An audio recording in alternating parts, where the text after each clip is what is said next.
Hello, hello, how are we all today? We're back!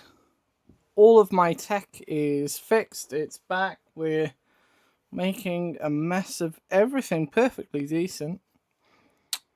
Where is it?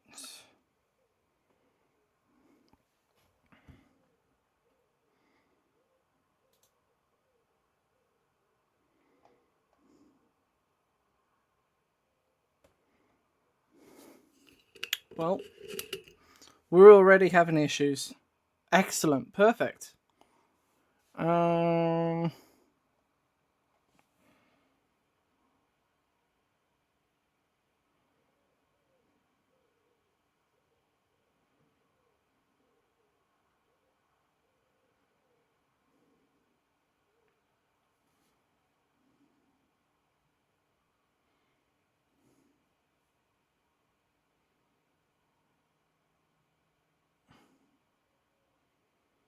Well, that's not helpful. Why is this not complying? There it is. There it is. It's awake. Yes, it's me.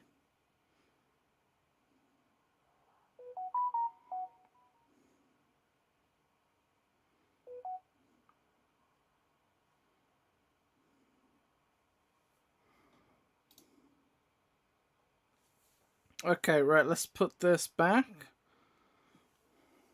We want that about here.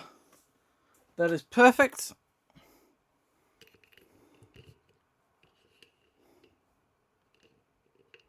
I should probably tell people that we're live, shouldn't I? That would be generally helpful for people. Let's go over here.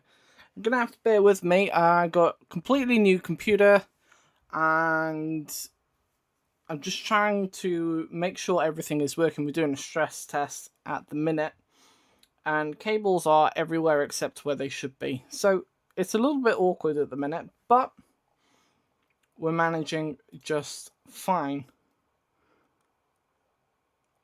Now, to start off with, before I get into painting, I want to thank you guys for sticking around, especially over the last 6 months while things have been on content creation decline, and then particularly over the last 2 months, so sort of like 6 to 8 weeks, maybe a little bit longer, where I haven't been able to make any content because my old computer just became practically unusable.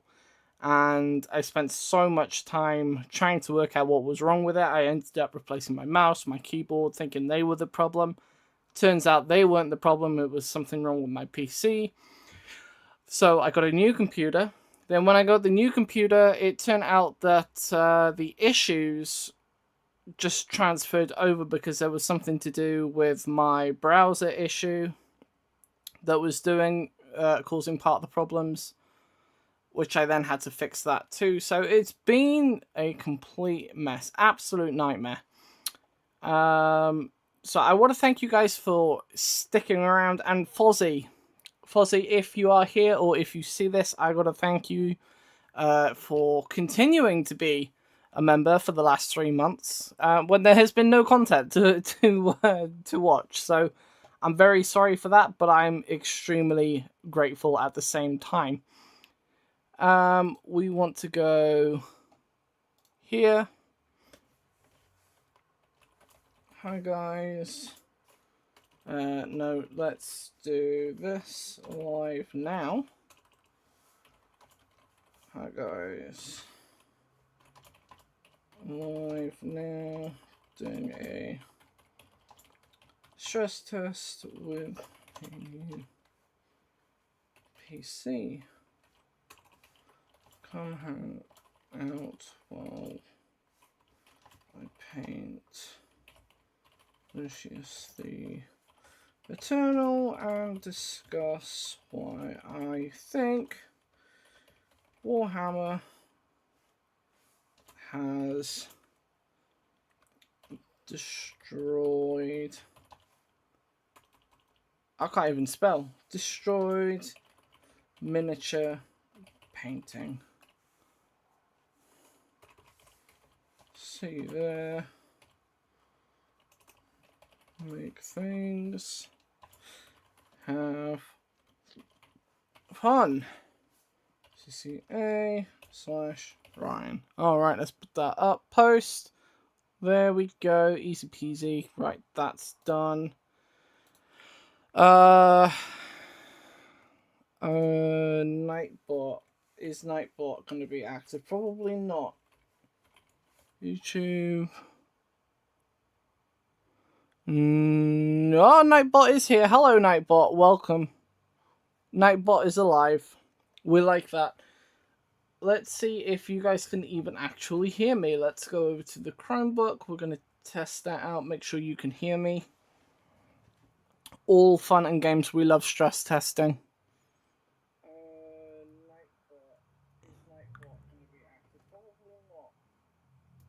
Yep. Okay, cool. So that's working. We have a huge delay, which is no surprise to anybody, but I can live with that. That is at least something. This new PC is actually pretty awesome. I got like a mini PC, and it's so much faster and smoother than the old thing that I had. Extremely grateful for it. Super grateful to my uncle. If you watch this, thank you for giving me that old PC. It has served me extremely well, but it's starting to fall apart, getting old, moving really slow. Time to upgrade. So, more content. We got loads of content. I'm so excited, I can't even speak. I got loads of content planned out for you guys that will be coming in the near future. So, I got some kit bashes to discuss. Some things that you saw me build over the last couple of months that I've just not had the opportunity to talk about because of the technological issues that I've had. So things like the Deathwatch Ultramarine. There's the guy that we started building. This guy. And we were doing the wings. Right, so we've got this guy to finish up. Then I have this guy that I was planning. I was doing a video on this guy. And he just, I don't know, to me he looks rather dull and boring, and it gave me an idea for another video, so I've got that to do. Then there's this big project that I started recently. Hello. So there's this thing. We've got October coming up in the next few months, so hopefully by the time October arrives, the channel should be back in full swing. We have Lucius, who needs to be painted and based, because I want to do a video on that, which links into today's title, which is How Warhammer Destroyed Miniature Painting. And I've still got a lot of research to do on this, and this is mostly opinion-based. But what it boils down to is that I feel that the direction that Warhammer has gone, or rather the hobby of Warhammer has gone, has reduced the desire and necessity to build artistic skills in order to learn how to paint effectively. And so we have this style of painting, so we're going in for like a grim, dark, realistic style stuff where you have to think about lighting and shading and color values and tones. Then we have the way that Games Workshop paints, which is sort of heroic style, bold colors, heavy metal, where it's less about using light to make something look quote-unquote realistic, but provide this sort of tabletop heroic looking thing with nice big bold colors, even though it doesn't actually fit the way that they present their universe. And then we have how the hobby has changed the way that we paint so that we can get armies out on the tabletop as quickly as possible, but because of the rate that the game changes and the speed of which that happens, people do not have the time to spend thousands of hours painting a single army, because by the time they're halfway through it, the edition of Warhammer has changed. Half of their army isn't even playable anymore, and what's left isn't optimal for the game. And so people are trying to find out ways to paint quicker, and this is where we start getting into contrast paints, speed paints, slap chop, all of that kind of stuff. And there's no secret about it. I've never denied it. I do not like the idea of slap chop for the average person. I think it's good for kids who are getting into it. I think it's a good starting point for entry-level hobbyists who just want to get an army painted and on the tabletop. But if you've been doing it for a while, I think slap chop is a bad place to remain, because it's it doesn't promote skill level. Still hoping to see the converted knight. You're right. I haven't actually done anything on that knight in ages. Hello. Prep Cook Survive. Yeah. You're absolutely right. I've got to work on that knight for my brother as well. There's loads to do. The other series, the 1 hour a day series, where we were doing the Age of Sigmar Slaves to Chaos guys. That were going to be based off the Blackstone Legion from For Honor. We've got so much that needs to be done, and now I can do stuff. I've got my editing software all set up and everything, so it's going to be great. All I have to do is organize myself to actually do the things that I'm supposed to do and finish the projects instead of starting a million new ones. My mum is still waiting for me to finish the kill rig that I started last year for October that I still haven't finished. So I've got so much to do. I've just not had the opportunity to do it. And then when I have had opportunities, I've gotten distracted doing other things. So there's so much that needs to be done.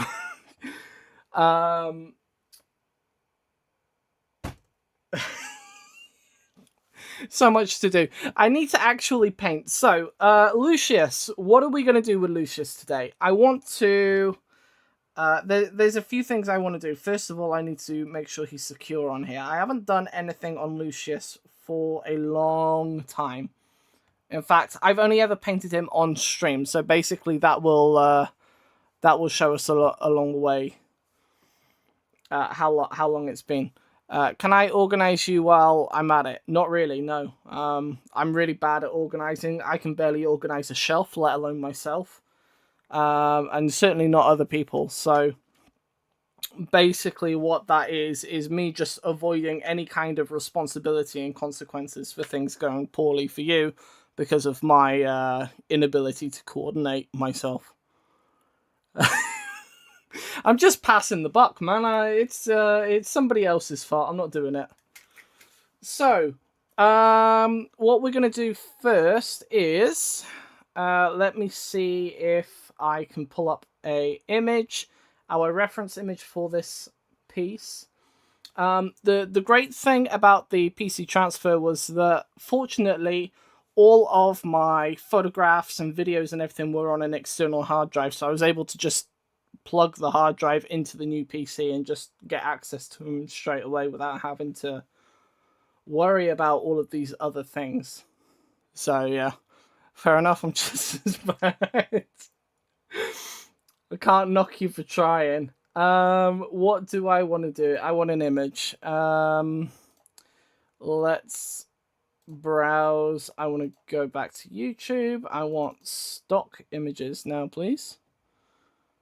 Chaos, EC, and we're gonna look for Lucius. There he is. So Lucius from 6th edition. The 6th edition art, or at least the coloured version of it, because that's what we were trying to go for. So here is the guy. My thing is lagging on me. Wake up. I have done that. Why are you being a nuisance?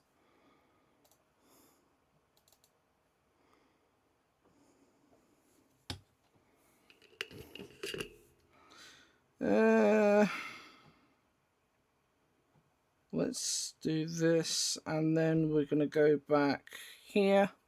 Hopefully that should wake it up. There we go. Bam, bam. And then I'm going to go here. We're going to zoom this right in. And then I'm going to grab the focus, and I'm going to do, not that way.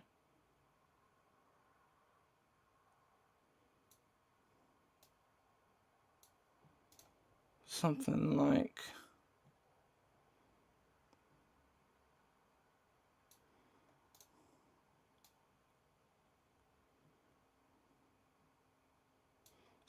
that. There we go. That should do it. Running on background. Yeah, that's fine. Whatever. Okay, so what do I need? I want to work on some of the metallics today. So we have two main colors that we want to go through, basically gold and silver. So we've got his whip right here. We've got, of course, the gold that is on his power pack. And then we have the silver, which will be his sword, or what's his sword called again? The artifact, the Lear blade or something like that he got from Fulgrim. So that's what we're doing today. Now, if I get our reference image and make it a bit bigger, we can see that we have different kinds of gold, what I'm going to broadly label as gold. So you can see like the skull on his midsection, right? And the handguard of his weapon, they are more, or they lean more towards that sort of yellowish gold. Whereas you see like the trim of his armor on his shoulder pads and above and below the skull, and then also on his power pack, you can see that they are they have more red and pink tones. They blend in quite well with the sort of flesh colors that we're seeing on here. And so that's more akin to something like rose gold.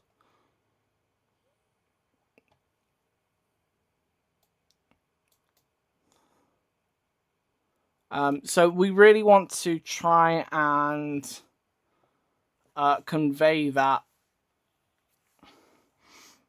And one of the good, we've got two ways of doing that. One is with the layers that we use, and the second one is with the shades that we use.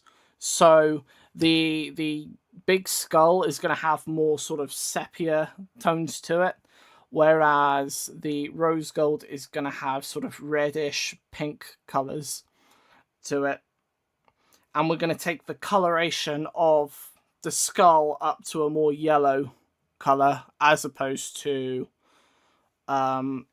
more of this sort of rose gold color that we've got here as our base. So, and then of course we've got the sword, which is more silvery colored. So there are a few things that I want. I can't really paint unless I put paint on here. So let's have a look. What paint have I got to hand today? We have Lead Belcher. No, I'm not sure I want Lead Belcher yet, but we have Lead Belcher. I have Stormhost Silver. We have some other stuff. It's been a while since I really did any proper painting. So my brain isn't quite there. But I don't think it ever was. I don't think I'm known for having a coordinated brain. I think we can start off with a bit of Balthazar Gold from Citadel. And we can sort of thinly apply it from there.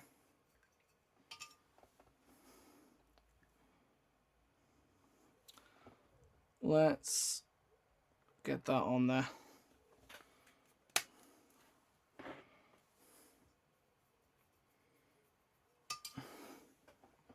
Now, what I'm doing is I'm going to thin this down quite a lot because I don't want a thick layer that's just going to completely swamp what we've already got on here.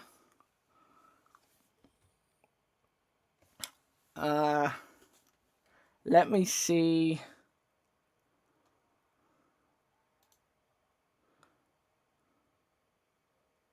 Where's it gone? There it is.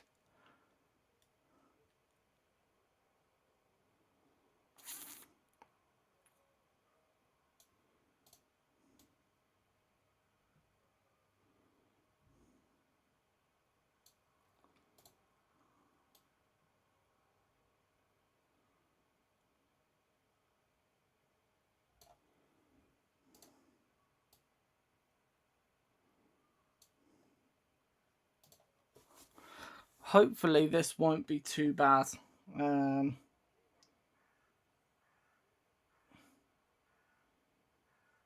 So I'm just putting this layer over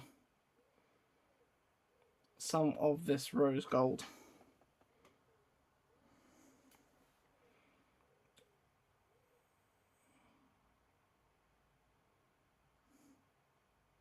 But I want to keep it within that sort of red, colour. Now, the reason for that is so that we get that proper distinction between the reds and the yellows. Okay, so effectively the yellow is just going to have a higher highlighting colour, basically.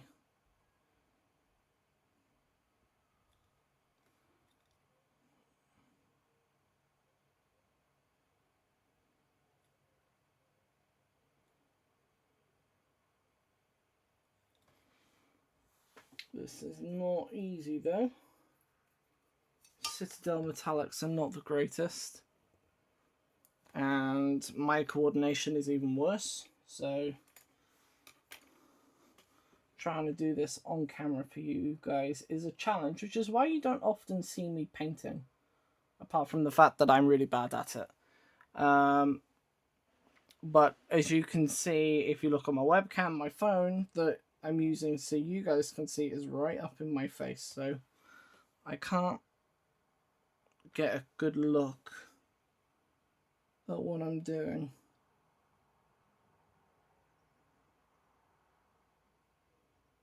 And then because I'm zoomed in so much, you guys can't get a good look at what I'm doing. Catch 22, eh?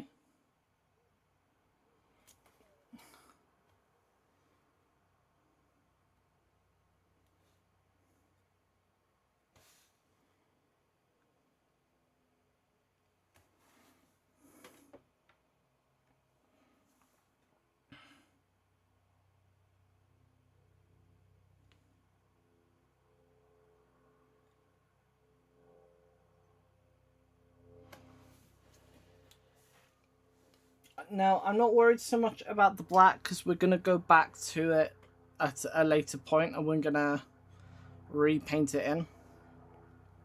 So I don't need to worry about that so much. I just don't want to get too much of the metallics on there because I don't want them to shine through.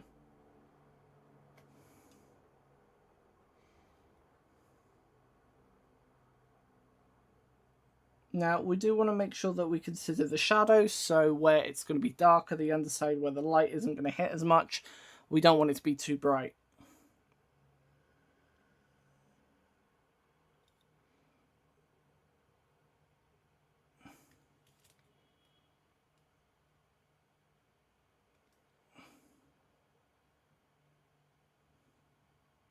Now, I don't talk about painting as much, even though I have my opinions on it.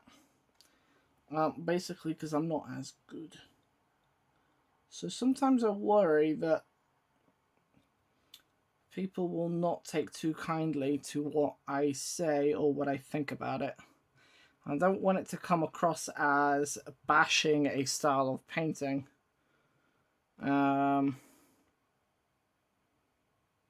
But it's hard to convey that, I think, when you feel strongly about a certain way.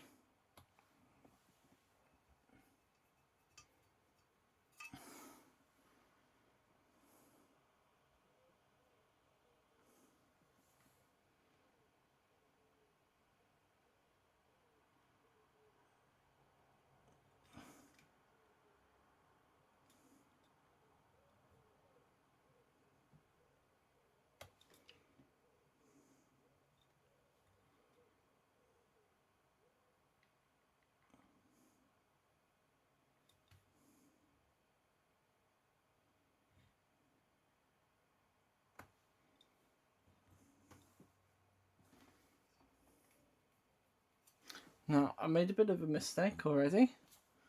I've got some of that metallic on the leg where we've already painted. So I'm going in with a wet brush and I'm just trying to lift it off, basically, which I think we've done quite well there.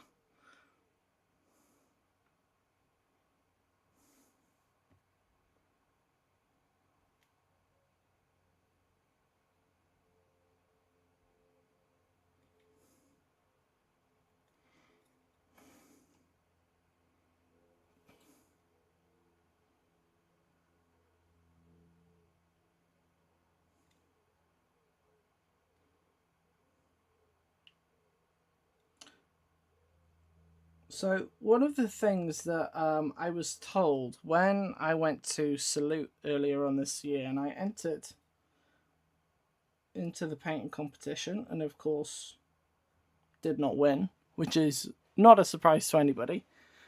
But when I went to the judges and I was asking for advice, and I spoke to one of them, what he was saying was a lot of the problem that I was having was that I was looking at the model and thinking of pieces as the components that they are. So when I'm looking at a leg, I'm like, oh yes, this is a leg. Or when I'm looking at a head, I'm like, yes, this is the head. This is this is whatever it is. This is a vial, or this is a gun, or whatever. And what he was saying was the problem I was having was that I was thinking of things as objects rather than shapes. And this is why I was having trouble with lighting. Now, because I like a more horror and grimdark style, that is where I naturally align to. It's harder again because the grimdark style will often blur the lines together, as opposed to something like heavy metal or slap chop or anything like that, speed painting, where the lines between things are very clearly defined and highlighted. Grimdark kind of goes the opposite direction. And so he was saying you have to be really careful and make sure that you're identifying what the shapes are and how the light influences those shapes, or rather how the shapes influence the light.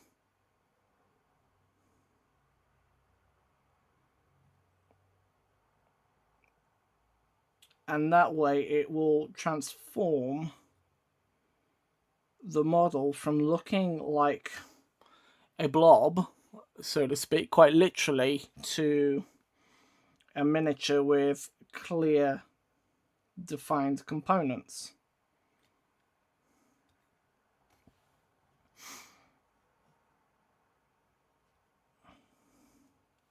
So it's a bit of a challenge.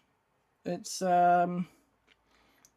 not easy, that much is for sure. And I'm not always understanding of how to convey these things and how to put it into practice, especially when I'm so new to it myself. And so when I say this to you, I hope that you guys kind of understand it a little bit. Now, I think I've sort of defaulted into automatic layering, like the way that I'm used to painting, instead of some of the new things that I'm trying to learn. And sometimes that's okay. And other times, not so much.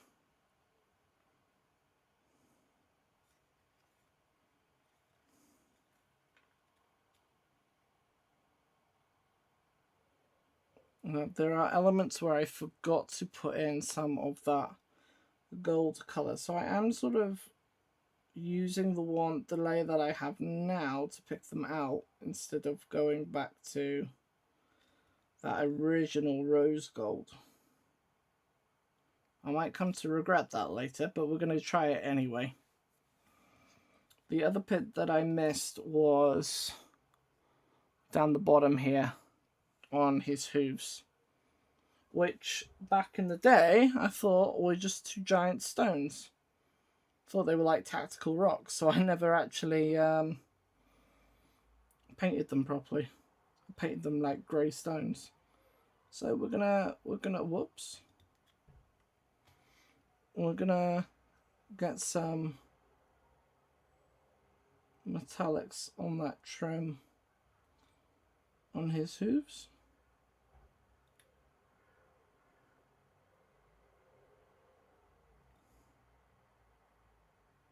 And pull that down. I'm going to do the same on the other side here. You can sort of see where my primer is rubbed off the metal miniature, but that's okay, I'm not too worried about that.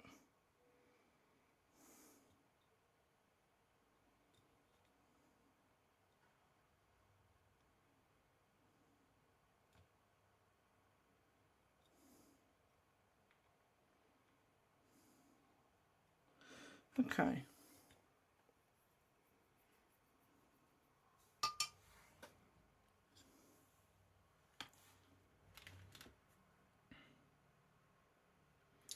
Guys, if you're getting anything from this and if you're enjoying yourselves, do try and see if you can like the stream. That's going to help YouTube sort of push it a little bit more to other people, and hopefully we'll be able to help more people with their hobby,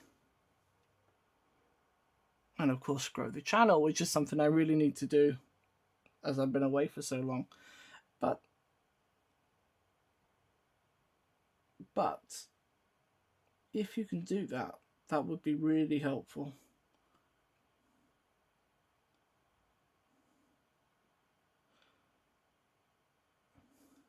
So another thing that I have been working on is resources for kit bashes, for basing, all of that kind of stuff. Now, you might have seen that short little stream that I did a couple of weeks ago, I think it was about an hour long. I sort of spat it out real fast while I was getting ready for work. I spent about just over £50 on some resources at a hardware store. I'm thinking of taking that, condensing it down into a more usable video for you guys.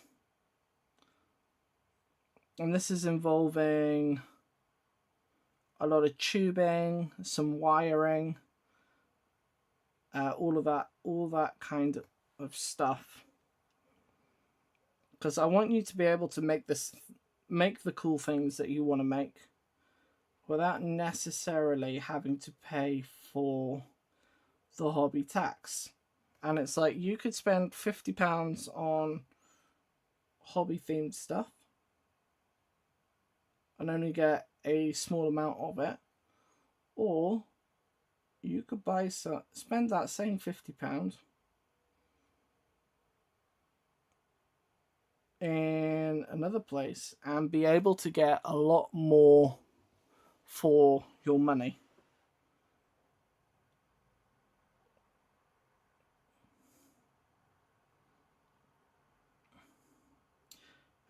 What else have we been discussing?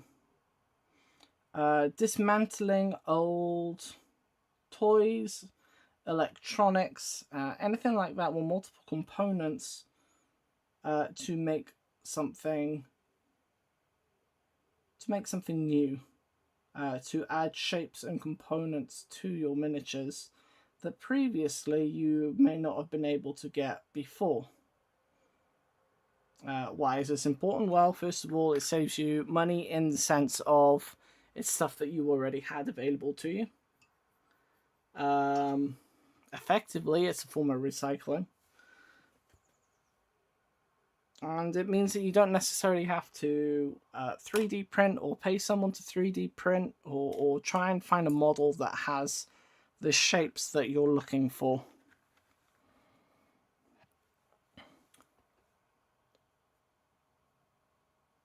So I want to be able to share that kind of stuff with you guys. But the biggest thing that I want to do, and this is to serve two functions, right? Practically, it separates this channel from other channels in the space, right? Which is required sometimes. Your channel needs its own identity and its own sort of sub niche within the niche. And people have all kinds of directions that they can go with it. For me, it's about the way that you think about your hobby, not necessarily what you do within it, or the amount of skill that you have within it. And so it's like, how does your mind work when you're trying to be creative in the hobby? How does your mind work when you are trying to complete a project that you're just getting a bit tired of? How does your brain function when you want to play a game with a really cool painted army, but you don't know if you should be trading your time for quality? Right? Should you just slap chop your army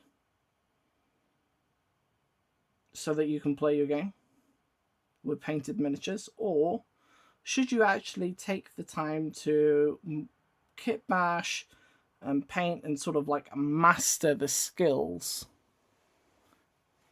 to make the best looking army that you can find? It's quite interesting in that regard.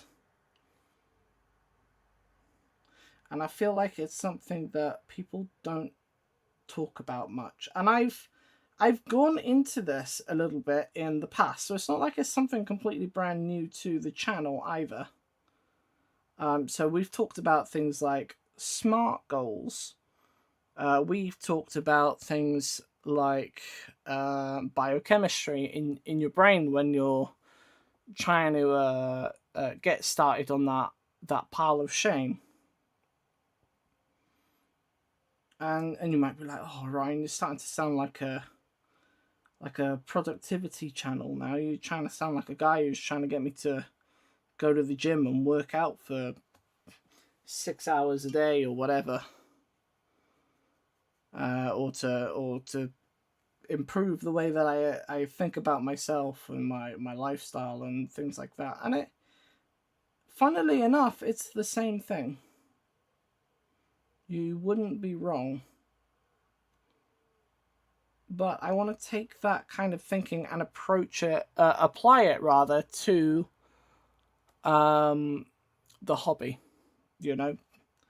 And I'm curious if that is something you guys would be interested in listening to.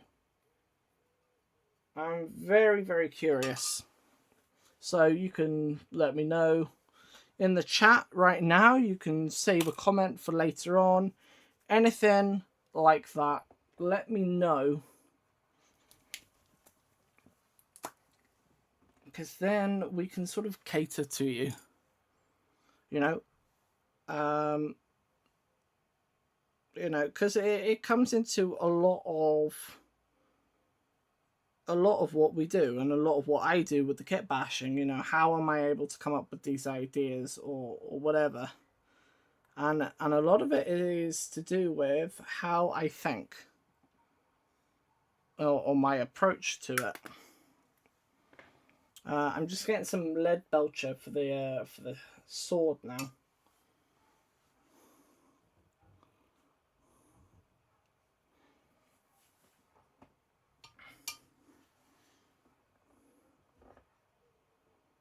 And I'm going to thin it out a little bit on a large brush, and then we're just going to run it along.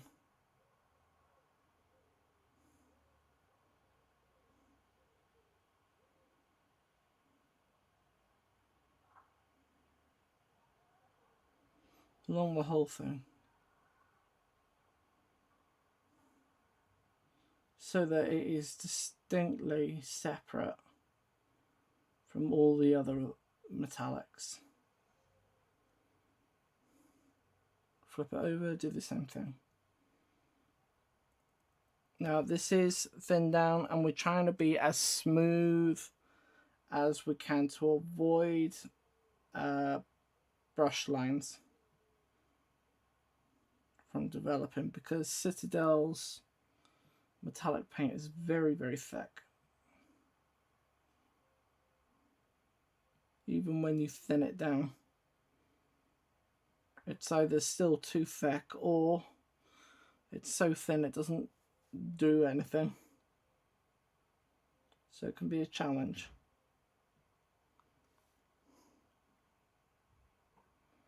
Yeah, and if a bit of that rose gold shows through, that's not a problem. And you can kind of see it coming through the silver in the light reflection. I don't know if it's going to show up well on the camera, but I can kind of see it at certain angles.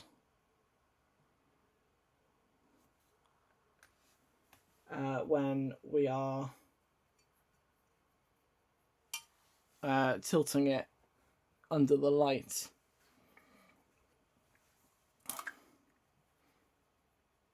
Then I'm going to go under, or go over rather, the edge with Stormhost Silver. I just want to get rid of this chunky bit that I've got here, because I don't want chunks on my sword. Not like that. We are not barbarian world eaters.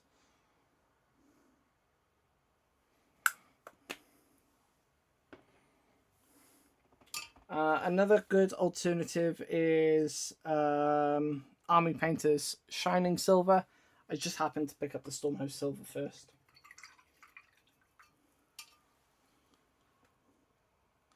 Now, I'm not going to go over the whole thing with this silver, because I want it to look sharp. I'm going to thin this down again, the same way, and this is just with water, so the pigments are going to be quite spread out.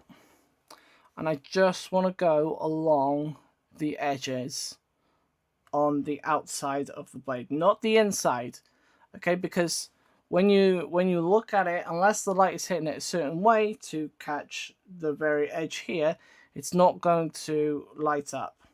Yeah, when things, you want to go along the actual edge, and then I want something along the top.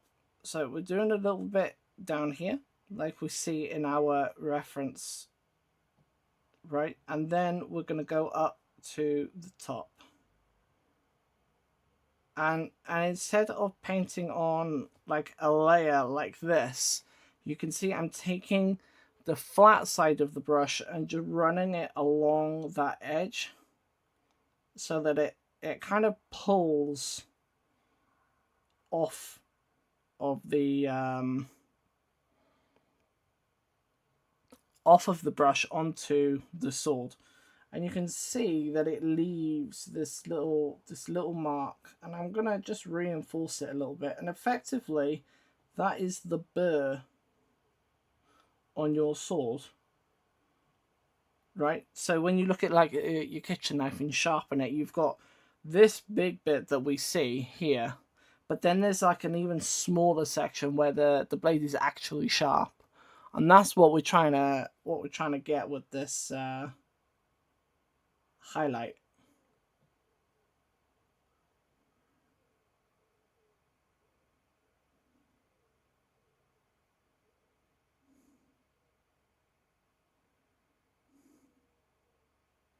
Now you can have a little bit on the edge, on the other edges, if you want to, just not too much.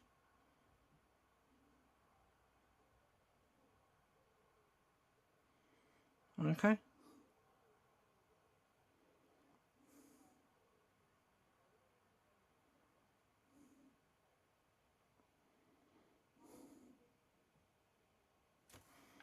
Okay. Then what we're going to do is anywhere that isn't super yellow gold, okay, I want to add a little bit of this silver to it. Okay, where I think the light is going to catch. So if we look at our reference picture compared to our miniature, if I put this like so. Now, the sword is at a completely different angle to the picture. It's being pointed forwards at a lower position than the image. So, our light is still coming in from the same direction. It's still going to come in this way. So, it's going to hit the top edge a little bit. Okay.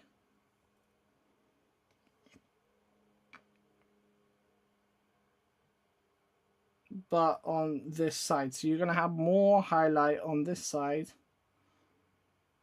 than you are on the other side. That's going to be in shadow. So I'm just putting some more scratches along this top section than the bottom, so you have light and dark on both sides.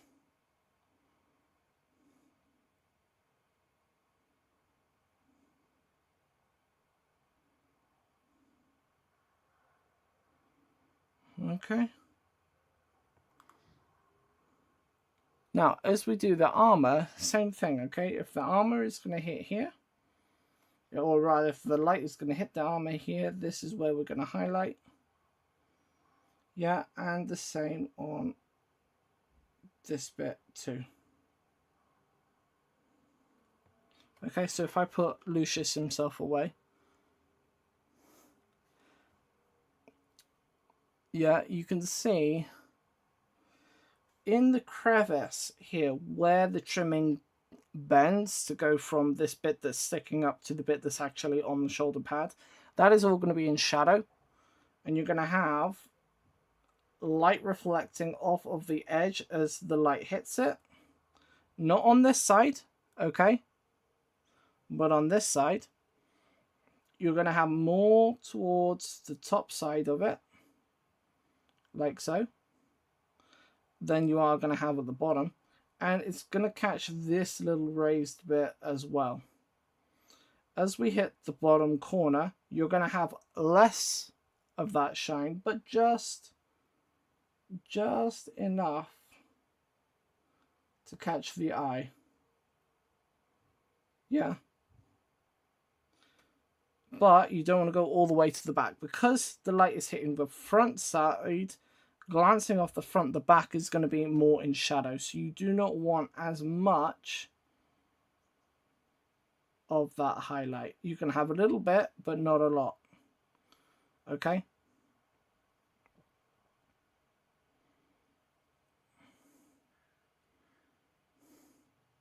So, same again on this trimming on the wrist. Okay, it's going to hit the side, it's going to hit the top, like that. But it's not going to be bright as what's on the shoulder pad. Now, there are two reasons for that. The first one is that it's lower down. So it's less of a priority for what we're painting. Okay. Number two is that the shoulder pad is significantly larger than his hand and the trim on the hand. So when light hits this shadow here, it's going to create shadow underneath. Okay, so you do not want as intense of a reflection underneath it. Let's give that brush a wash.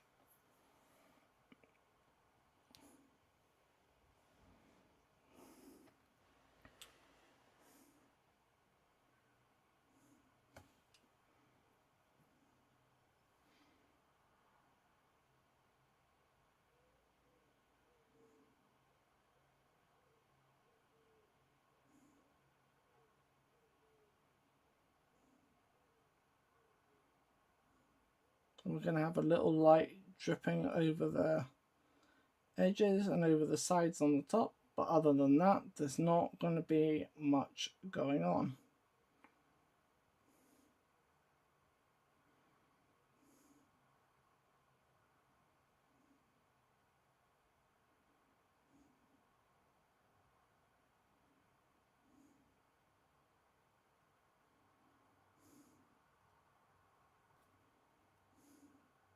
Maybe a little too much on there. So for the other side, okay, the light has come across this way. We're going to have a little bit of light reflection up here. It's going to spill down a little. But on this side, you're not going to have as much light affecting it. So we can have some that comes over this way. A little spill over, but not too much.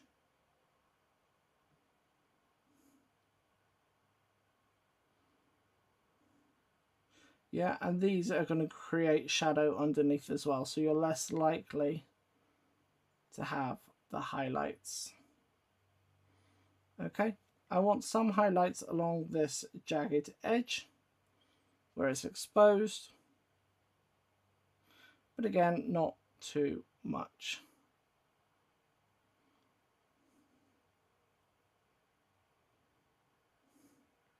We're going to do the same on his wrist.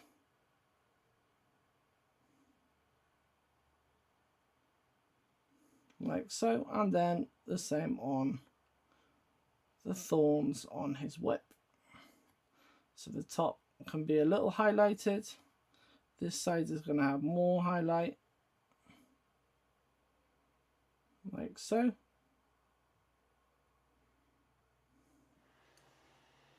And that's good. So, Lucius himself, okay? Light is coming down in this direction, okay? So, we want some on here.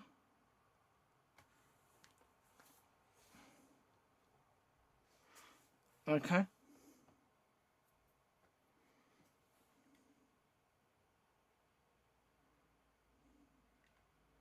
Now I'm sort of going into more of a stippling effect here.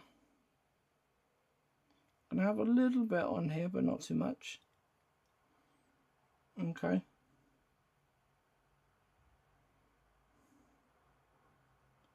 I wanted to pick up a little bit on the armor plates.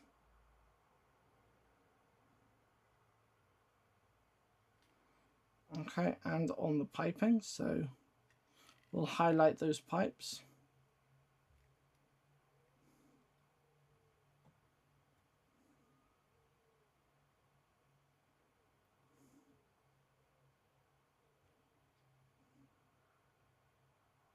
Make sure to get that ribbed pipe going into the back of his head as well. Doesn't need to be super bright, just enough to be able to catch your attention as you turn him around. And then we're going to add that silver to the Slanesh icon here, and the chains so that they stand out a bit more. Okay, and this is where it's going to differ to the skull on the center. Okay, because we're not going to highlight it with silver, or at least not just yet. We're going to go in with the more yellow golds first. So back to armor here. Some on the edges. Pick out a couple of bolts if you want to. Okay, now as it goes around to the back here, there's going to be shadow there. Okay, so we don't want it to be too bright because the light isn't coming from the back here, it's coming from across the front like this. So as it hits the items here, they are going to cast shadows.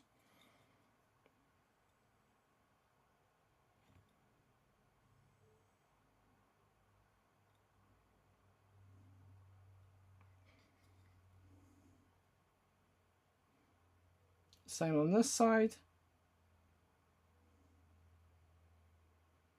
But where it's less important, or where there's going to be more shadow, we're going to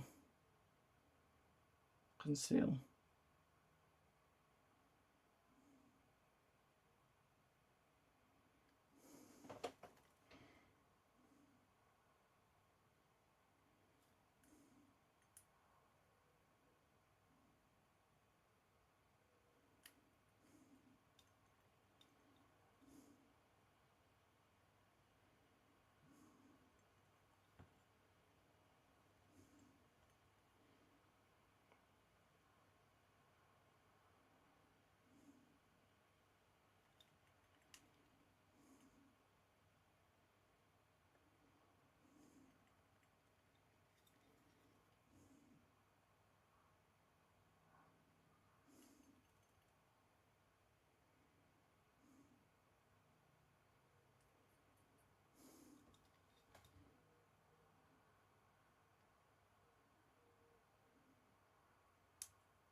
Okay, there we go.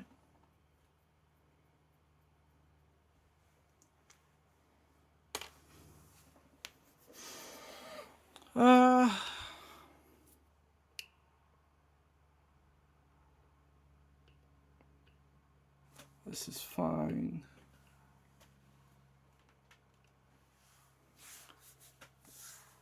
Let me just check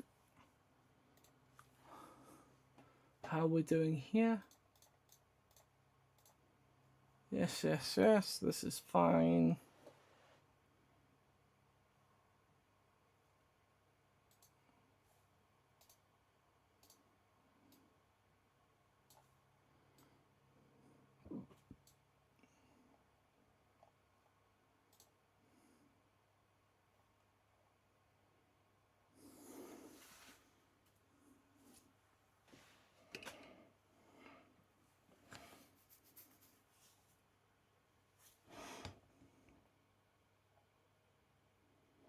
Okay.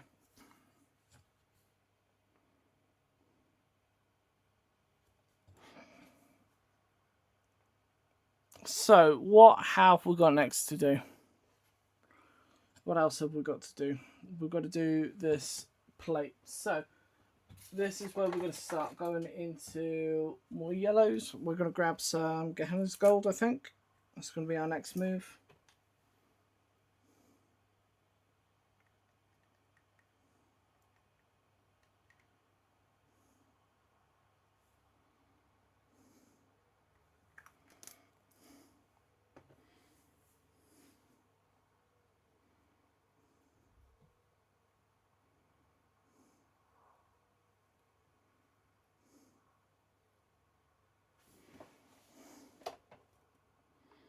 Okay, so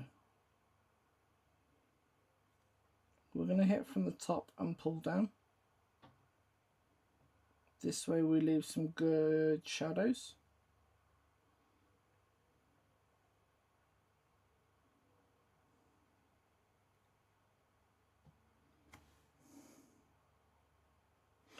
I'm also going to do the same on here. I just want something that's going to help tie things together. It's sort of a little bit of a deviation. And I know I just did the silver, but the silver is actually just going to help it pop out some more, so I'm not too worried about it.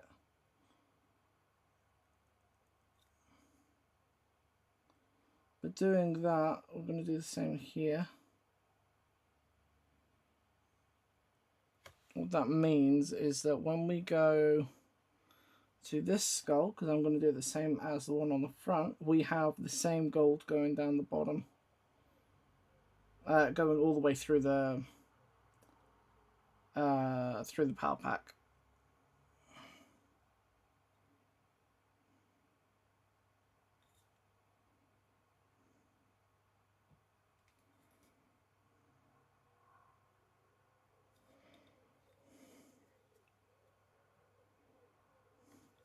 Like so. There we go.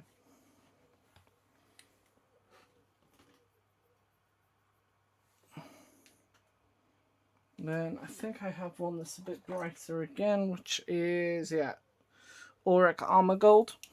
That is this one. We'll do this as the finest highlights.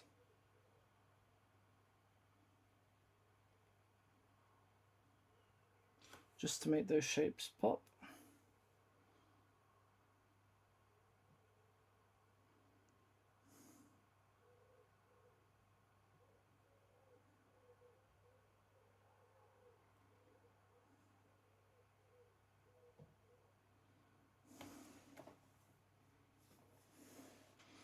Same on the top here. Light's going to come around and hit here, here, and here.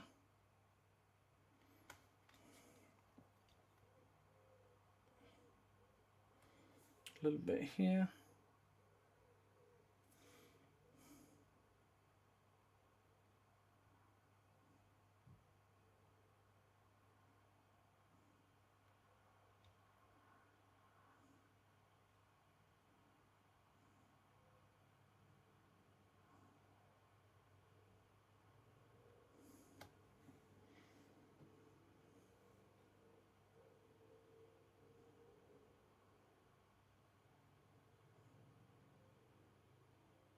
More light on this side than on the other, and that is quite nice.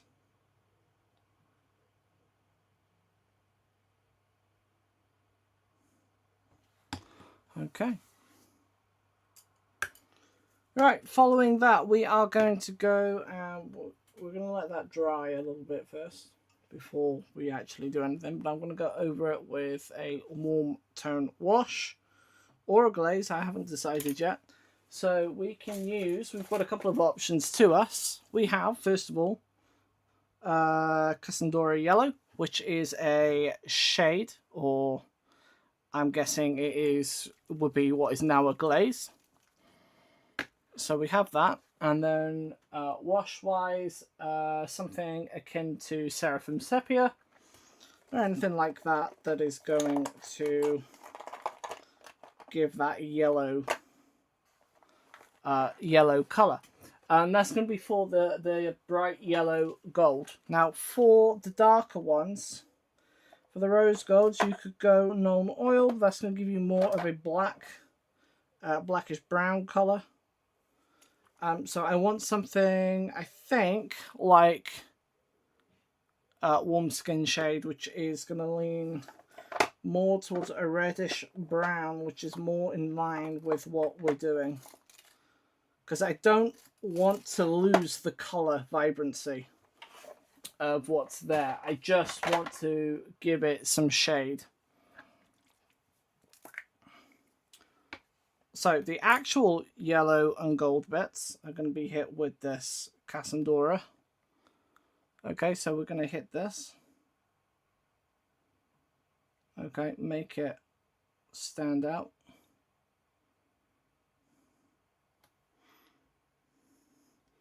Yeah. Same along the top here. Okay, and I'm not worried about lighting. I just want to stain the whole thing.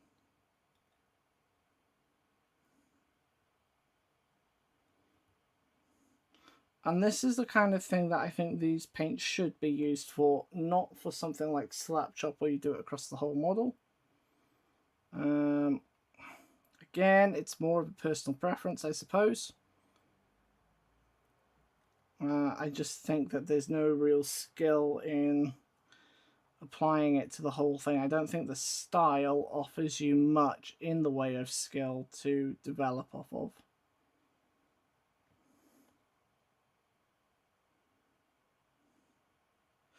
But I could be wrong. I've been wrong before, and there is absolutely no doubt in my mind that I will be wrong again. So if you guys do that, if you guys do Slap Chop, do let me know. Let me know in the chat and teach me, educate me. Yeah, because I may not understand properly. But I think people should be spending more time. I don't like these challenges or these needs to rush to get things done so that they look better. I'm not a fan.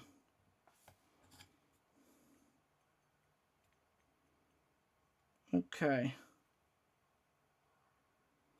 So we're going to remove some of that, and you can see now that this has been stained, so it's bright. It's almost like adding turmeric to your cooking. And now we have this distinct differentiation. Differentiation. I don't know. I can't even say the words. But it's clear. We also need to do this on. I forgot. We need to do it on the sword and on the spines of the whip.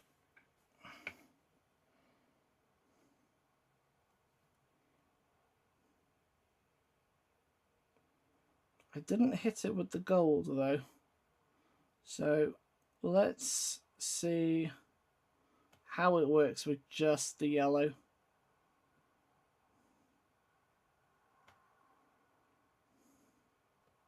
It won't be as bright, that is for sure, but it might be enough for what we're doing.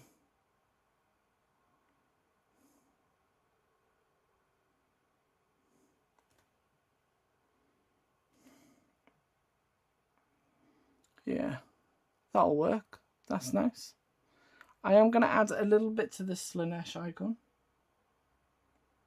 but not to the shoulder pad. Okay. And that's because we've had that kind of thing done on the flesh already. I don't want to blur the lines between the flesh and that armor. But that's looking nice, so I'm going to put that over there. And then we're going to go to this, and we're going to add that to the barbs of, what's it called? The Lash of Torment, I believe it's called.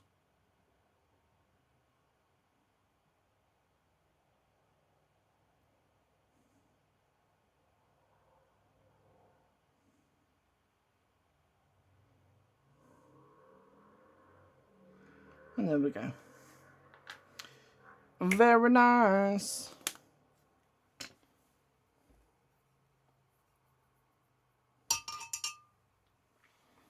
Okay, next up, I need something for our other colour.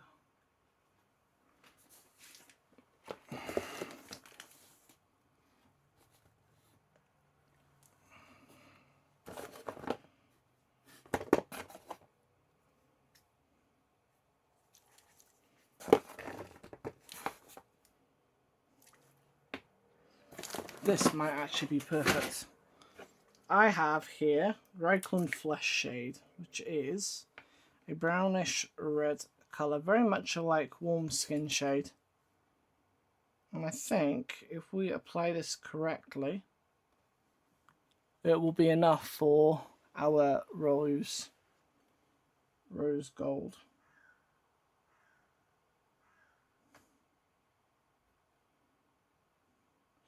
And I'm applying it relatively liberally. I'm treating it very much like a shade or a contrast paint as opposed to a wash. Well, it is a shade paint. It's not a, you know what I mean. I'm using it to act as a filter across the whole piece rather than just to make shadows.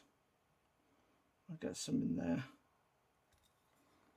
Okay, and that is just going to reinforce that sort of rose gold, bronze, coppery sort of colour, and it's going to stain those silvery highlights for us so that we're back in that warm colour palette that we were in before. So we're back with our source material.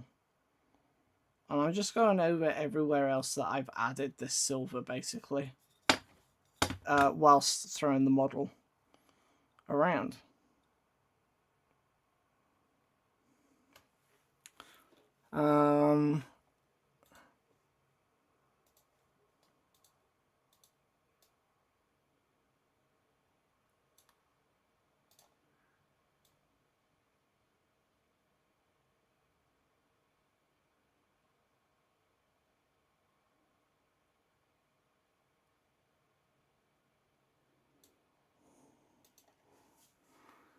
Okay, we're just gonna zoom out a little bit so that you can see and get a good idea for it.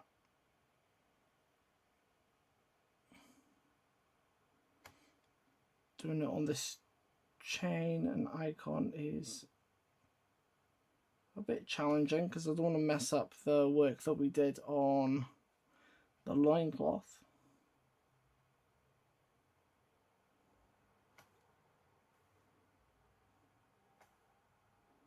He says, messing it up.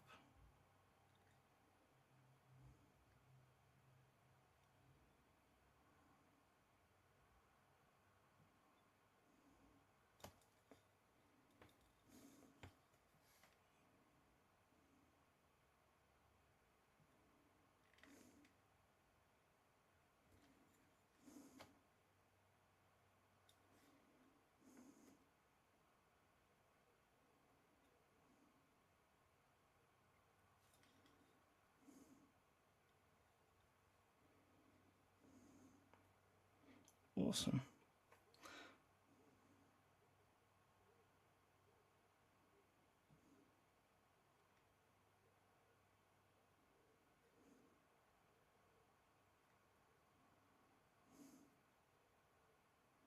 Adds a little to the shadowed side of this brighter gold as well. Just to have that bit of contrast.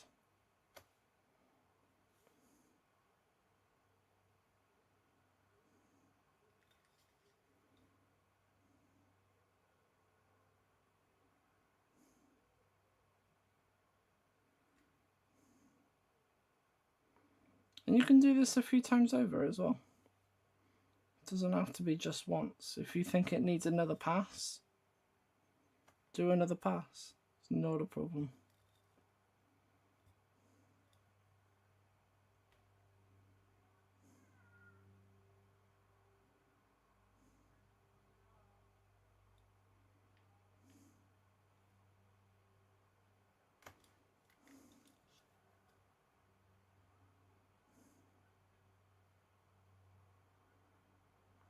Add a little onto the leg there just to add that bit of shadow, I think.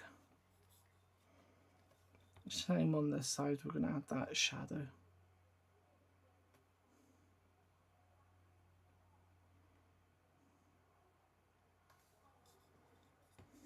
And in here too.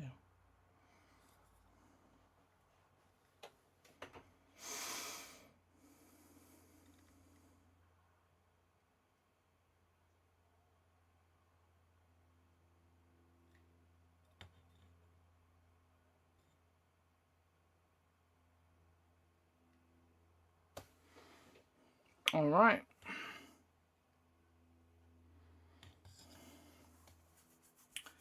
Looking good.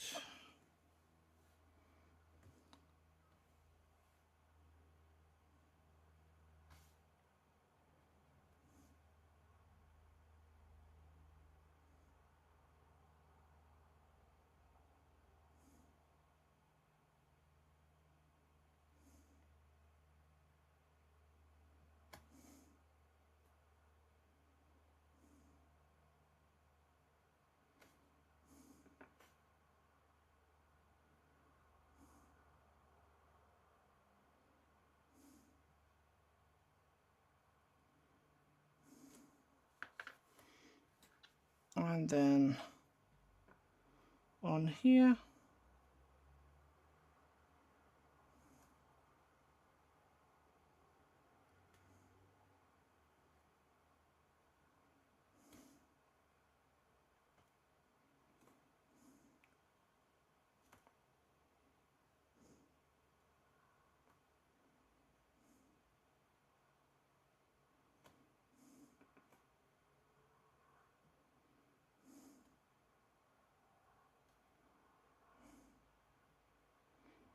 gonna add some to the bottom here, where a shadow would form.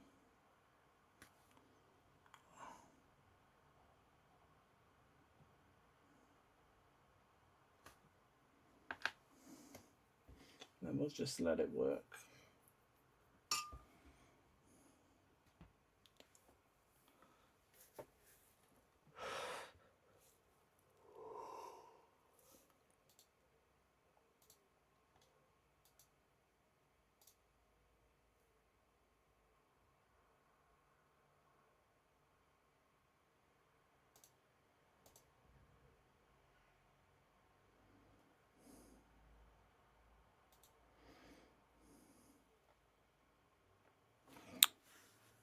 Okay, right, I'm gonna go take a quick break. I'm gonna go get a drink. We're gonna let some of that paint dry off, and then we can go from there. Let's do something like this.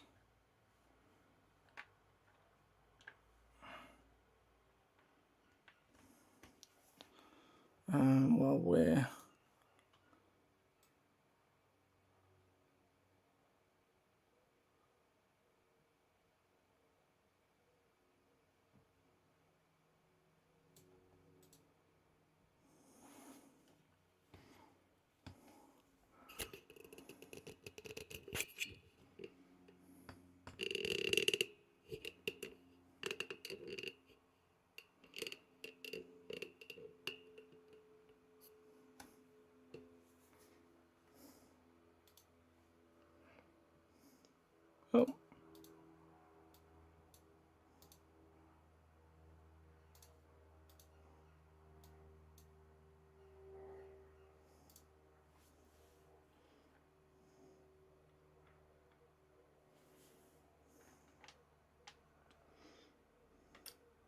Something like that. There we go. That will do. I will see you guys shortly.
Oh, hello.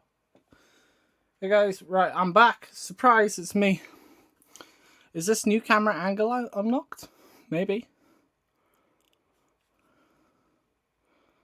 That looks pretty good, doesn't it, actually? What was that? Reichland Flesh Shade. Yeah, that's come out nicely. I like it.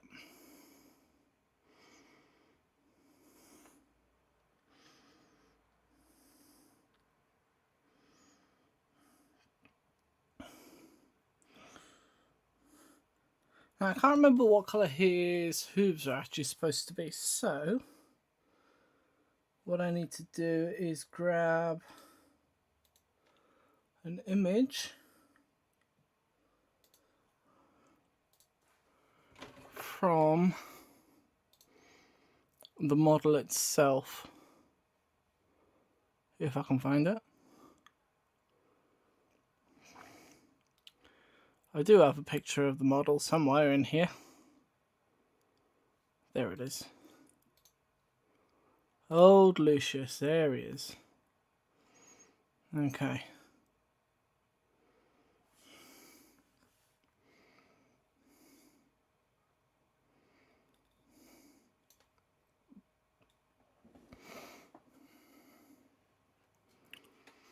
So here's hooves.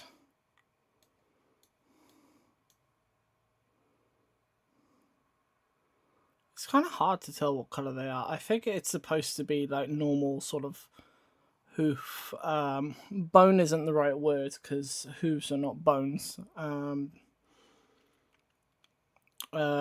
think this it's the same as like our nails and our hair. I think it's made of the same stuff.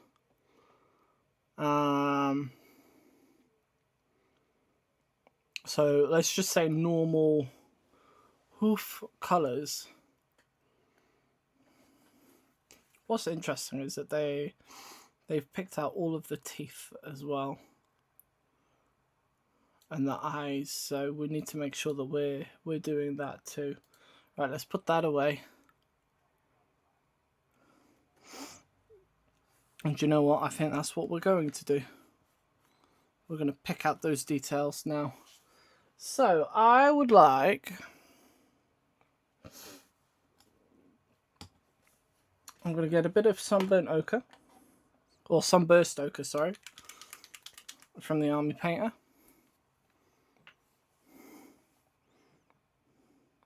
Add a little there. Then we're going to add in some Corax White, I think.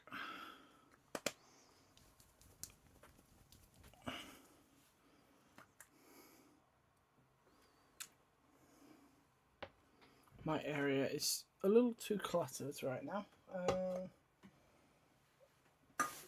Let's put that there for now.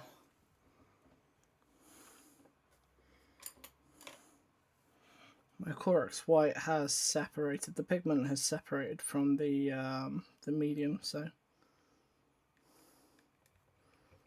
we're going to ruin a brush here.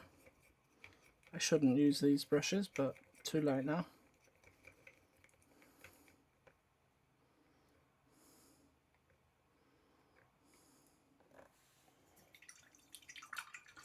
I'm sorry.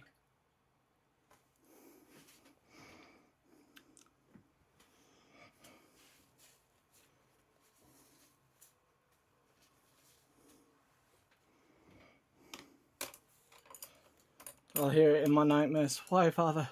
Why have you treated us this way? What did we do to deserve it?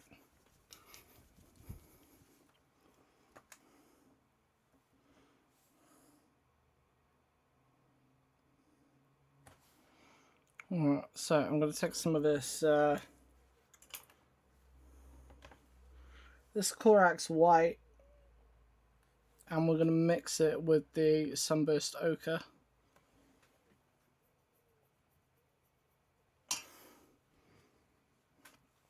So that we can pick out those details.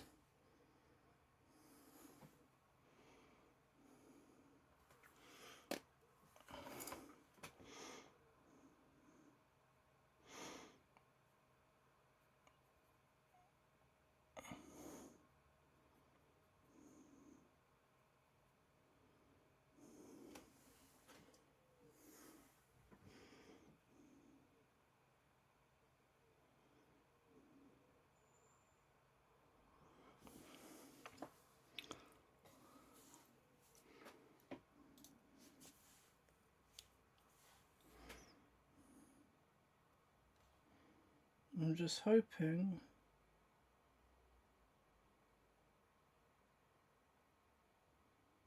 I don't mess it up. Thing is, everything dries out on these tiny brushes too fast. If I add too much water, there isn't enough pigment. It's a challenge. It's a challenge, and I'm not quite sure how to deal with it.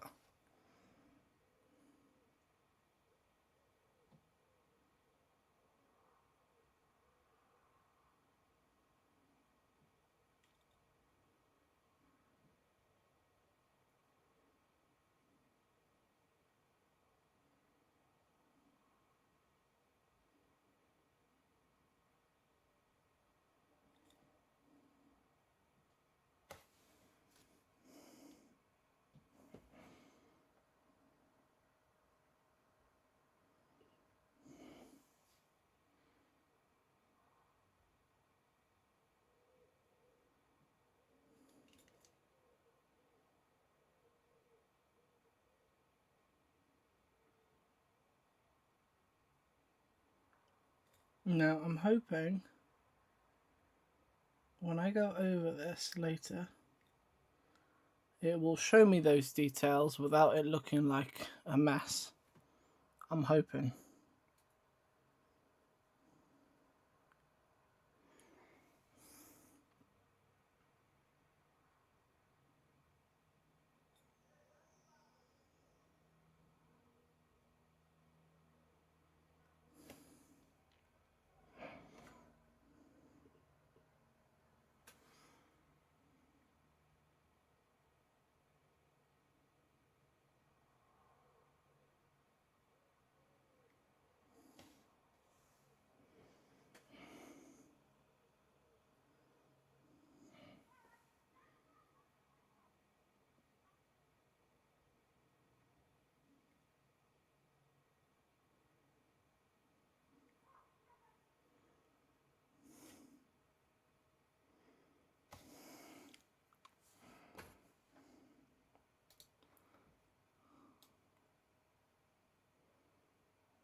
So I'm not sure if you can see where I've coloured that in on the eyes.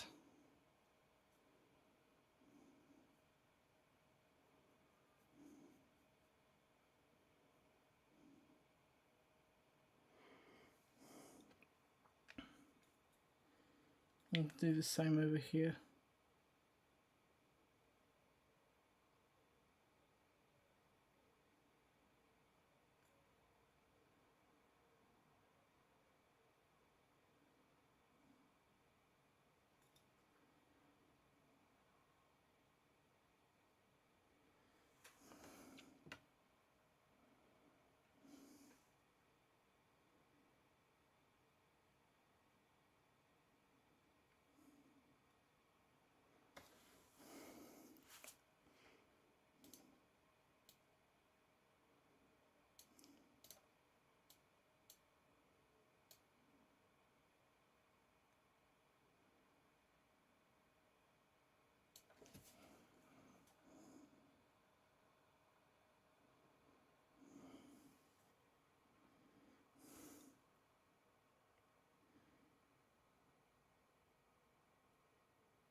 At this point, I'm just going in with straight Clorox white instead of the mix, because I can't see where I'm adding paint really otherwise.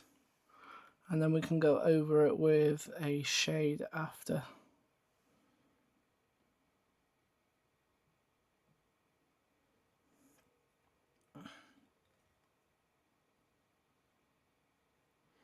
I'm just trying not to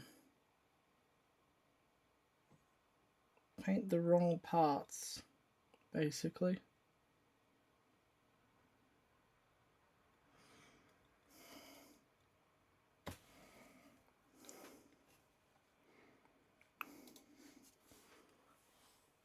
And we're going to go to the other leg.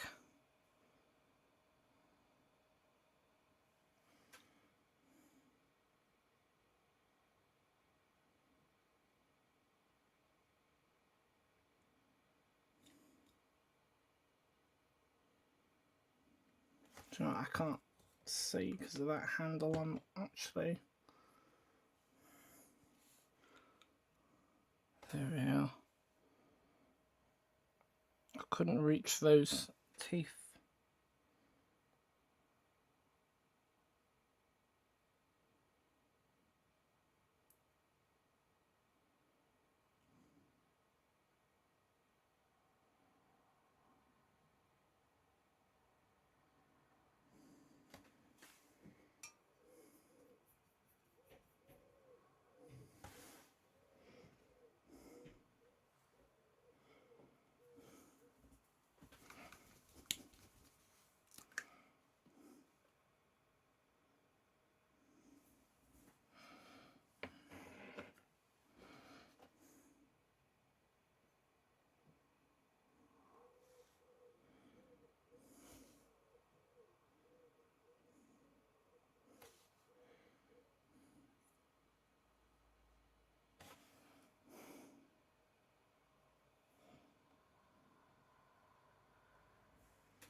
No.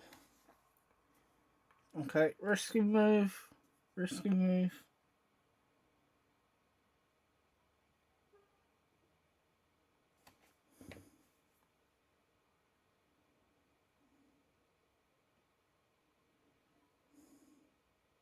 Yes. Got it.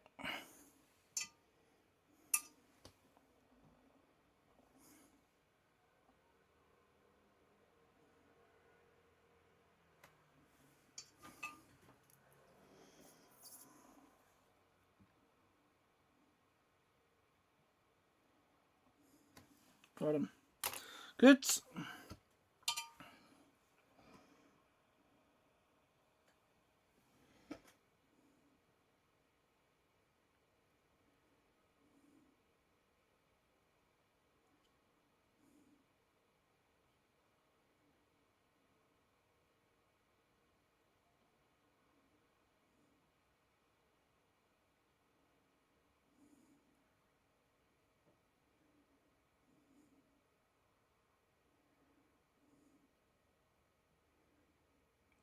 Picking out those teeth.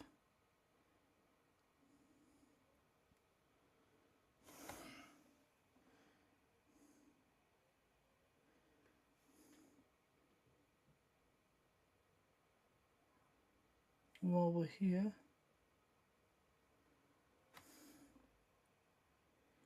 sharpen some of these highlights and pick out his teeth too.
You guys can't see a thing that I'm doing.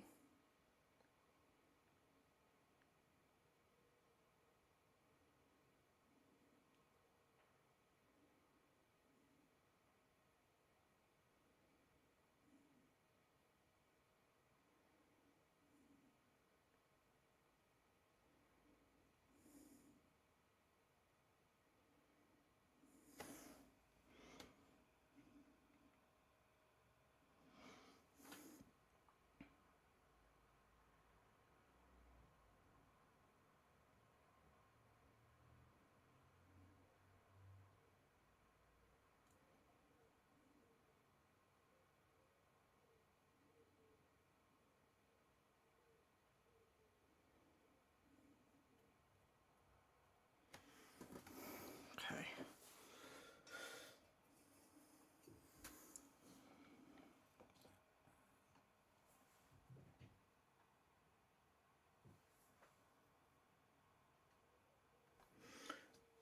Then we're going to do the ones on his shoulder pads.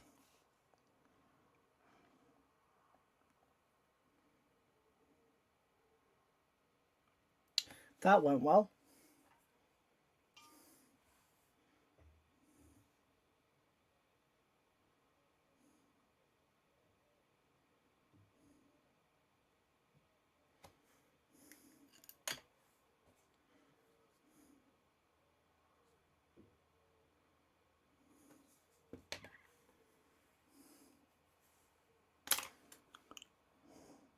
Try again.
No.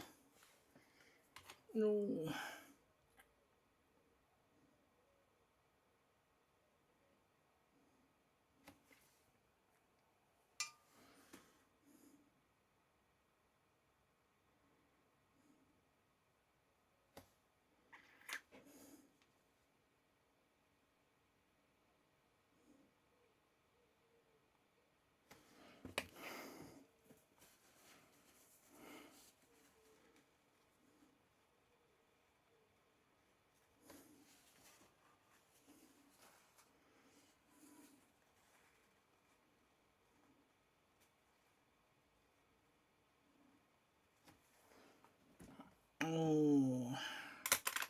That's not good.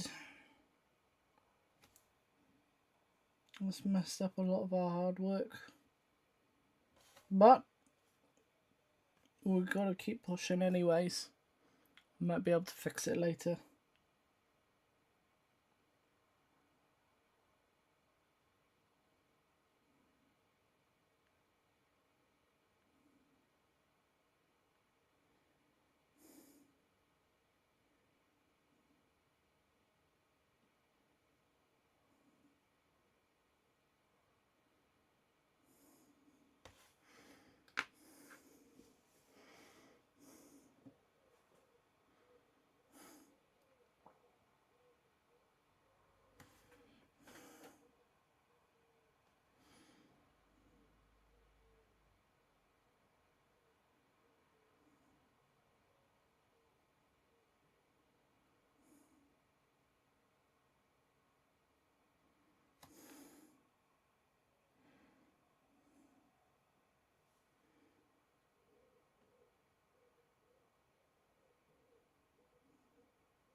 Okay.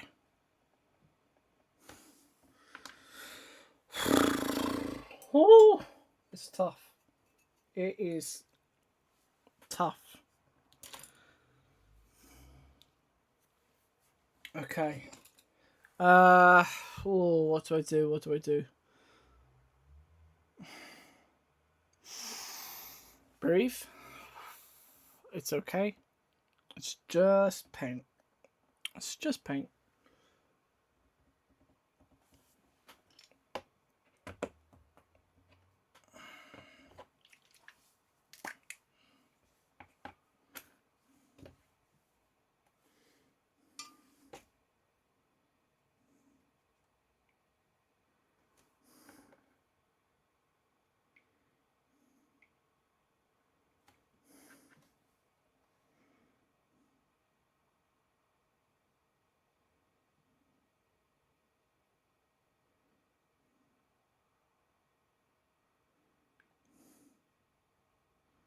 So I'm going over it with the Casandora yellow, and we're adding some vibrancy.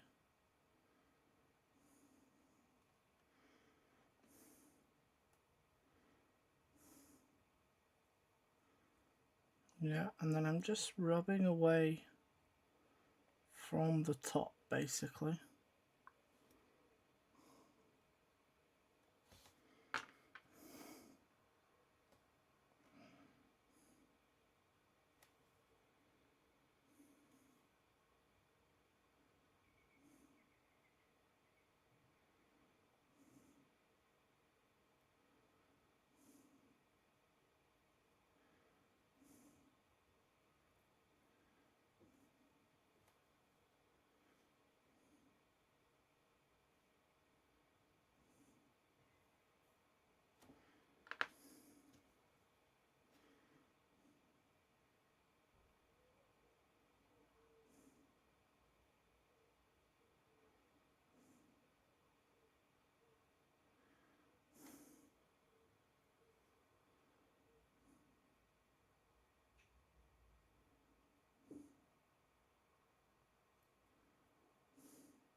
There we go.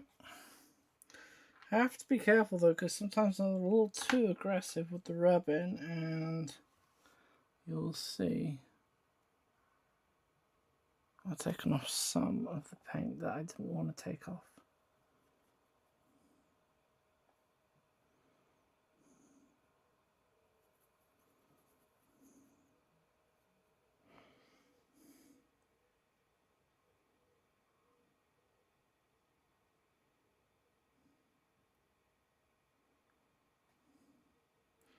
Just going to patch it up a little bit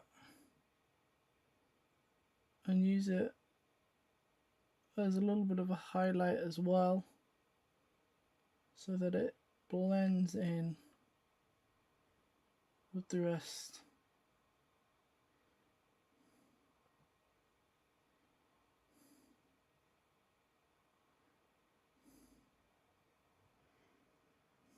Yeah, and if we do that on the other pieces too,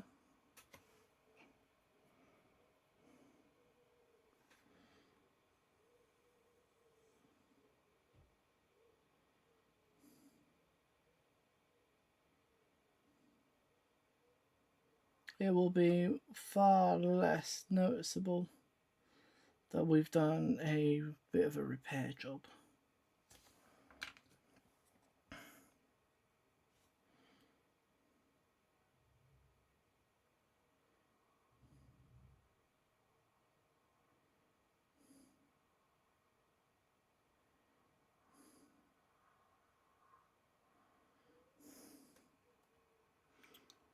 Okay.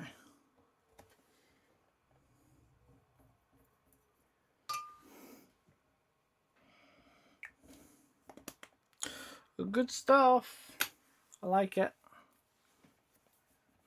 I like it a lot. I think we're at a stage where we can actually completely glue this guy together. I think we should do it.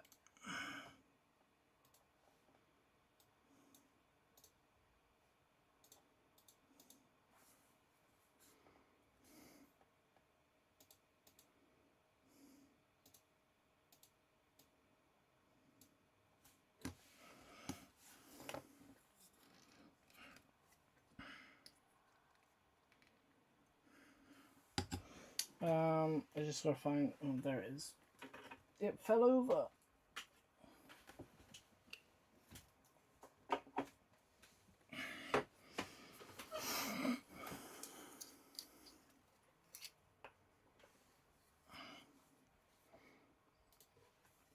Let's get some super glue on here. Let's put this guy together.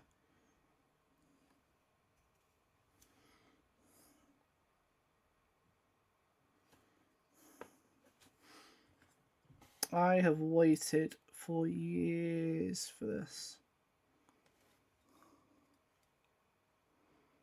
Now, obviously, he isn't finished yet,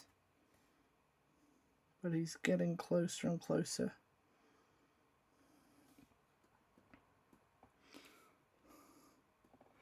And that is very, very cool.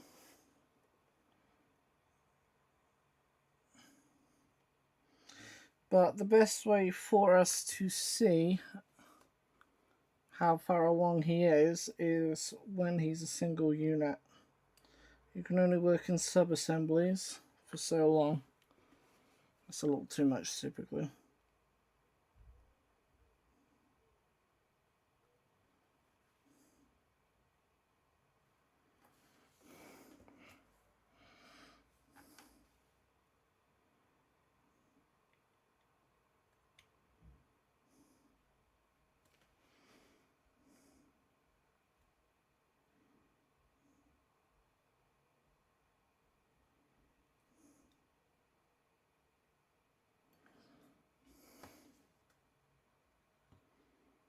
And he's looking great. Next up I want like a reddish wash. I don't know if I've got one to hand. I want that Reichland flesh shade again. That's the Seraphim Sepia. I could go to flesh shade.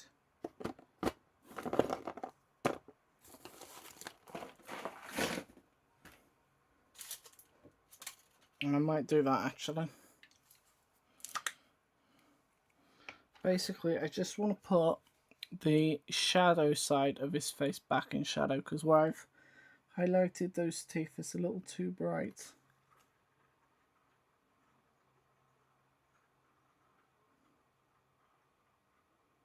And although we wanted some red, I need those yellow tones to show through too.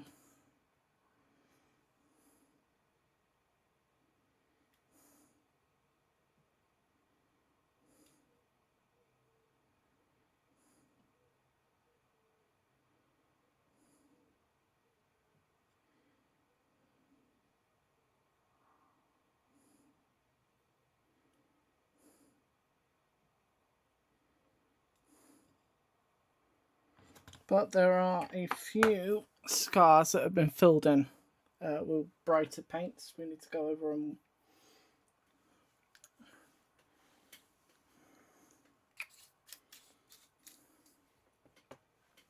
Need to go back over them with darker ones so that they show up better. So I want one of my blacks. I think I've got a Baden. I have a Baden black.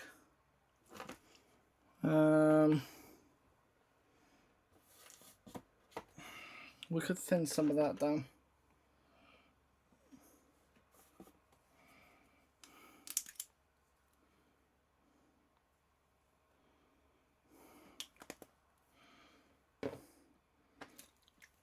I'm going to thin it down with some old Leviathan purple wash.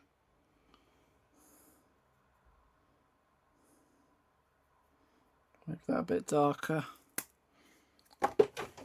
Oh dear, I hope that sealed before I dropped it. Yes, it did. Good.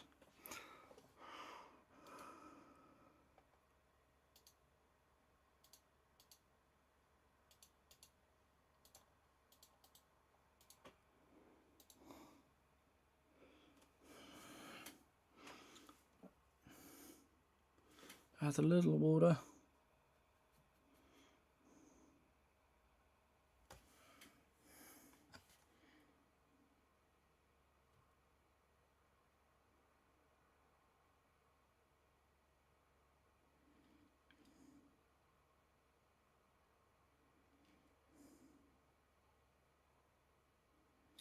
We're just going to reinforce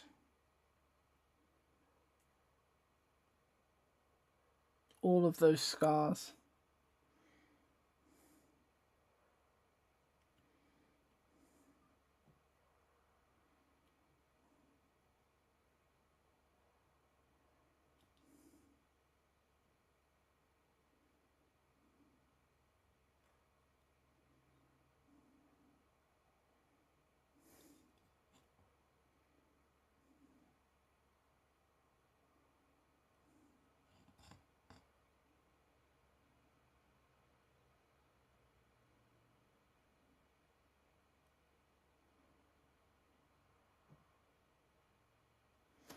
And in theory, what that should do is, as it dries, the reddish purple tones from the wash should leave a mark behind.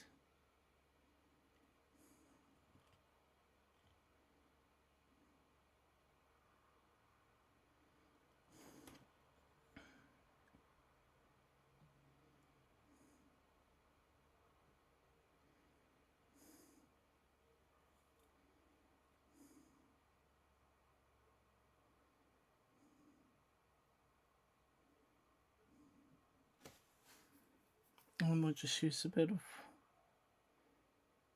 that liquid to darken up those areas that should remain in shadow.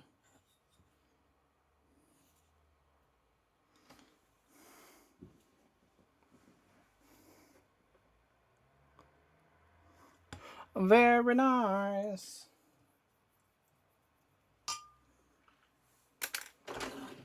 Okay.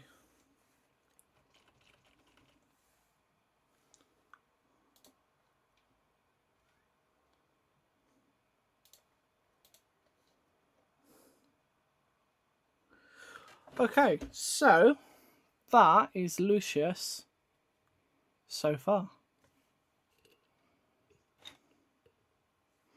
Okay, he's looking pretty awesome.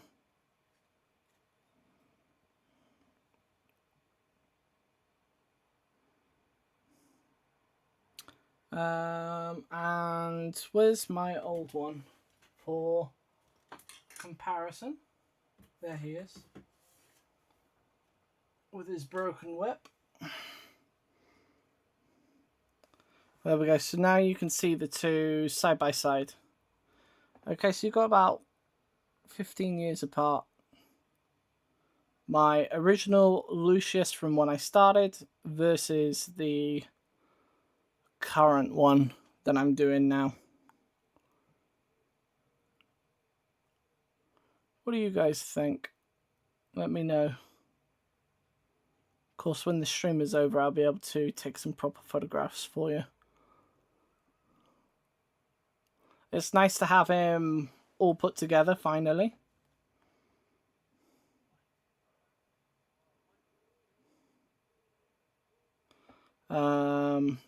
The next big thing will be to tackle the black armor and his whip.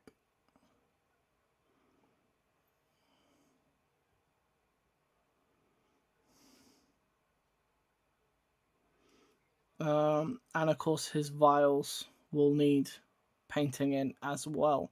Those are like the three main parts left to do now. The rest of his black armor, which includes the leather straps, the whip, and the vials. That's really the main bit, the main parts that need doing.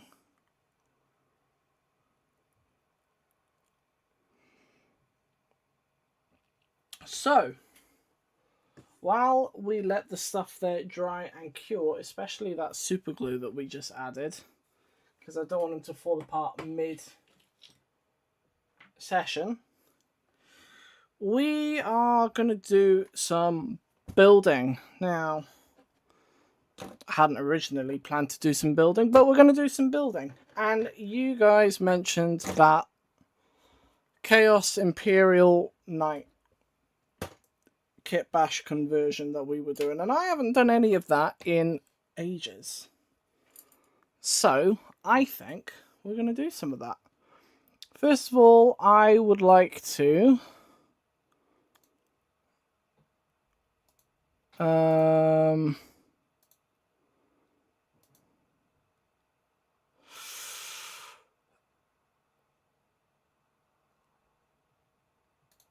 first of all, I would like to change the title. So we are going to go and I'm being dumb. I'm trying to do this in a clever way. I literally have the tool right here in front of me to do it. Let's go into the studio. Let's go to live. Details. I forgot to turn monetization on. Whoopsie. And we are going to switch to kit bashing.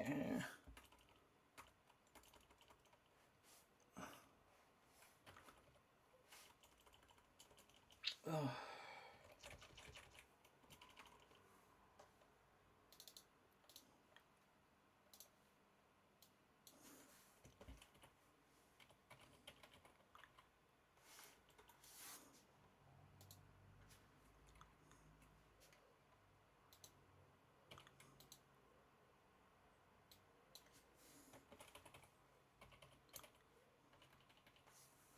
See, now this is one of the problems that have followed me over from the old computer, and that is that sometimes stuff just doesn't want to cooperate.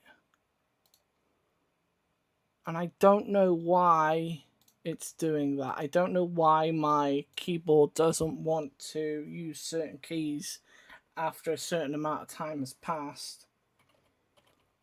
Like right now, I can't use my H all my backspace. And it's really frustrating. And I'm curious.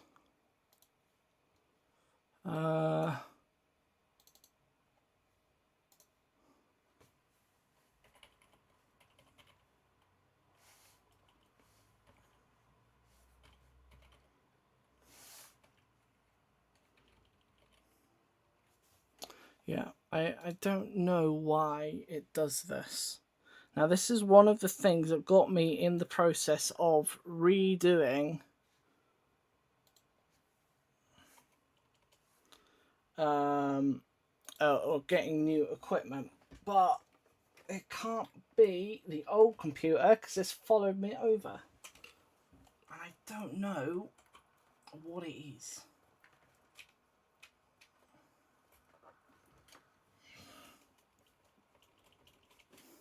And it's getting under my skin. I don't know why it's not working. And it's driving me mad because I just wish I knew how to get rid of the problem so that I could use my stuff properly. And unfortunately, it's followed me over to this computer like some horrible little plague.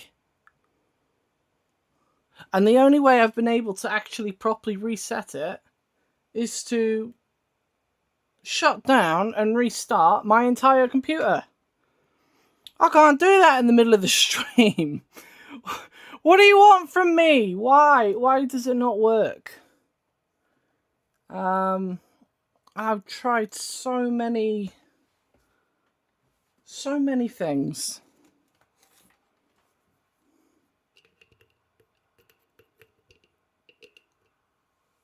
So many things. And I don't know what it is. I just wanted to change the title. That's all I wanted to do.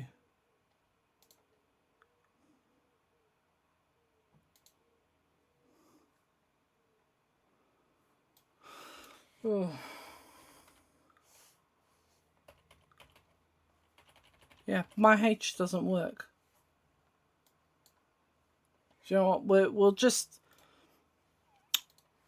not do it. We're just gonna leave it alone. It doesn't matter. We don't need to change it. It's fine. I'm gonna bring you guys back. Hi, boss. We're gonna leave it alone. Lucius, we don't need you anymore. You can go away. We are switching gears now to some Chaos Knight building. I'm a little irritated now. I just wish I knew why this issue keeps coming up, and it doesn't matter how many times I research it and fix it, it sneaks back in and it drives me mad. So we've made some good progress on Lucius. He is drying. His arms are now attached, so anyone who's not seen him yet, here he is. He's looking good. You know, we are more than halfway done. I'd say we're even close to 2/3 or 3/4 of the way done. But yeah, we've got to do his whip. We've got to do the vials on his power pack. We've got to do his black armor and the leather straps and his feet. So there's still a fair bit to do.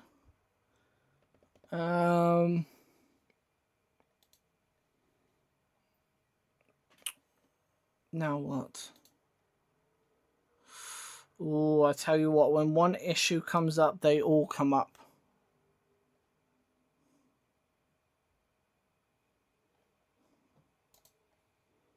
Has it gone down? It's come back. Okay, right. It's coming back.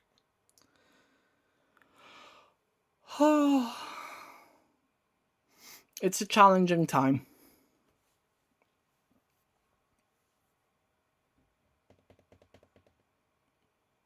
But yeah, that is Lucius. He's looking real good. I'm very happy with him.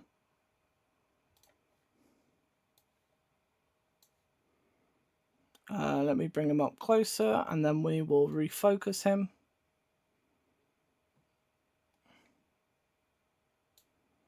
There we go. Let's bring that lighting up so that you can see a bit better, because lighting is everything. And there you go.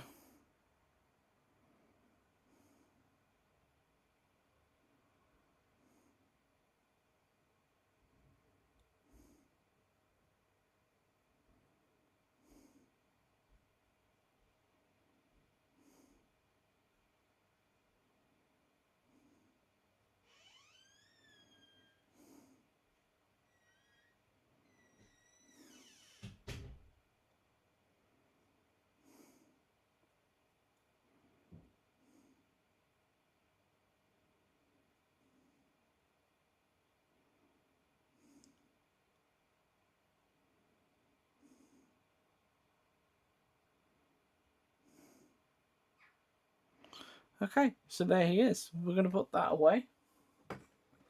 And we are going to work on the Chaos Knight. So let's put this down so you can see me. What were we going to do for the Chaos Knight? That is the question. We got so much stuff going on. I tell you what, once I've moved everything into like the new working area, it's going to be so much easier. But that isn't today. It will be soon, but not today. So let's have a look at what we've got.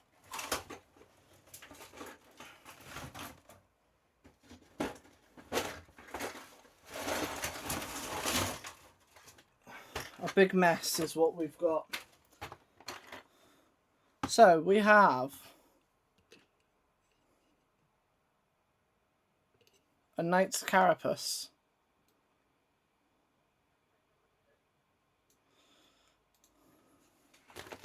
We have a half. Oh, we have a half spiked shoulder pad.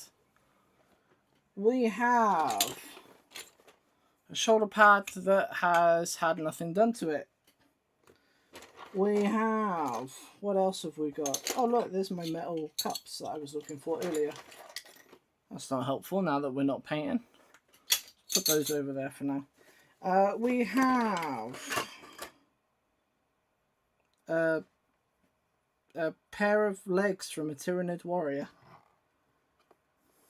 Several pairs of legs from Tyrannid Warriors. Stuff here that's not going to help us though. These might be helpful at some stage, so I'm going to put that over there.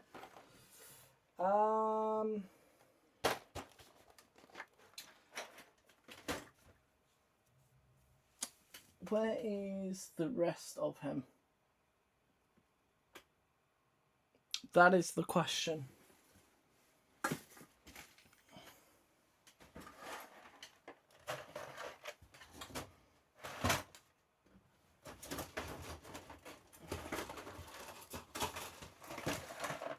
There he is. He was in this box that fell over. Of course he was.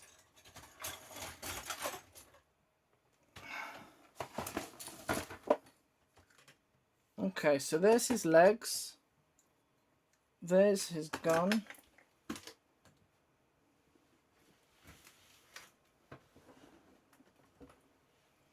That's the tilt shield. What else have I got here?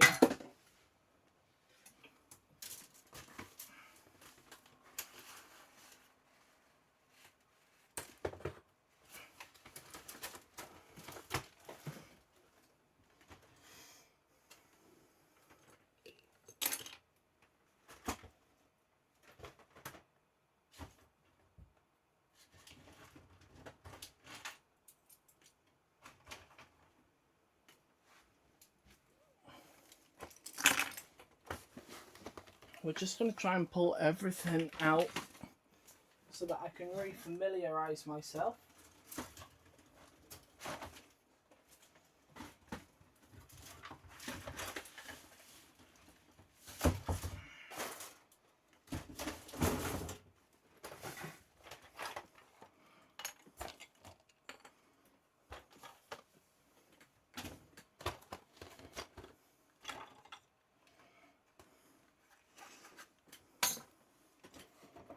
There's the hand. And most of the other bits that we're looking for.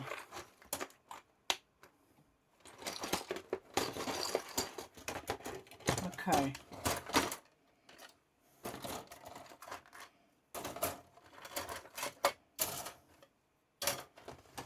Okay, so there is a majority of the parts that we're looking for. Here's the issue. I lost the plans that we made for him. So, we are very much going off pure instinct here. So, let's get things reorganized. This orc is not part of this night. Sorry, not Chaos Knight. He's not Chaos Knight. Why did I think we were doing Chaos Knight? It's because he's covered in spikes and I'm a Chaos Freak. I think everything's a Chaos Knight. He is converted. He's basically meant to be a Doomslayer reference, basically. So,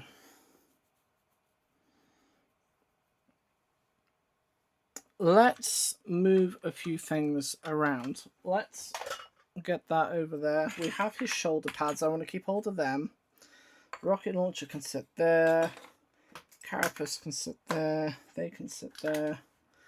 This is his gun. So that's got to stay together over here.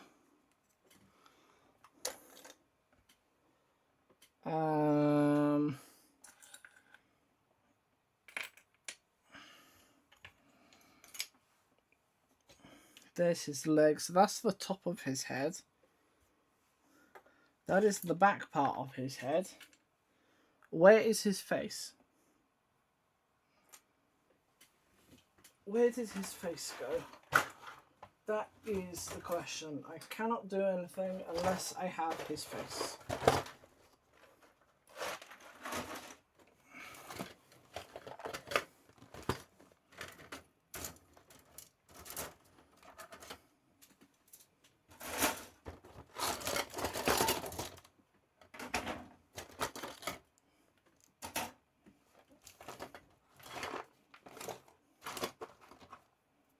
There it is.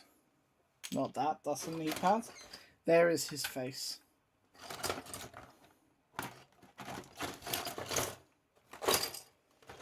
Right. Okay, so with the power of, if I can find some, with the power of blue tack, bam, there it is. With the power of blue tack, we can start to envision what this guy is going to look like.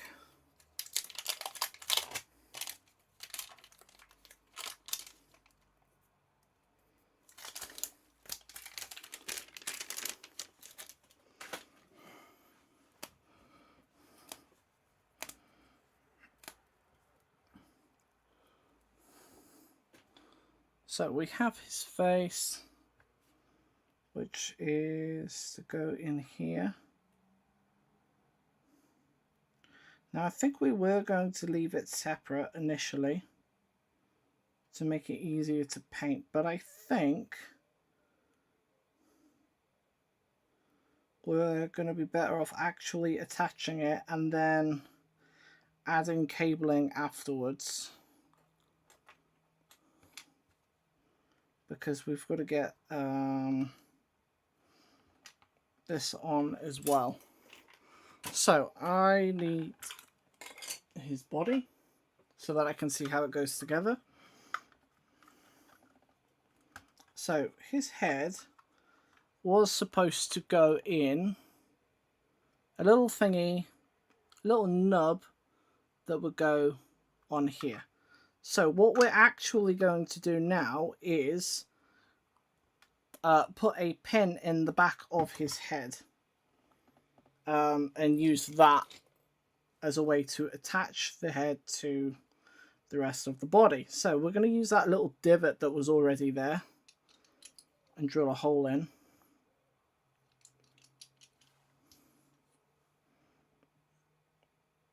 And that really should be enough to get that in place. Next up is this. So we can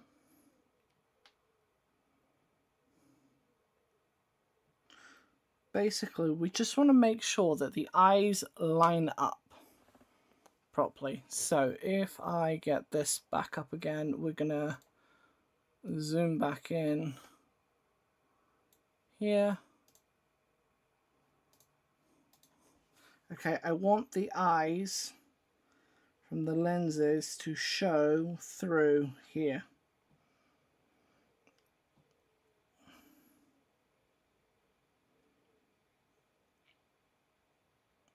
I probably should spray this down and paint this section and then attach it. But then I'd have to... I'm not sure how... Either that or it's going to be some really fiddly stuff. What other options do we have available to us? Let's investigate. So this will go on the night like so. Okay. This will come over the top. And I want cables that are going into the back of here. Now what I could do, if I remove the top of the shell, I could have cables that come out of here into the back of the head, and so it attaches on like so, right, with the head of course underneath, right? And we could do it that way, so that this is attached, gets painted, and then you would attach this on top. Everything is painted and it goes on like so, basically. Right, so this gap that you're seeing from the back of his head was my pointy stick. Here it is. From here, basically, this can all be cabling. Right, the other part is that this is part of the head, right? This used to go on the top, and I'm wondering if it's worth keeping that to cover up like so, because I think it's not going to fit with what the skull is doing, right? If I just get that head out of the way, this doesn't really seem to fit very well. It doesn't seem very organic. So I think what we need to do is take some ideas from what was his name? What is his name? Geiger, I think. Let me see if I have some pictures available. I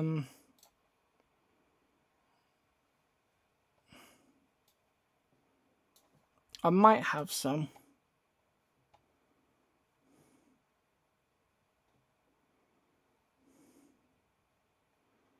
I don't think I have some here.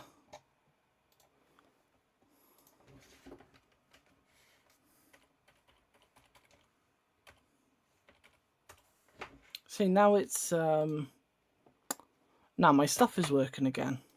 See, I don't know why it does that.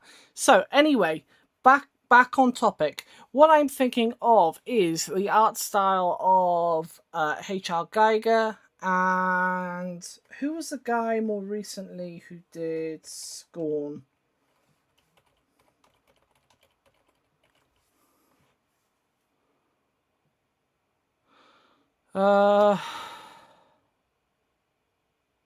Zadislaw Beksinski, I think.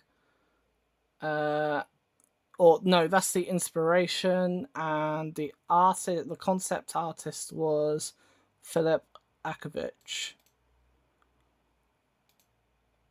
So let me see if I can get some pictures real fast. So we want some of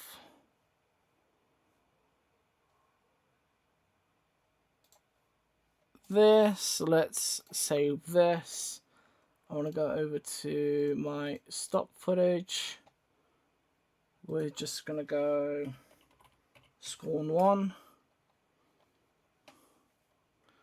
Then we're going to go over to something like this. I'm going to go Scorn 2. I'm going to grab this.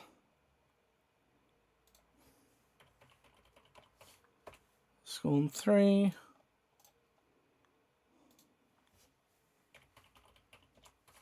Scorn 4. Then we're going to go Geiger.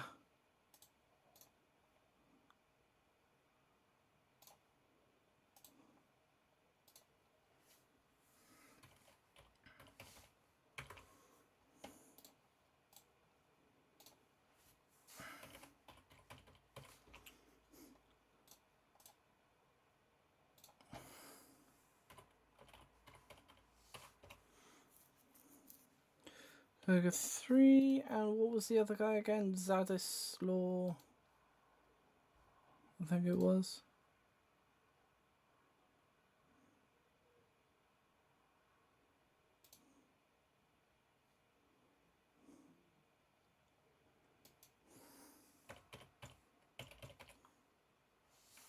There we go. Now, this night isn't going to be purely based off of this, although I would like to do something based off of this later on down the road. Let's grab this.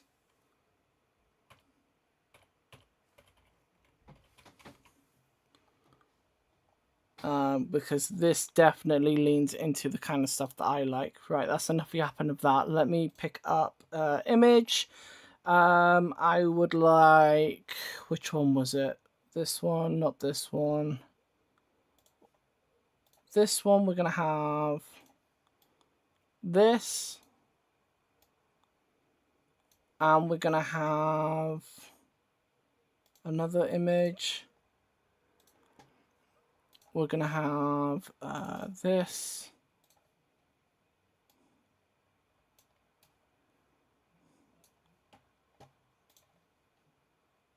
Let's do another one.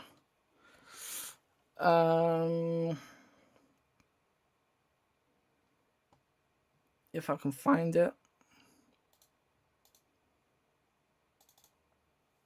This. So some of you guys will recognize some of this art style. So this one here that I'm moving around now, this alien looking one, not a pun. This was H.R. Geiger. This is where the art style for aliens actually came from. That is also the same guy, this face at the bottom, and is one of the main art styles that influenced the game Scorn, which is up here. The other guy, Zadislaw, or however his name is said, I'm sorry, I'm going to butcher it a million times over, is... which picture did I pick up? This one. That is this one. Now, I can see where a lot of this has influenced Scorn after playing Scorn. But for me, this is more akin to anyone who has seen the Dawn of War 3 trailer. If you guys have seen that, what the Eldar look like, where the Howling Banshees come out. I'm going to see if I can find a picture. It's very much like that, except Dawn of War is not like red and orange. I think it was like the best part of the whole of Dawn of War 3, that one trailer. I think the rest we don't talk about that game. Dawn of War 3, what's that? Nobody's ever seen it. No one's ever heard of it. But the cinematic was fantastic. I just can't find a good picture of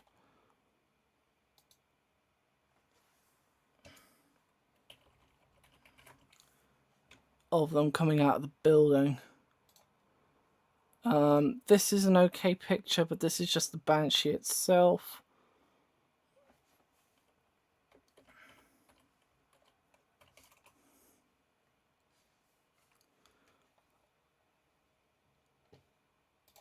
But I can show you that as well.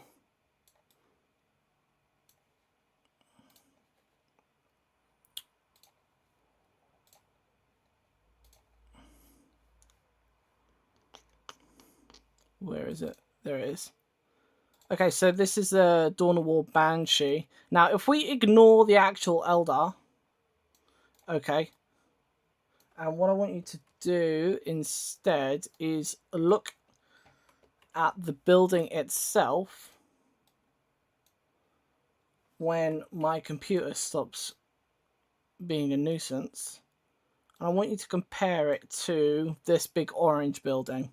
You will see a lot of it is very similar. So I'm curious if the artists behind the cinematic team drew inspiration from some of this Zadislaw style stuff.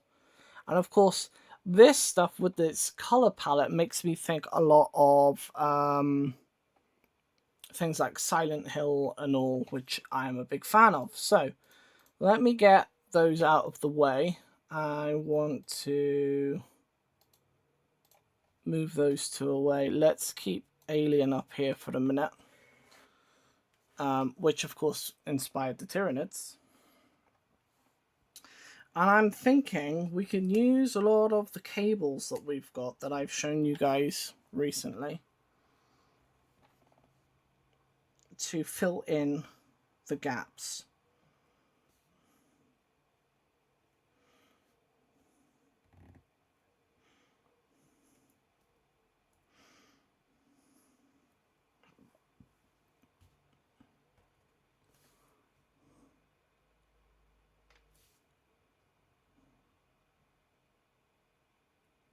Okay, so that's that. So I think this is going to be redundant for what we want. Let me zoom this out a bit for you guys. Yeah, I don't think this is going to be helpful for us anymore. I think what we would be better off having is something that partially covers this, but fuses in with this skull, and then have cables coming out of it. Right, so of course that means our first protocol is to get cables, and that means I have to pull a sneaky little trick. So if I go over here and I grab, if I can find it, not this guy.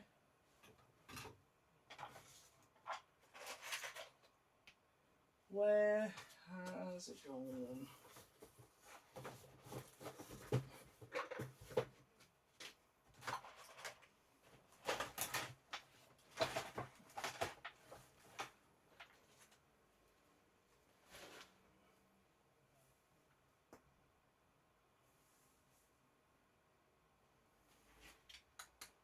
I don't know where anything is.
Okay, I got some stuff. I've got some stuff that might help us out here. So, wires, tools, all kinds of bits and pieces.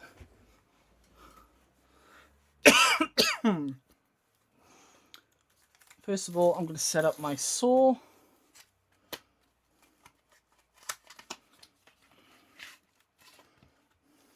I don't often bust out the saw, but I think we're going to need it today.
Riveting footage, I know.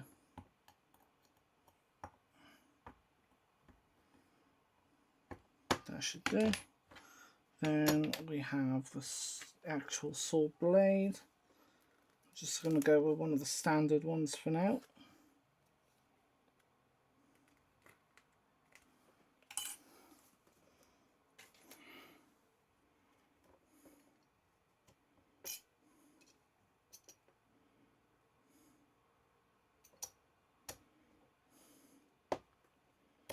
I'll make sure that's in there good and proper.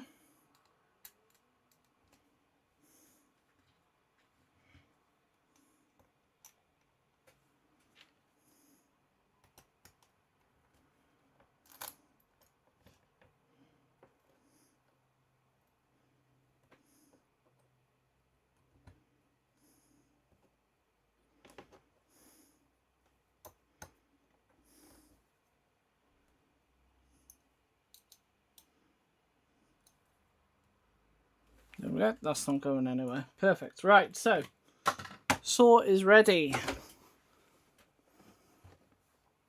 Next up, let's get this stuff out of the way.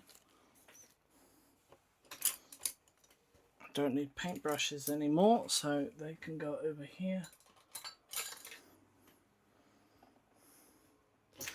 So, what I would like to know is how much space am I looking at between the actual part and the back of the head. Now, looking at that, gauging it, I am guessing probably maybe just under an inch.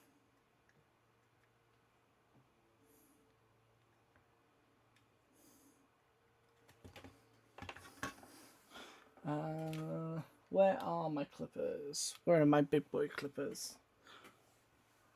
Somewhere. One day I'll have a place for everything. Oh, there they are. I knew they were around here somewhere. Let's zoom out a little bit. Let's give you guys a better view. I'm just going to grab a piece of this excess barbed wire from another project. Just straighten this out a little bit so that I've got a bit of an idea. I'm going to put that there. Now, I know I don't need that much for sure, so I'm going to cut off a bit more.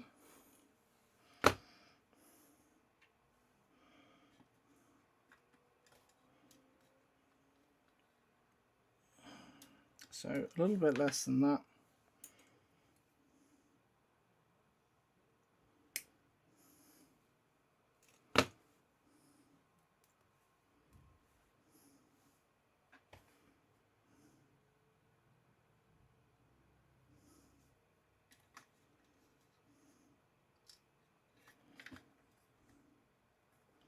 Okay, so that is actually about the right sort of length. With a little bit more just to get it secured into where it is. So this bit of wire is actually about the right size. So we're going to start there, I think.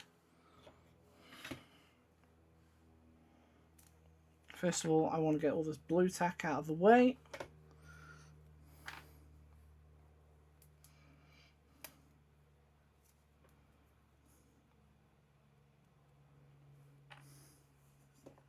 And then I want my knife, and I want my pokey tool, and I want my drill to hand wherever my drill has gone.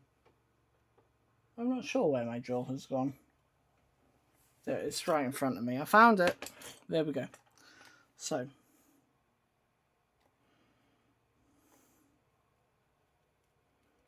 we'll drill a hole in that green stuff. Just a small one. Just wind that up a little bit with the pokey tool. Basically, I want to see if I can just wedge that cable in there. Basically, which I can, and then we can reinforce that with glue at a later stage. And then if I were to put this on here, and then grab this, yeah, we'd still need to take a little bit off.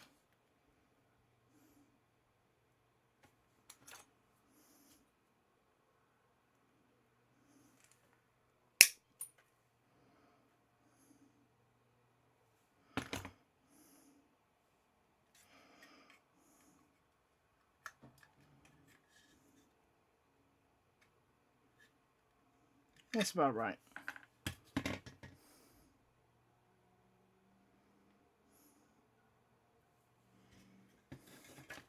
So we're just basically going to fill this in with as much cabling as we can.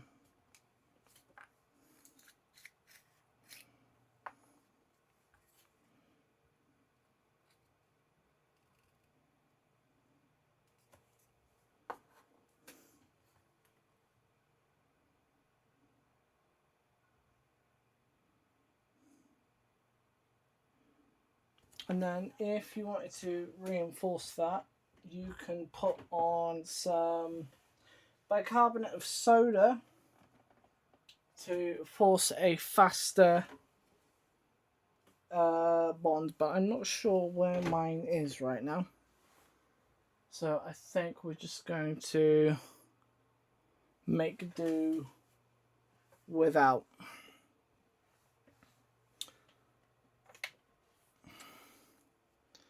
So that cable is quite stiff, so I'm going to try a more flexible one. So this is one that we got from our mouse the other week. And it's got a bit more give in it. And we're just going to cut chunks off of it. And basically the idea is that we are creating a frame or a platform that smaller and more delicate cables are going to be able to work around.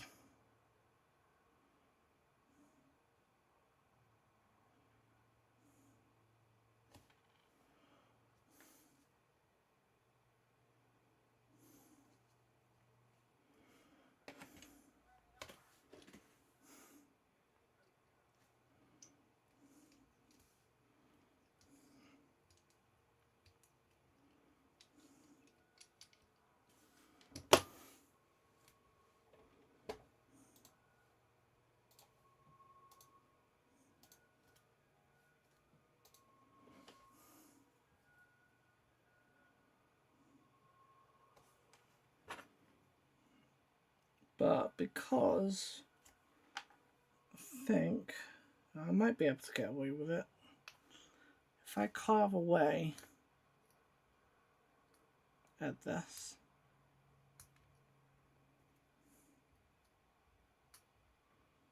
I might be able to glue that in.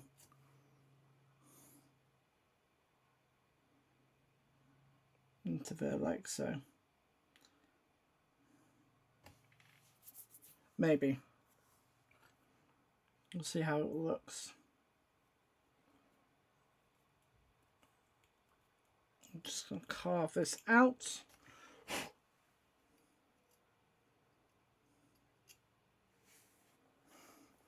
Then, because I don't want this, I want it to be flat. We're going to just roll it along to try and just pull it off like that. There we go, perfect. And that means that just when we glue it in, it's going to be relatively flush with our entry point, or with our connection point rather.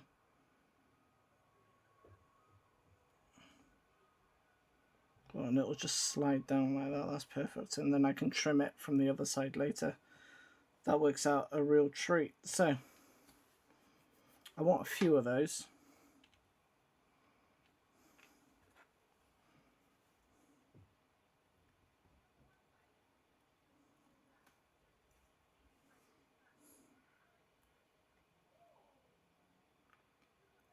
Not from going that way.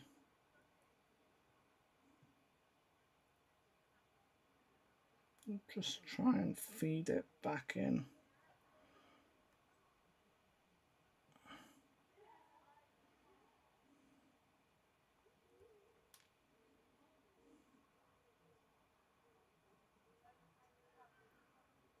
I'm just doing the best we can. It doesn't need to be perfect.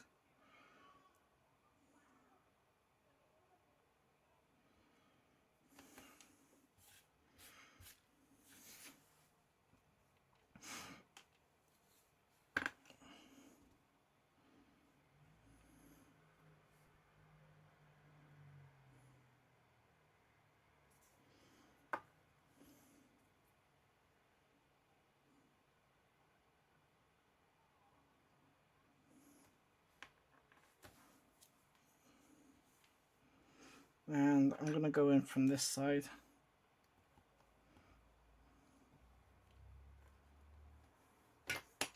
On the damaged one. I put my clippers down and I've immediately forgotten where. There we go.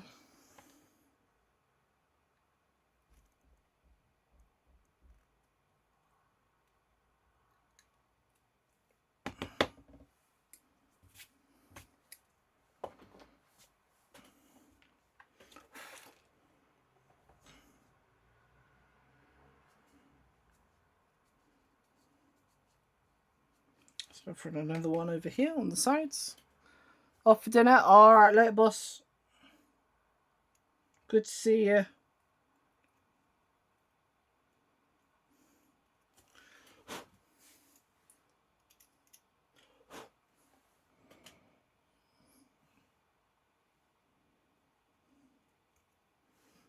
Okay, I'm going to grab this one. Always dry test.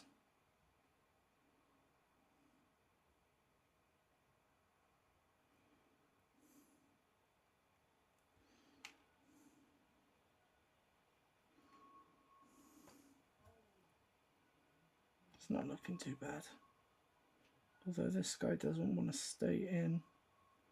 It's a bit of a pain, but we'll make it work.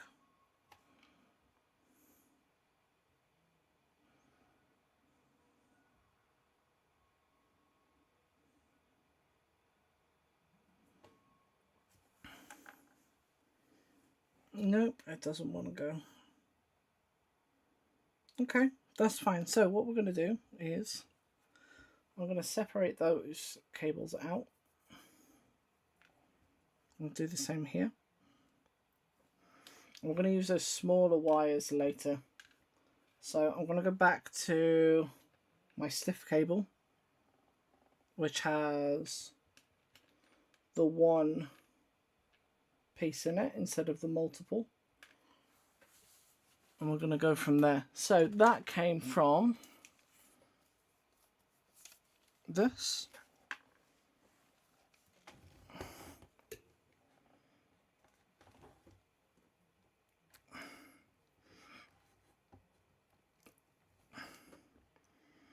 And it is tough to cut through.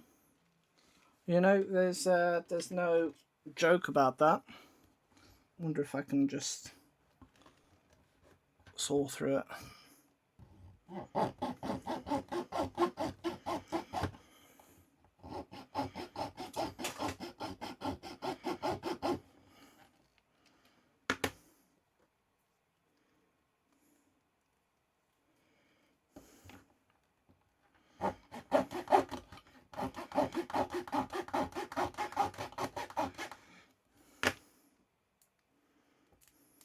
There we go, that'll do.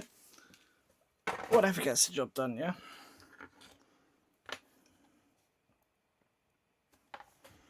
And I'm gonna basically just dissect it right now. Okay, so you can see this has 4 cables in.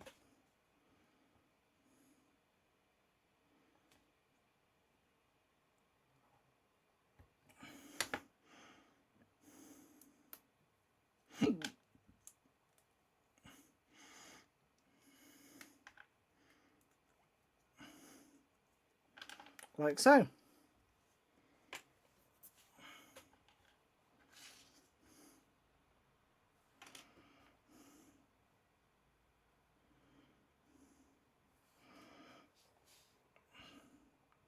So we want one here. We're going to bend it a little bit so it fits what we want it to do.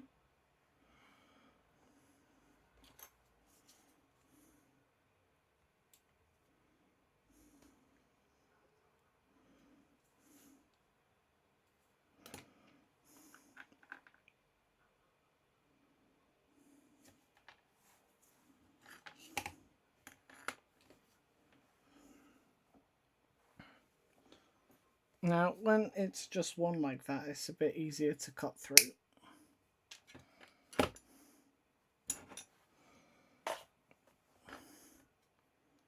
Then we're just going to expose the last little bit.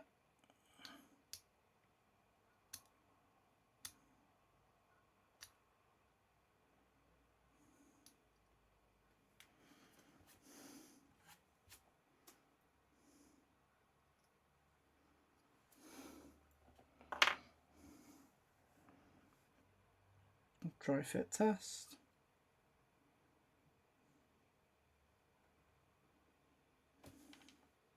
It's a bit longer than I need. Let me see.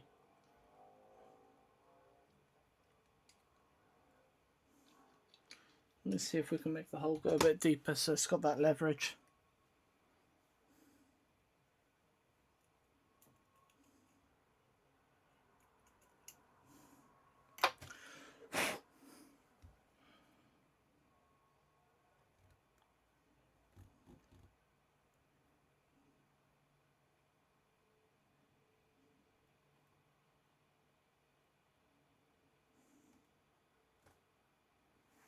That'll work. So we want to cut off about here.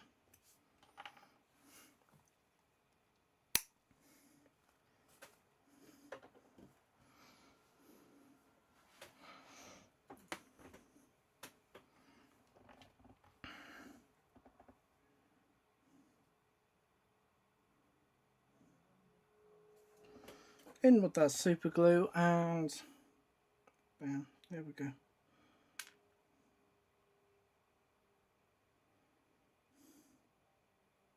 And of course the other one fell out.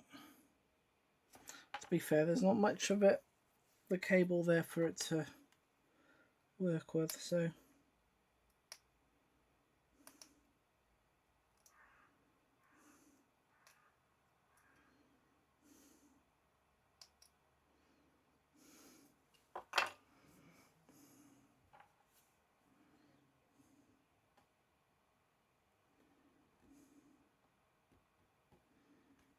I'll try it again.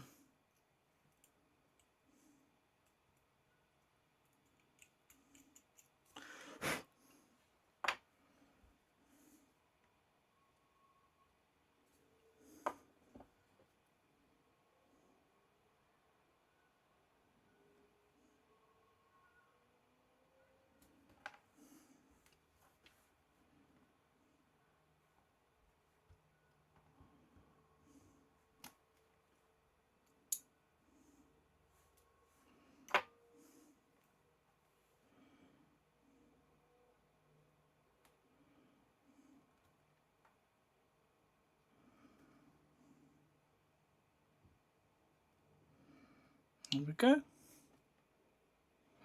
We're just going to keep doing that, I think. So I'm going to make a few more of these holes.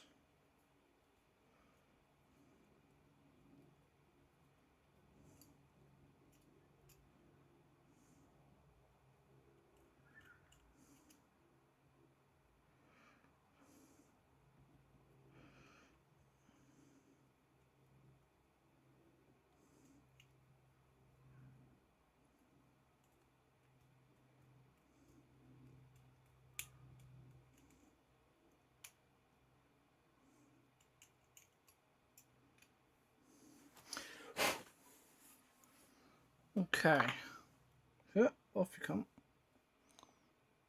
So we've got room for 3 more. Let's do that now.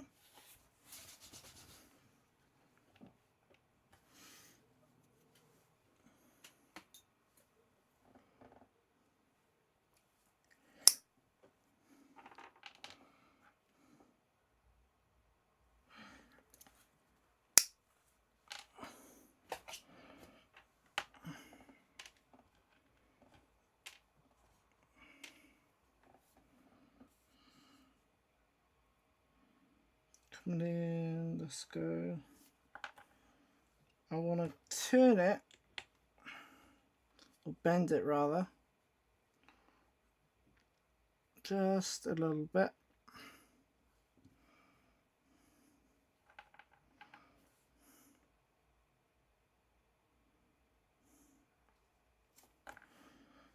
Then we want to cut off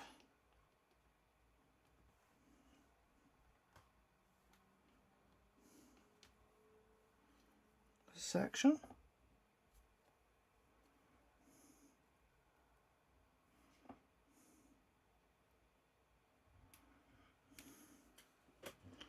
There we go.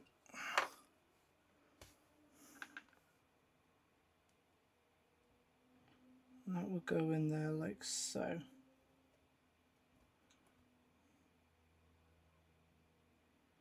That's 1. That will be 2, and that will be 3. They're a little long.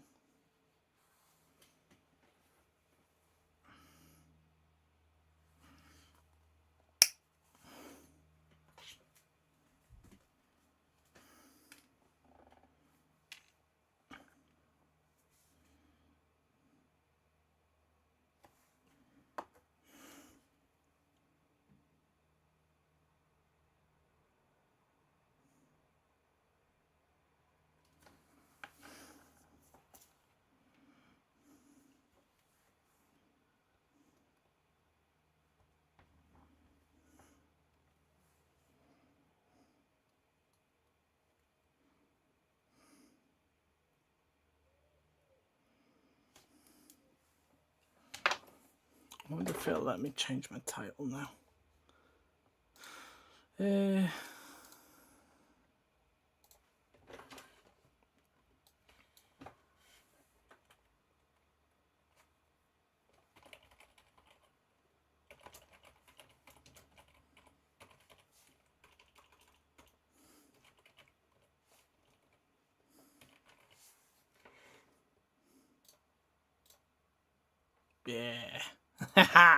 There we go. Good.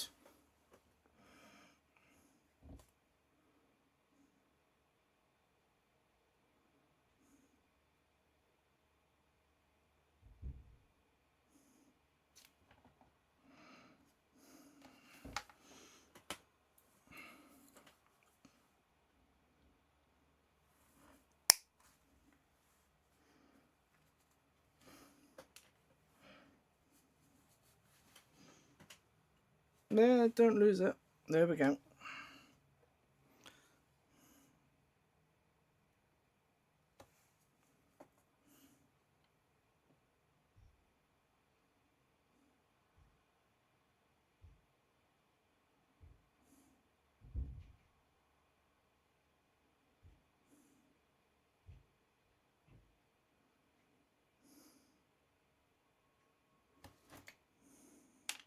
No.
Good, good, good. We've got one more to do.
Trying to get the center one on again.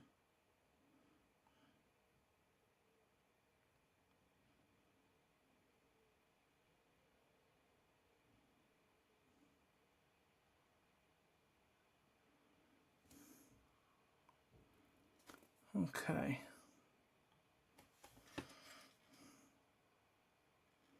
And that is basically to go in like so.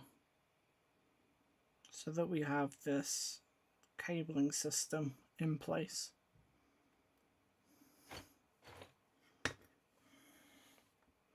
That doesn't interfere with what we have going on down here.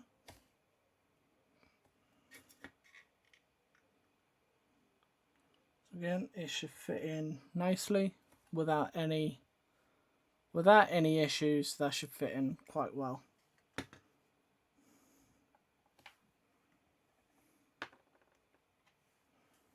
I think while we're here,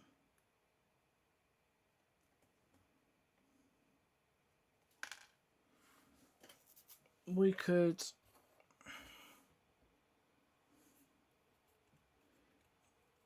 put a bit of this brass or this copper wire in here.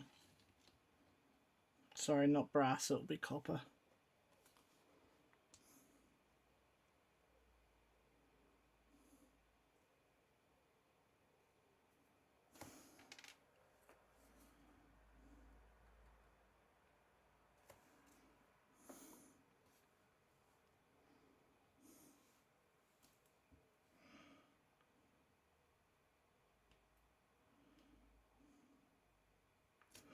I'm just going to let that sit there and dry for a bit.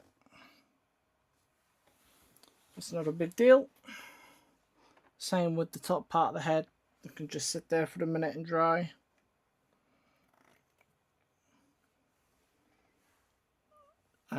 So what would be next?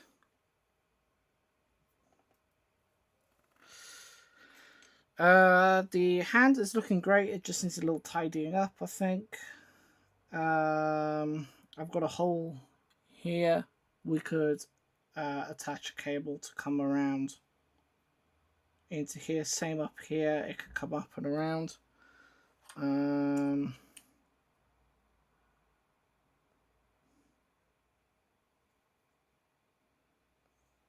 Although it is actually for these, so it may not necessarily be necessary.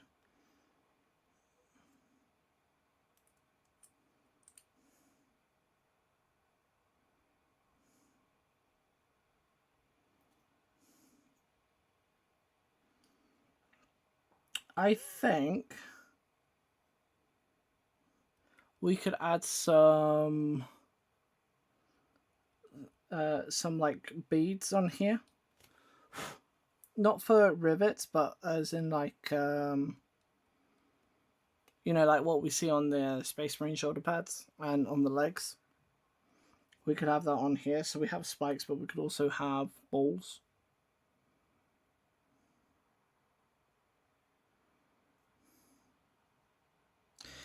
And I have the beads. I have some beads rather right here. We could use these bigger ones. So I think if I get some of my things like this,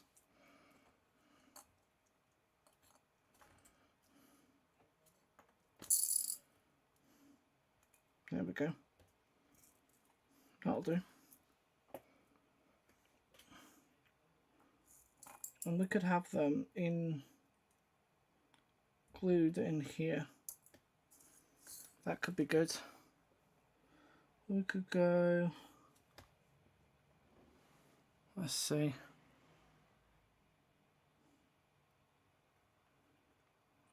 One.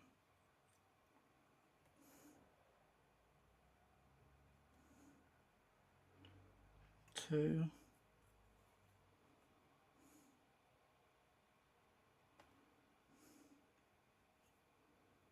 Three.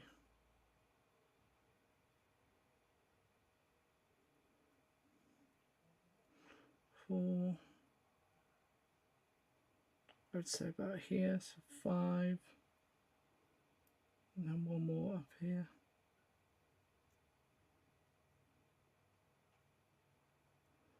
6.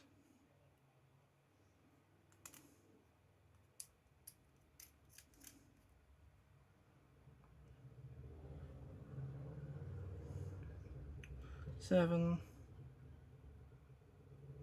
Reinforce that one.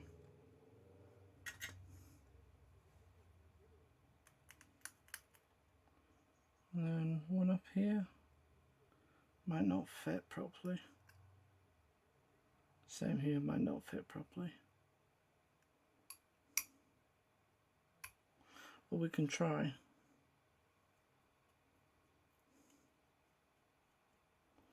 Now we just need to make them big enough for this. We're going to go in at an angle and go around in a circle.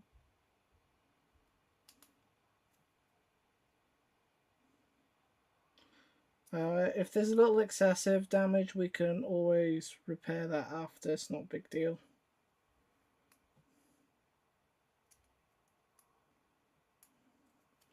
Although I'm not doing very well here, so I think we're going to do pilot holes with my drill.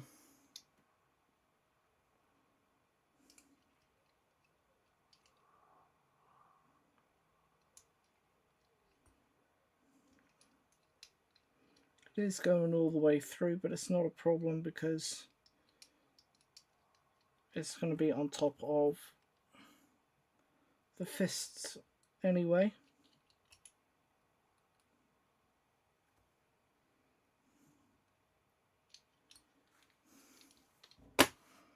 Okay.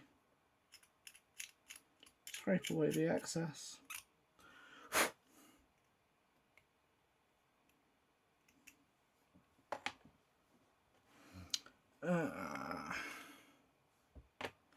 And what we're going to do is we're going to grab some of this.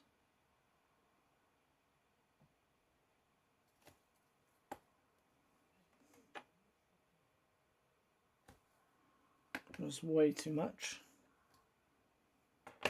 Way too much.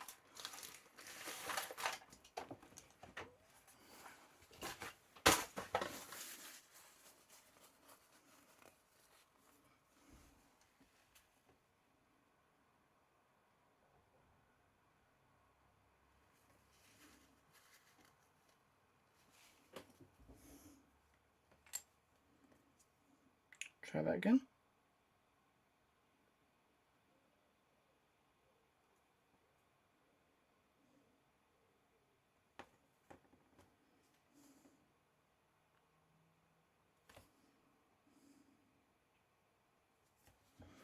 A bit better. And then we're going to go try and grab one of these without applying somewhere.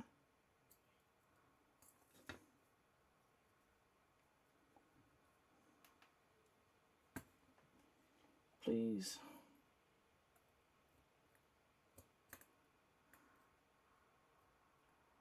They're so smooth, I can't pick them up with the tweezers.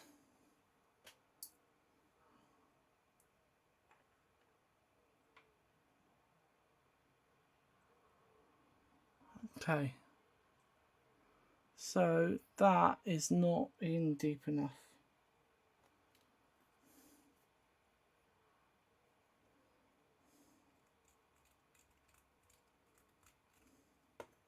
So we're going to do like what we did with the shoulder pad, where we make quite a big hole and then it's going to sit inside it. There we go. That is much better. I'm not sure if you can, if I bring it up like this and then I refocus for you.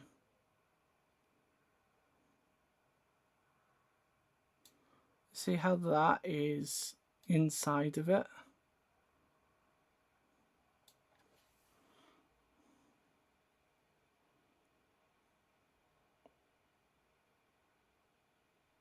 Yeah.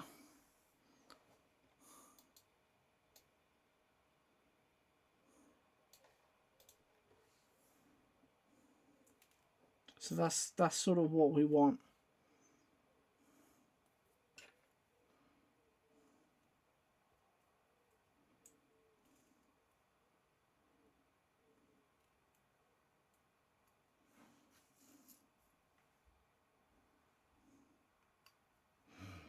And we can fix up the mess around afterwards, it's not a problem. This is going to be very rough anyway, so it's not that big of a deal.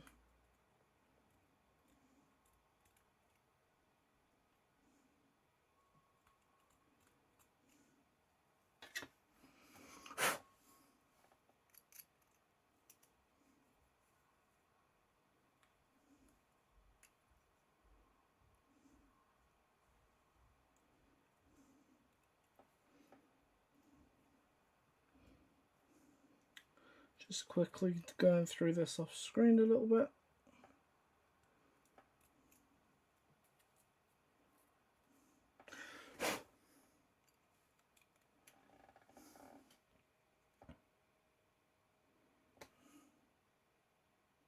Part of me really wants to put one here. I'm going to. I'm doing it. I'm committing.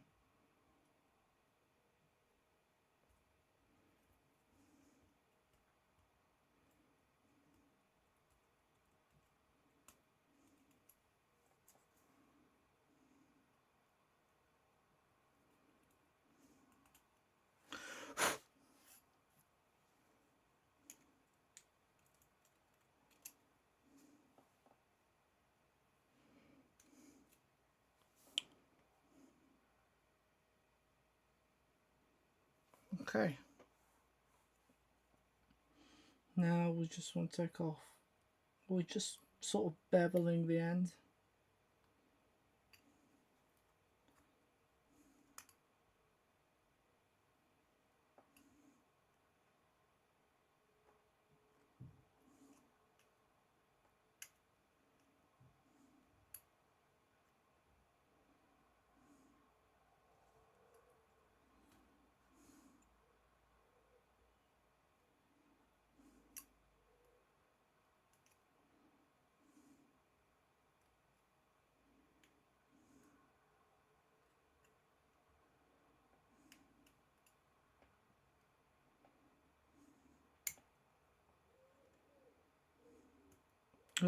Just try to chop my thumb in half. That's always fun.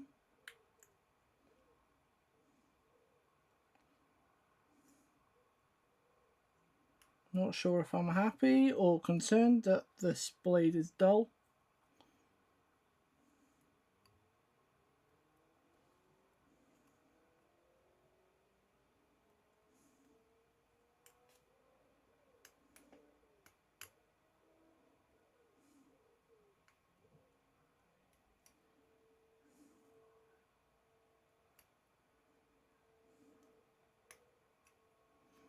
Okay.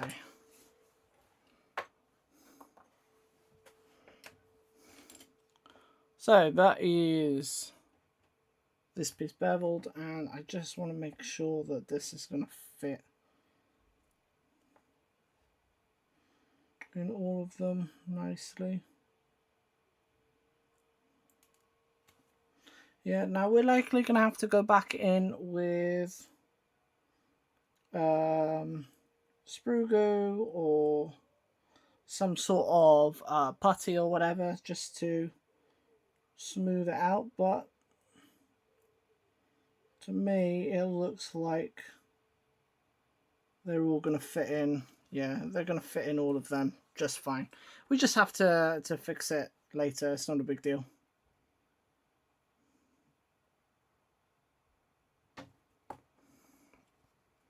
When you're doing this sort of thing, it has to get messier before it looks good.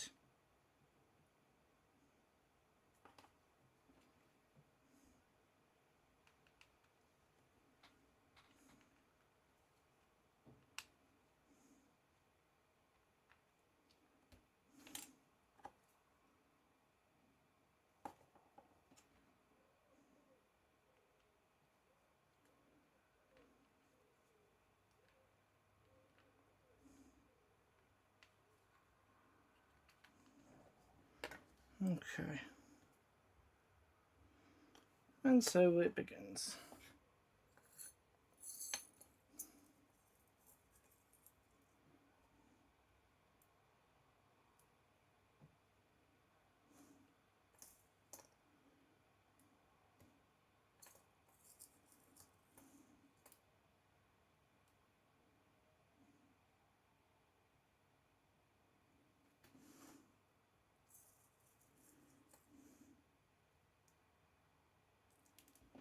Oh, I lost that one.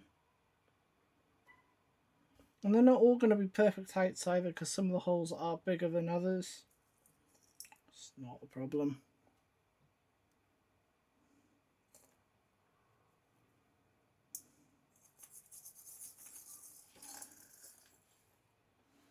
And there we have our beaded gauntlet, or half a beaded gauntlet. Now, I'm curious if you guys think I should do the other side.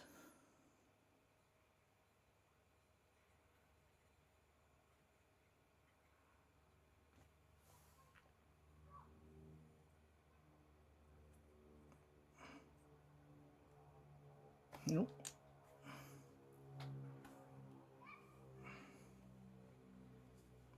I think we should.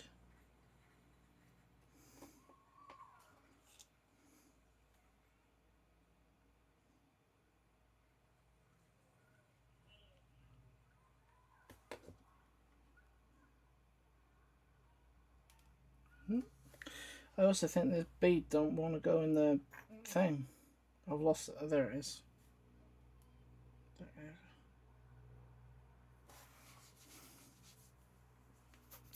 Where's the hand? There it is, right in front of me. Let's put that over the top.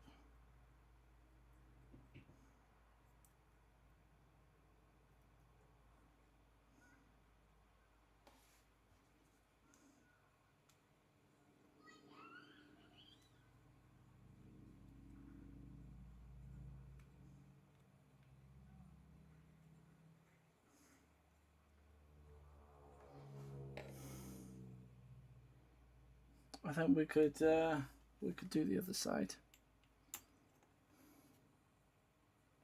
Oh dear, there's a super glue that seeped through, just stuck this to the thing. No, no it hasn't. It tried though. It did try. Yeah, I think we should do the other side.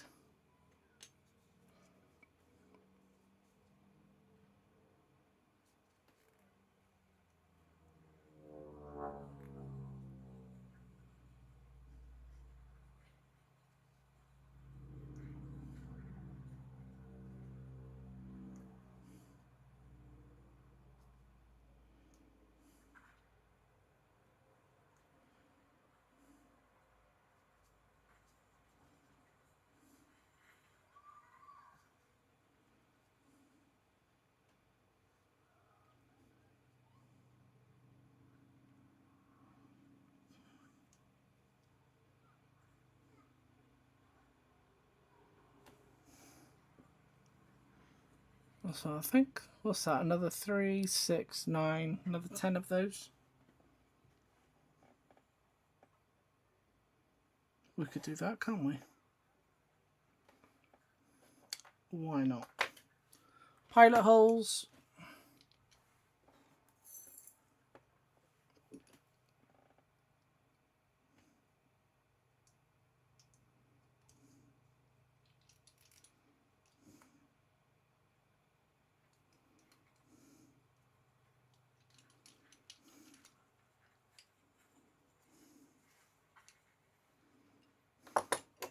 I'm going to do these a couple at a time just in case I've overestimated.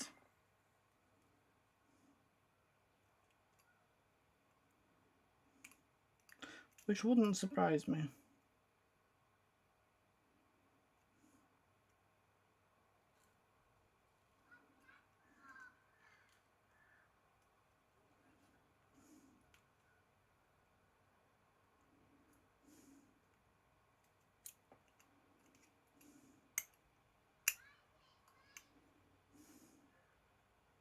No, no, no. Get back on there.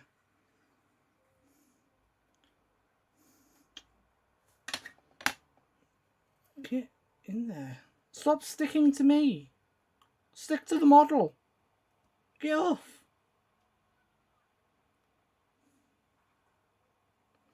Probably do with a bigger hole, to be honest. So.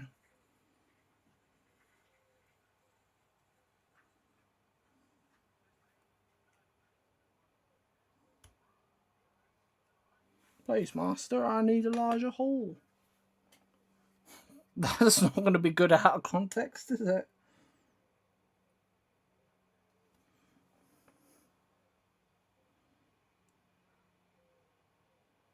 There you go, you little gremlin. Get in there. Get back in that new hole of yours.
Okay.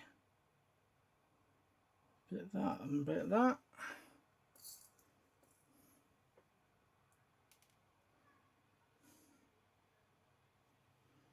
There's one, and come here.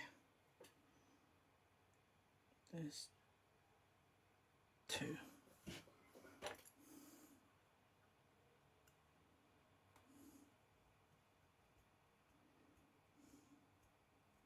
Yeah, they're too close together. I don't like that. So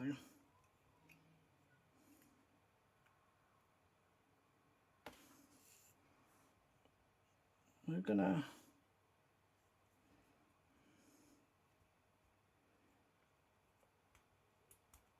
modify the others.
There we go.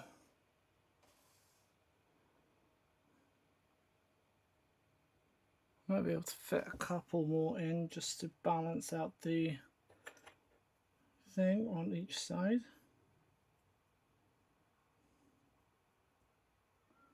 Do a bit of a crazy one here. This one's going to be at an angle.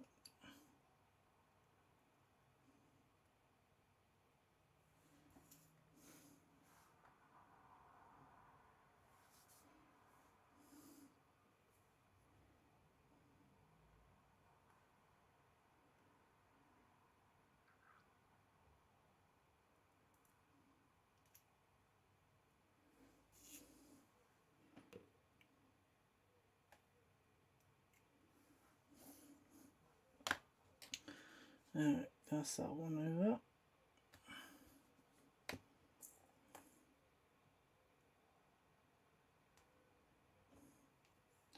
Now it looks kind of garbage right now, but once we fill in the rest, it won't be so bad. I think one more here should do it. I think.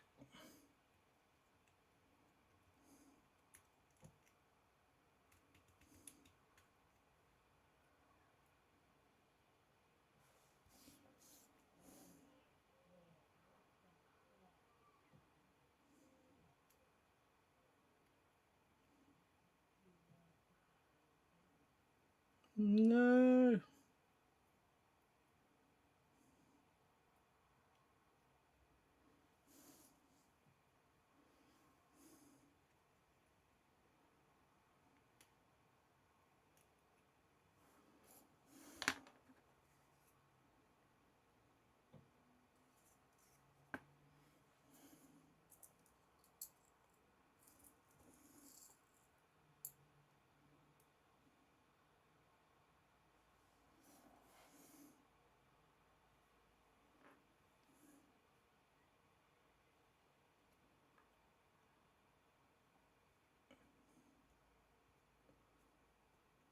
Going a little crazy with my balls.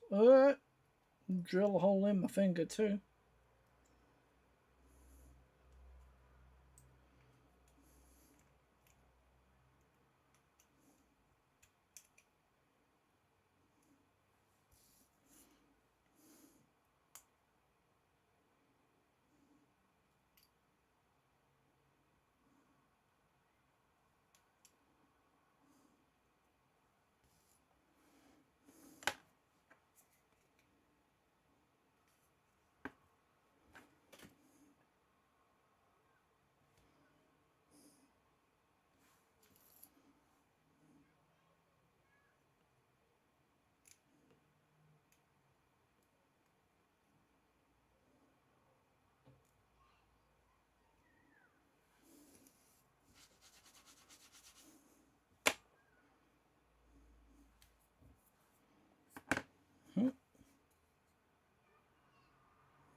There we go. Right, that's enough. Before I start trying to add balls to other places where they don't belong. No need. Put that back over here.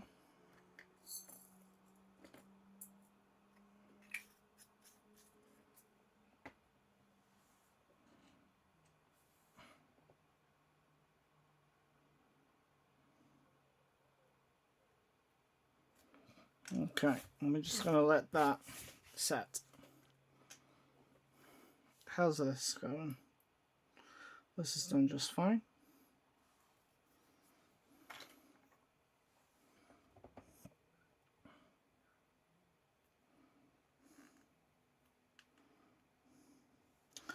I'm going to add that here. Then I'm going to cut off about here.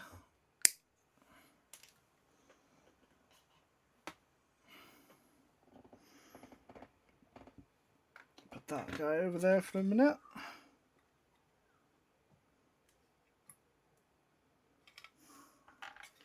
What I want is a hole, hopefully somewhere.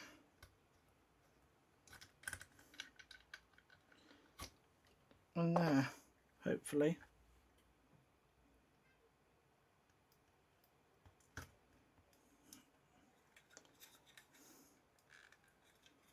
That's actually perfect. That's spot on.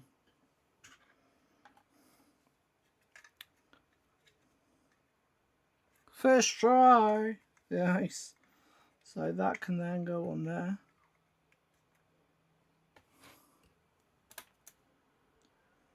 Like so.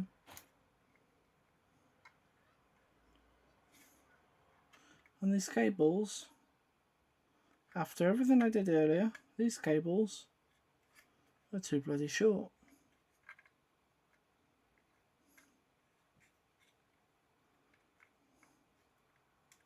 These cables are too short.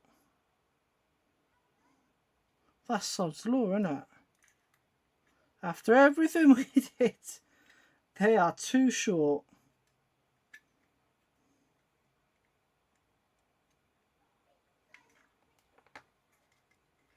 Now, before we glue it, we have the opportunity to we could tilt the head a little bit.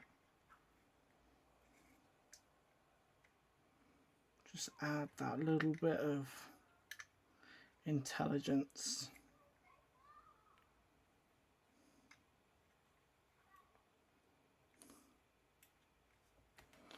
Now, because these are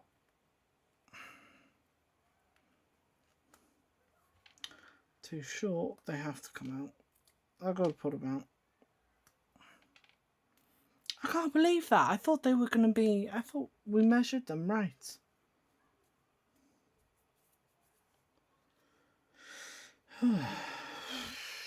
Well, it happens.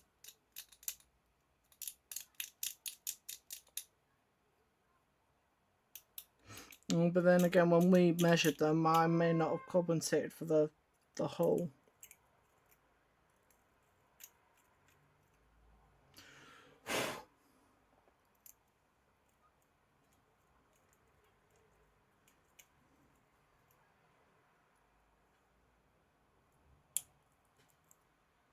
Yeah, I might not have compensated for the bit that was actually inside.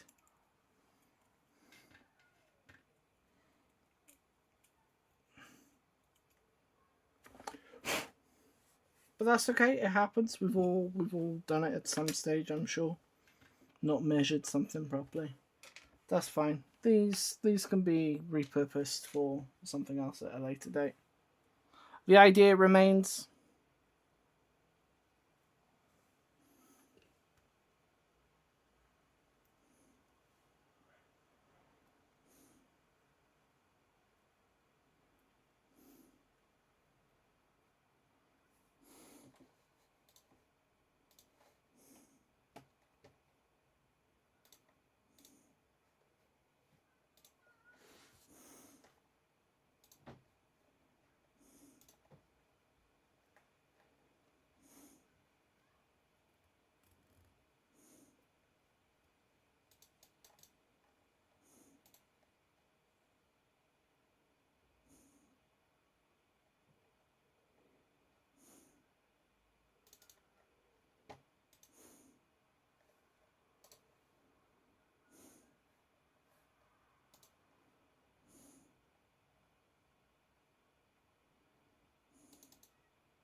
Uh,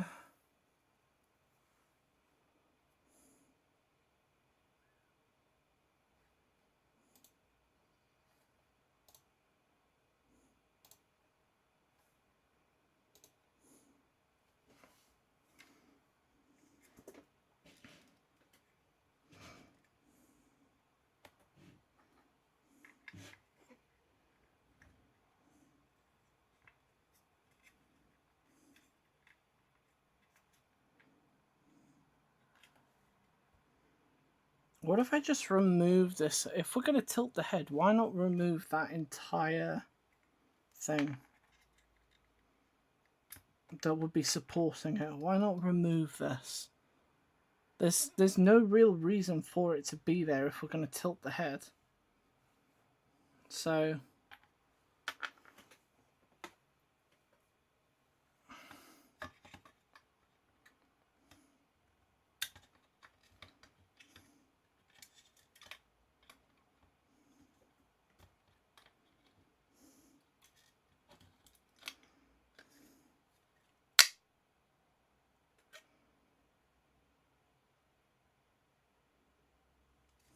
well, I didn't mean to do that, but we have done that.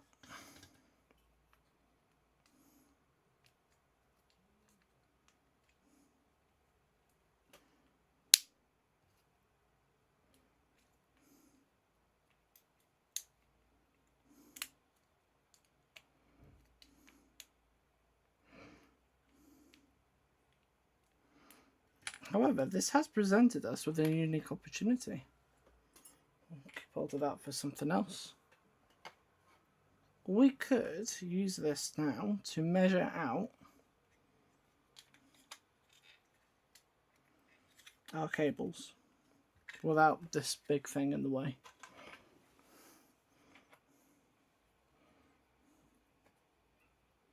That's right, we are just casually destroying this miniature before replacing it. Before replacing the parts, not the miniature.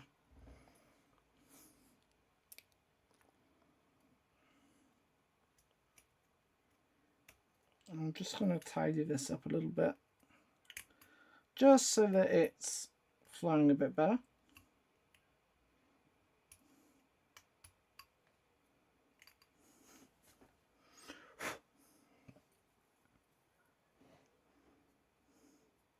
Okay, so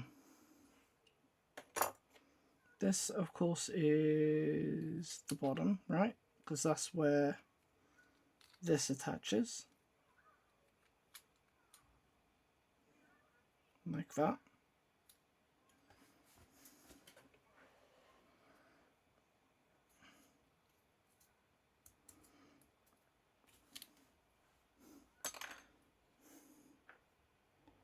So this goes in like so.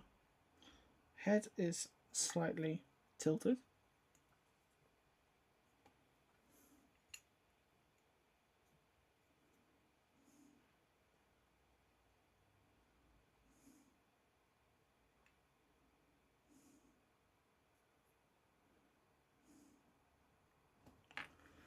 And then we need cables. We need cables. I need more cables than what I had before.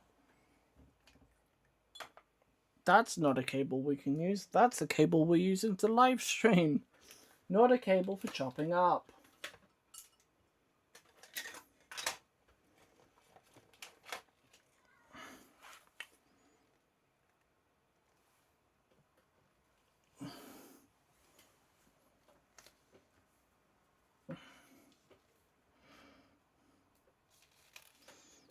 Okay.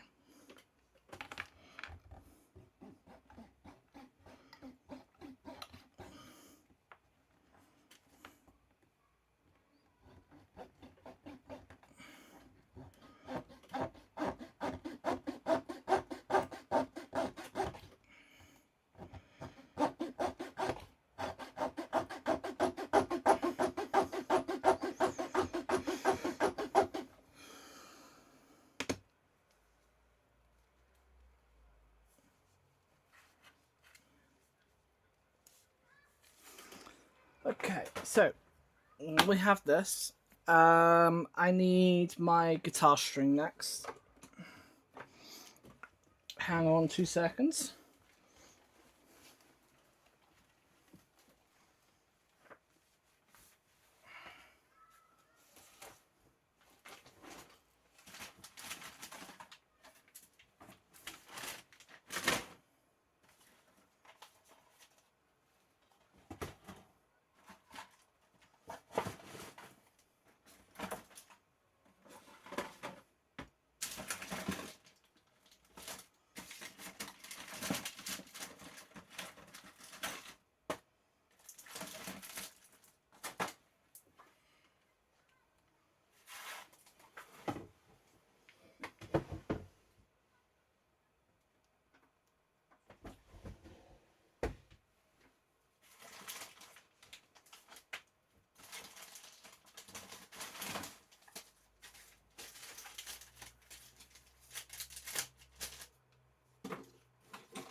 Okay, I found some guitar string. And I found some other jewellery chains. Some of which I think we could use as cabling too.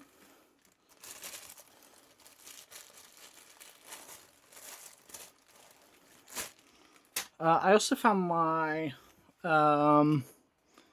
baking powder, so that's great. That will be helpful.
Okay, so we also have this chain,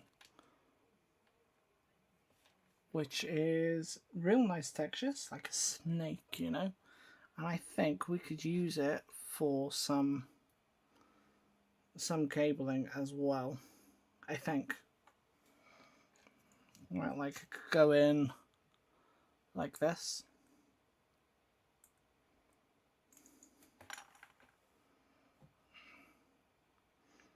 So I think what we need to do is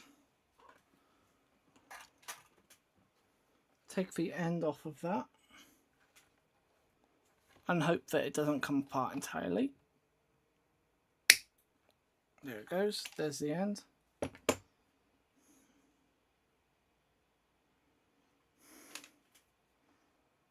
And let's have a see.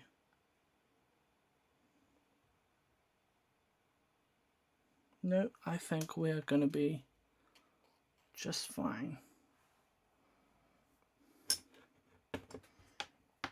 Let's put that over there.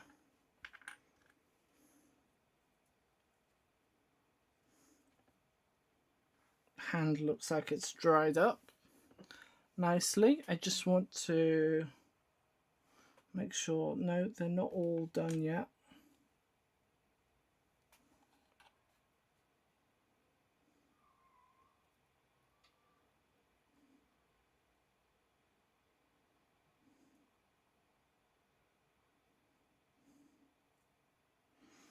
That's not a problem.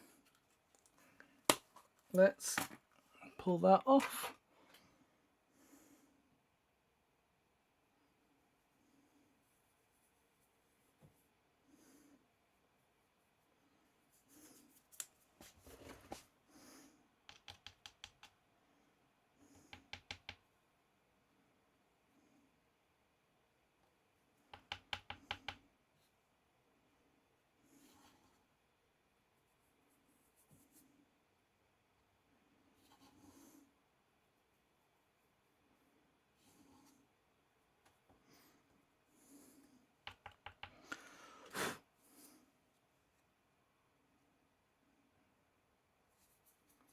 Okay, so that one doesn't want to go in. That one doesn't want to go in.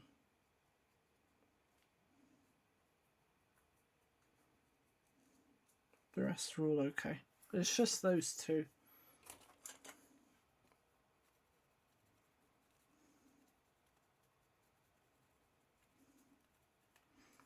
Not a problem.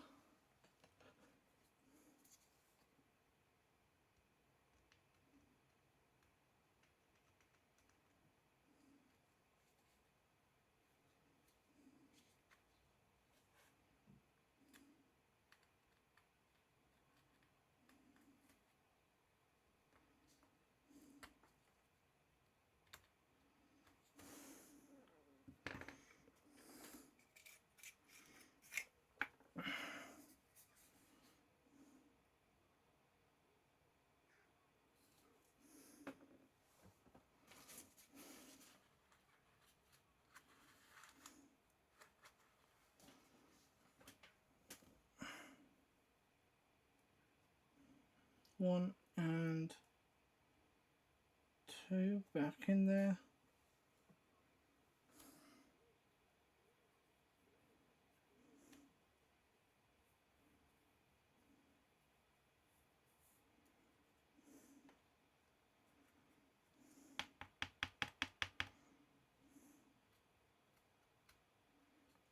And now they are just about secure.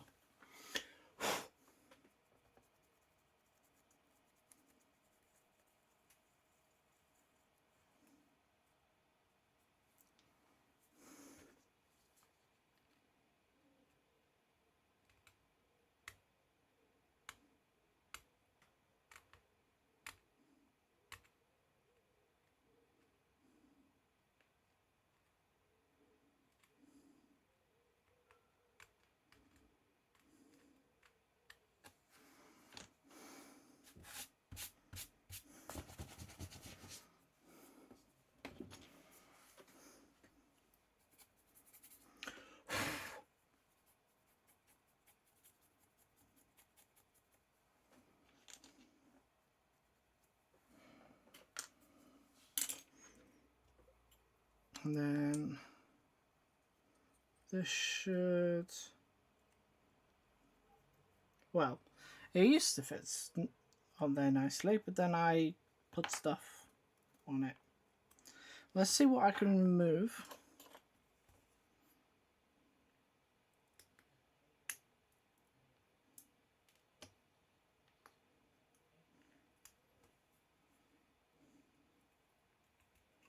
Oh, already lost one.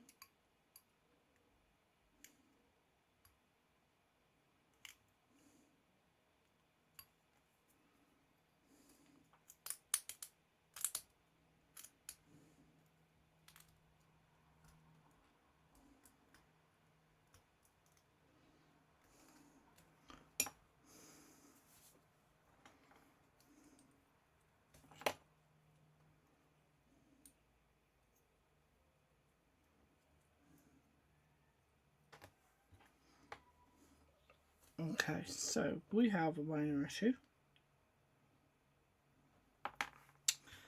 Adding these balls, genius idea. Problem, it won't go back on the hand.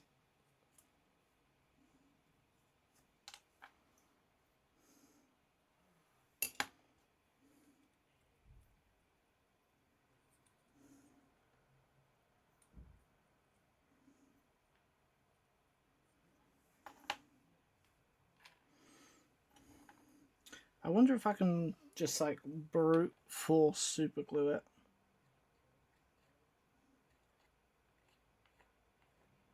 This could be a terrible idea.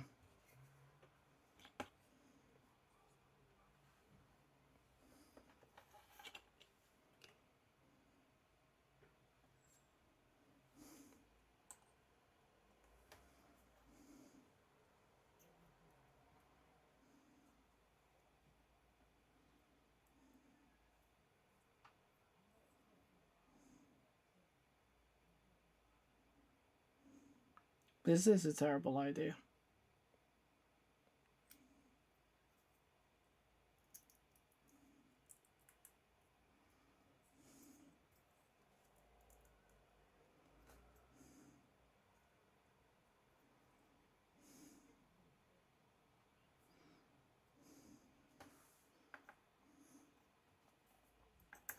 I don't think that's not going to work.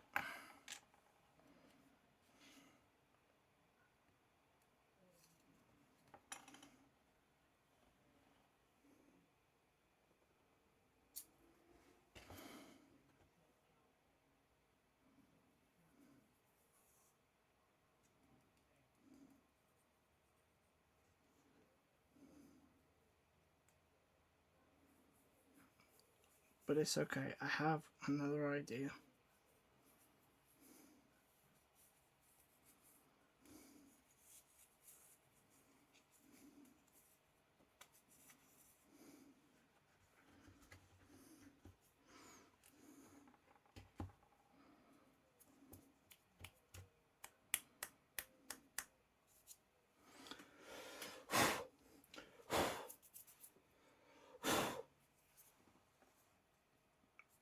I have another idea. We'll be okay. Let's just get the worst of this super glue off. I'm going to dump it in there.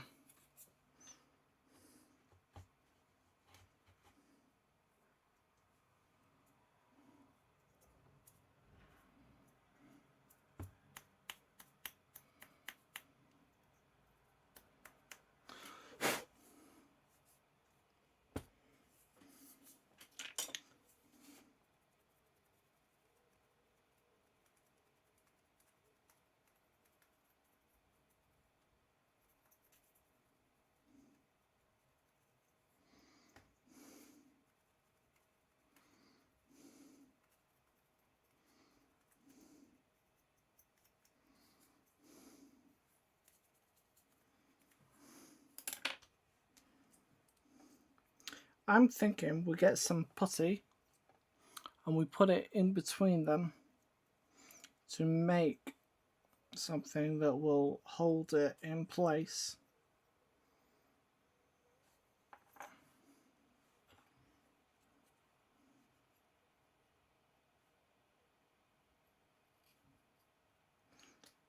And then we'll glue it.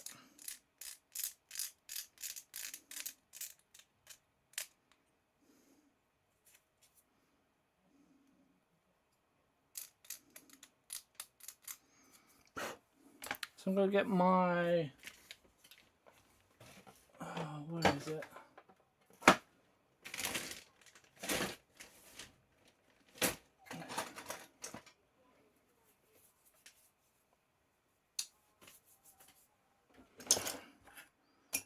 That's a good question. I don't know where it is.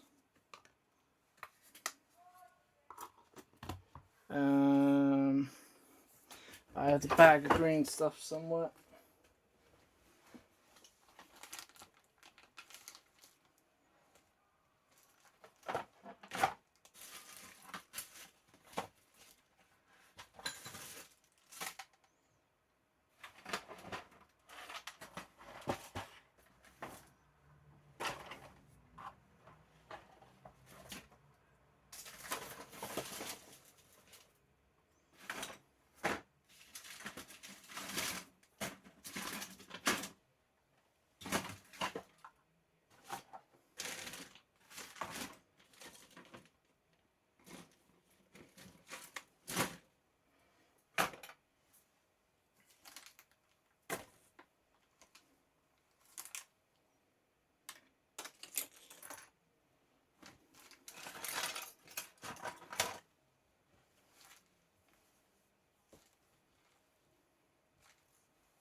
Okay.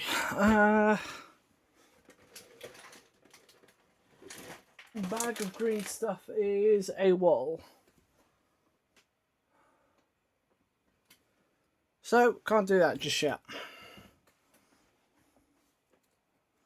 No problem, no dramas.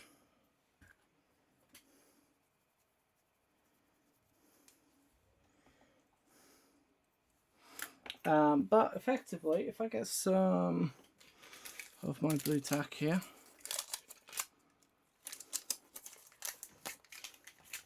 effectively what we're going to do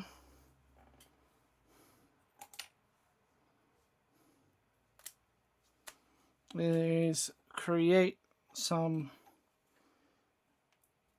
putty here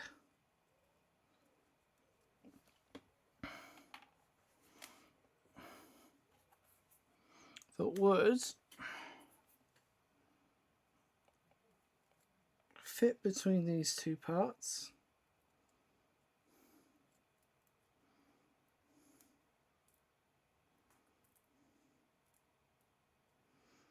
Okay, and bring them together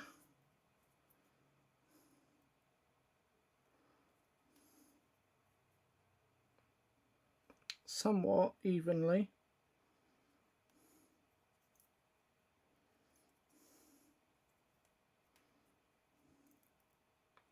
So that we can have the best of both.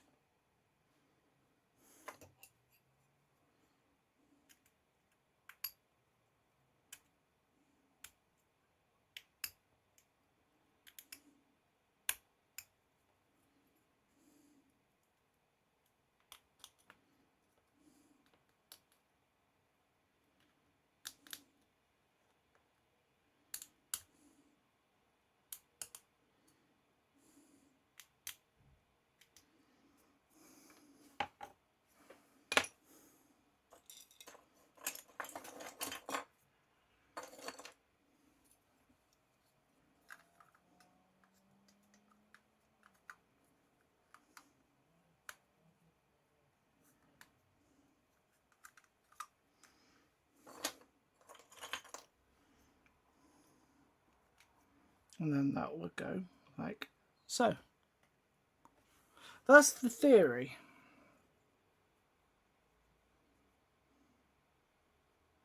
We've just got to get that piece to fit on there, and we've got to do a little bit of sculpting up here to fix it.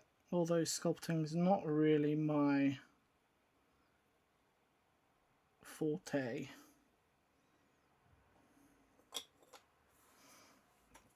Now, as far as this is concerned,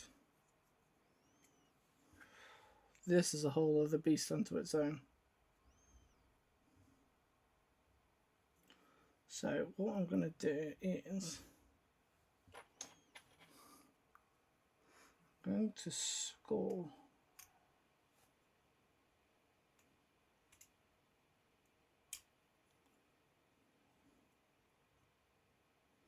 along here basically.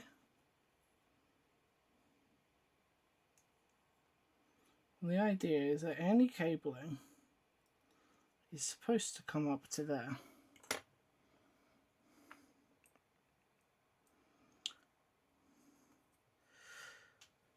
Yeah.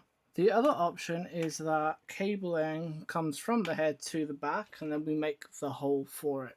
But right now we have this hole, and I'm thinking we could get it through in there. We just have to make the hole a little bit bigger.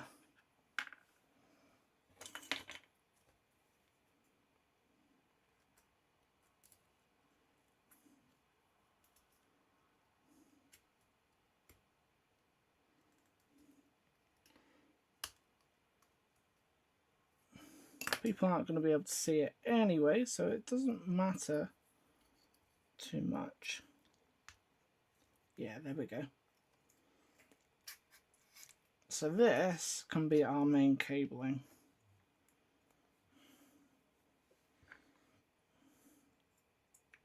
Right, so we have this. This guy is plugged in, blah, blah, blah, blah, blah. Happy days. And then this, put it back, oops, not all the way. Put it back a little bit. This goes onto here and it plugs in like so.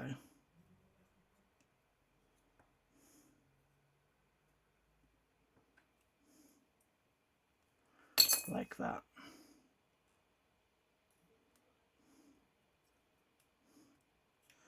Right, and then you can do whatever you want after that. You can feed it into the back, build around it, blah blah blah blah blah. Not a problem. So I think if we can take off about this much.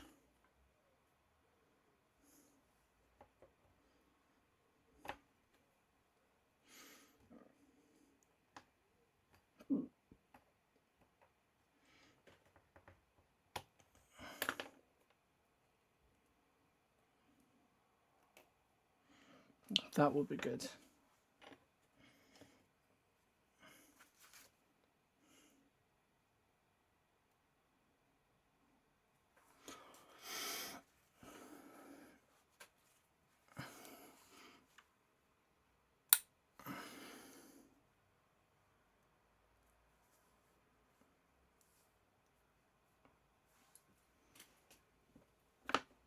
I should do what I've been doing and just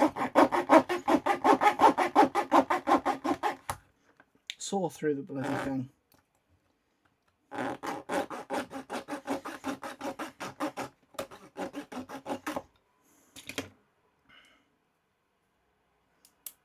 There we go.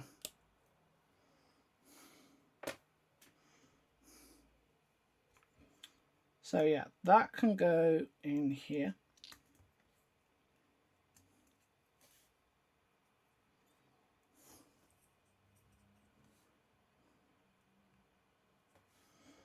And then, where is it? There we go.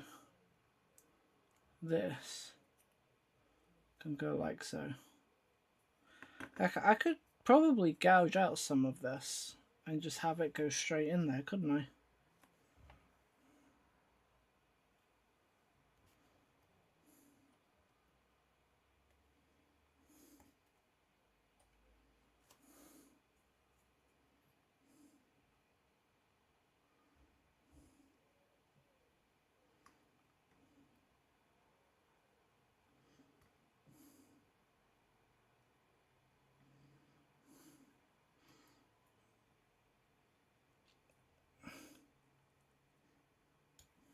I'm just being very careful, very controlled,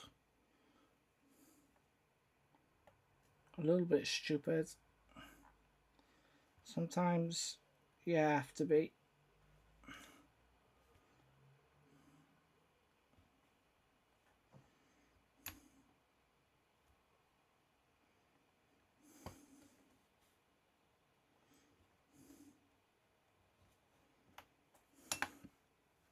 Okay.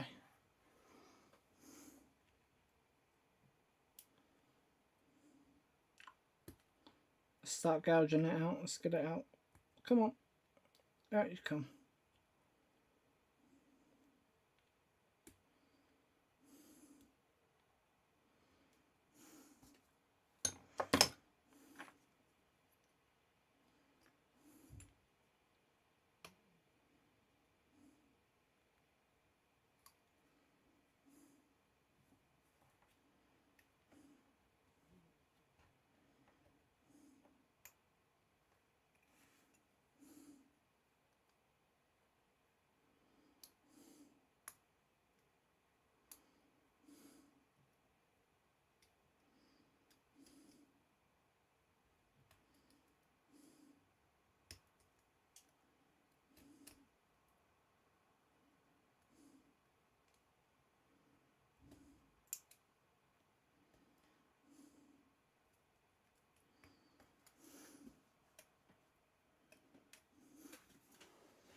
Okay.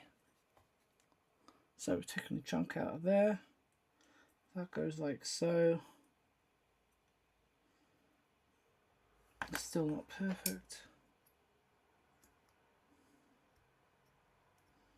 Not a problem.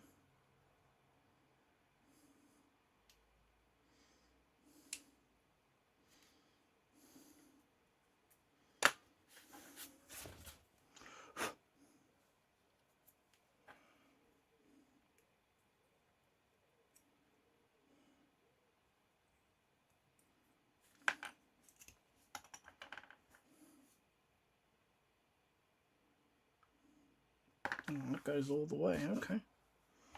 What if, though, we take off the end? So it has a bit of a smaller profile, because people ain't gonna see it, I think.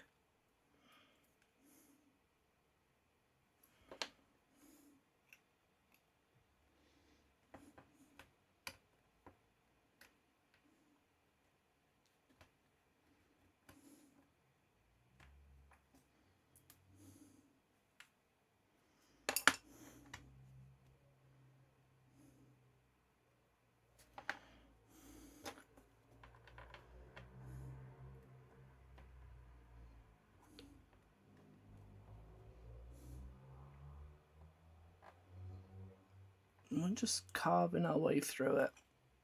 Just carving through it.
Okay.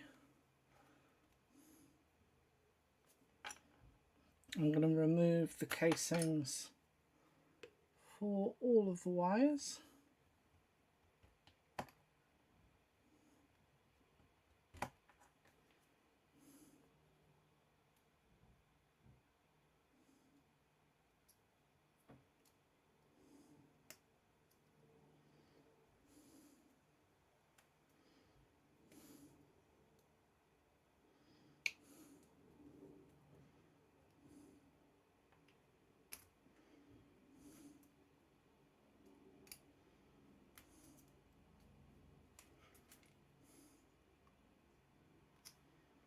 Now, I'm not worried about it being messy because we can cover it up with other more intentional cables later on going around this main one.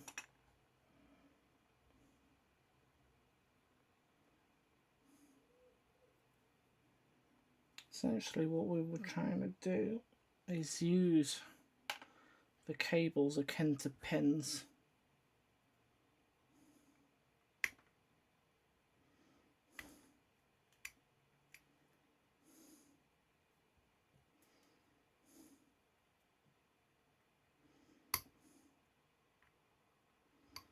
Without pulling them out. We don't want to pull them out. That's not the goal.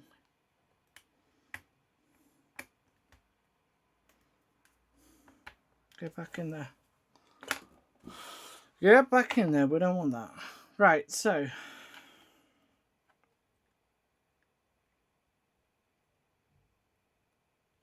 this should go in here basically. which would then feed into here. I'm going to take a little bit more off of that edge there.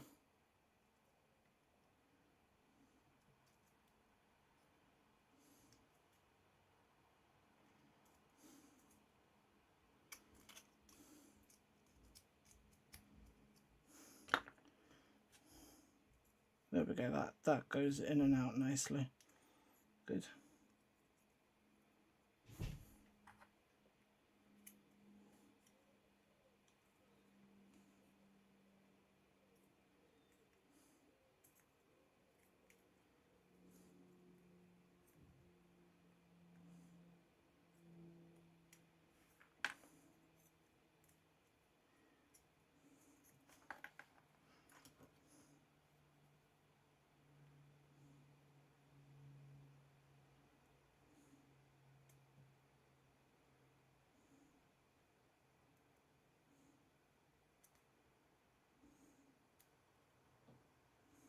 Bend those back into alignment.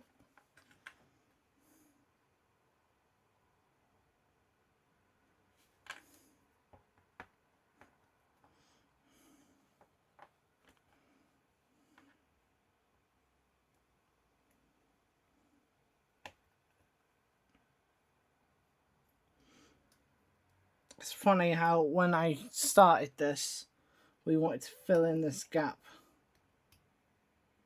And now I'm just trying to excavate it, because we've had different materials and ideas come in over a period of time. It's changed how we approach the same problem.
I need to take these little bits off as well, because they're getting in the way of the head tilt.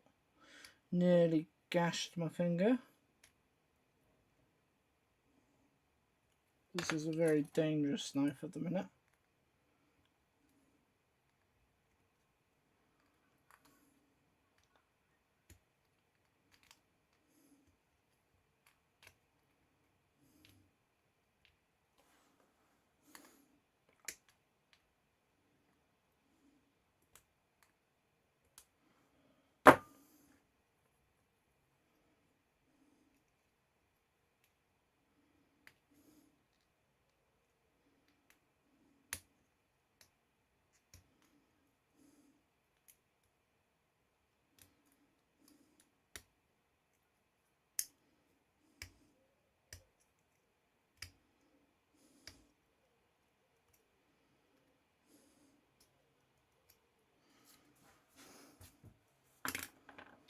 Right. Let's try this again. Put this in. Right. We can rotate this as much as we want now, so that's great. We like that.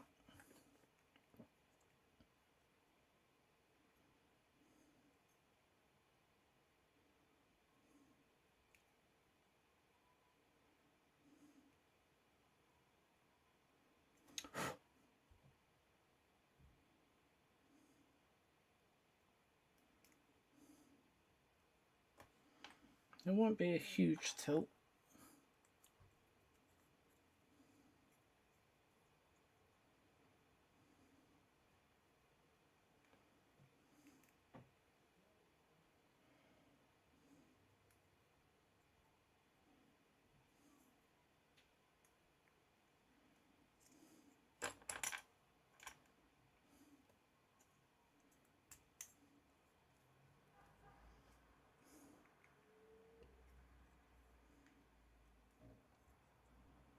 And that would go in there like so.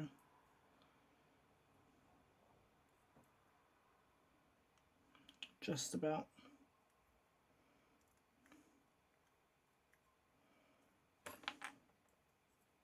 Now is this going to go in here nicely without getting in the way of the rest of the cockpit?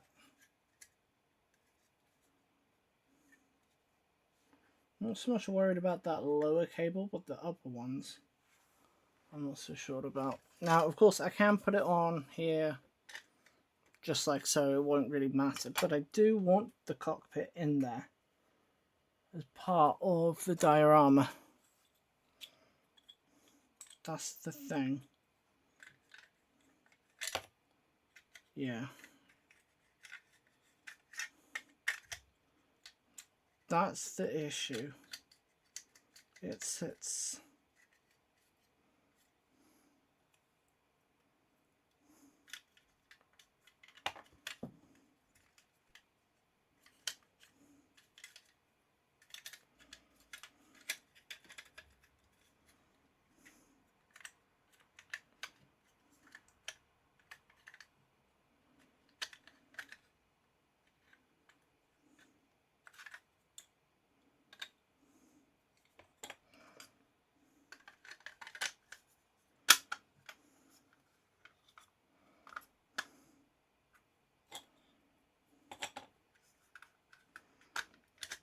Ooh.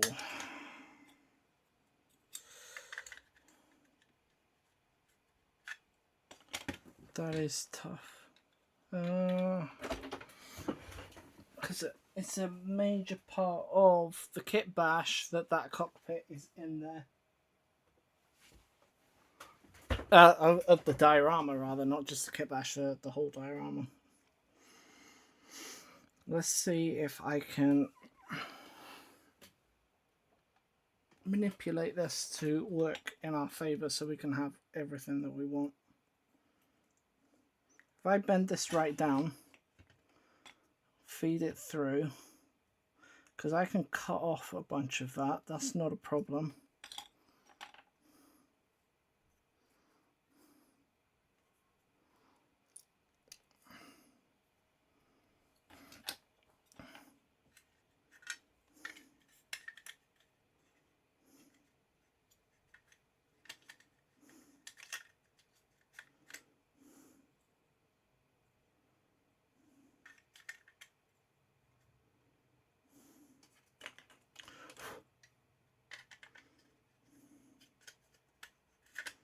That would go.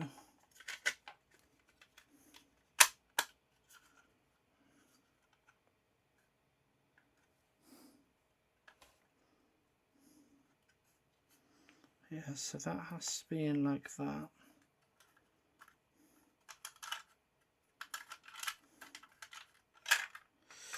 Ooh, challenges.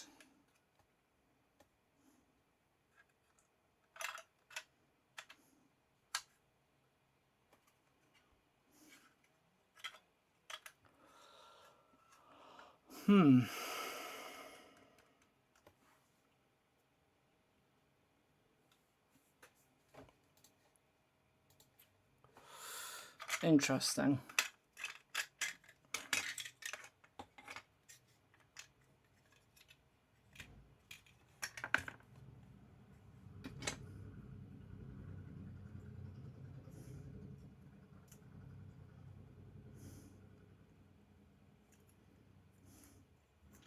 Let's see, is this in the way?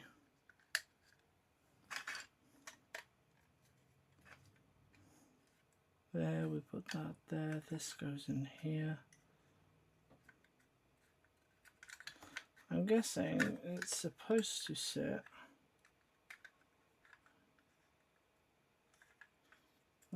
like here. I think it's supposed to be in line with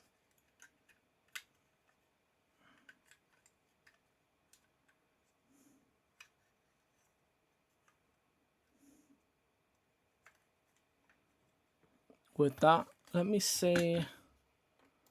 Let's go.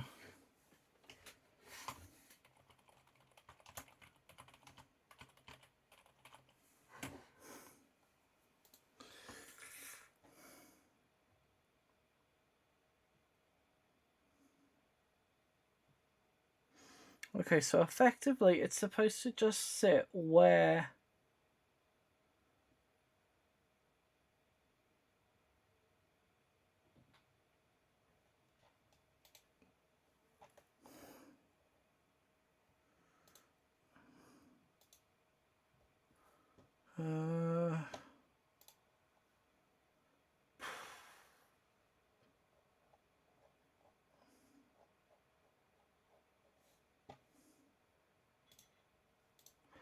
that's not helpful.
why is it suddenly falling through? I don't understand.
So it's got to go in there, but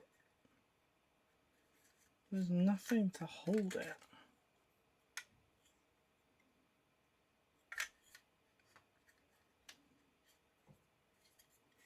Really? Nothing substantial, at least, to hold it in place.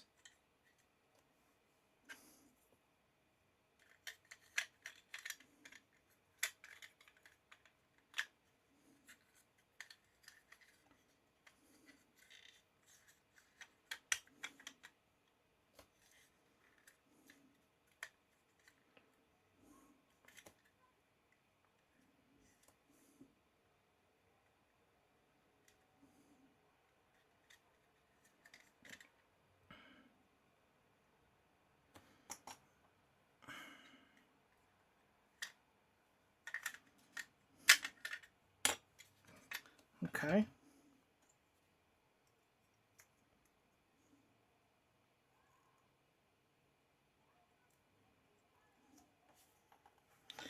Okay.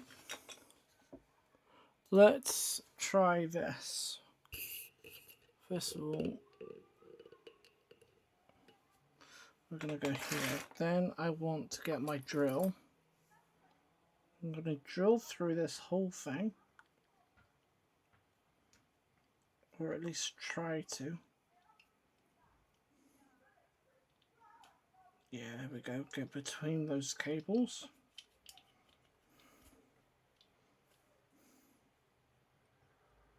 Go back the other way just to be sure. Okay, right, then we're gonna get the head that is attached, put this through, put the cable, put the wire from, see it's bending now, I want to put that through here.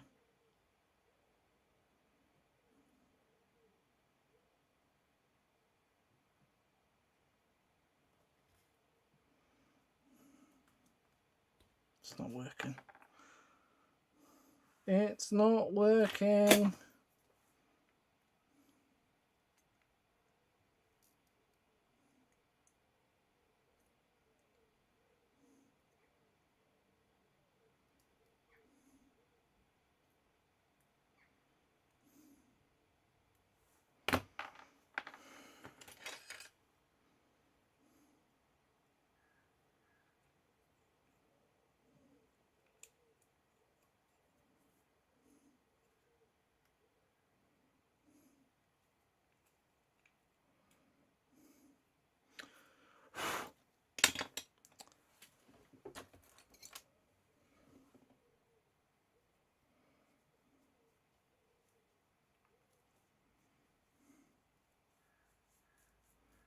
Use this to try and force it apart.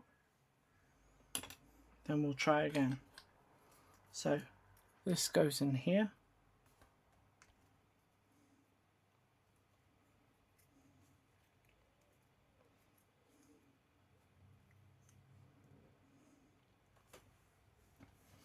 Head goes through here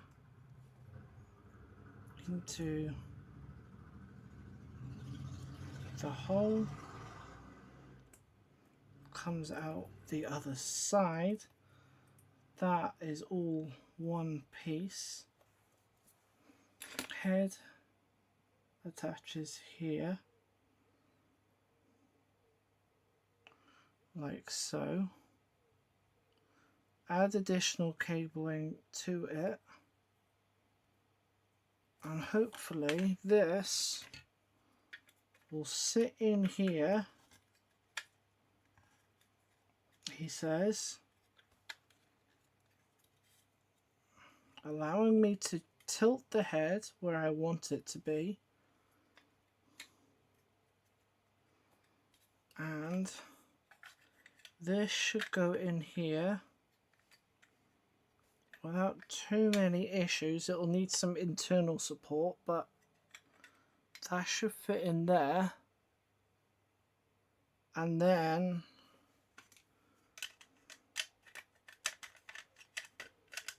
that will go on like so.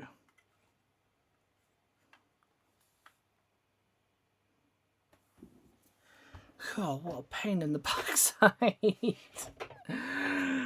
Oh no, it's hard. It is hard. Okay.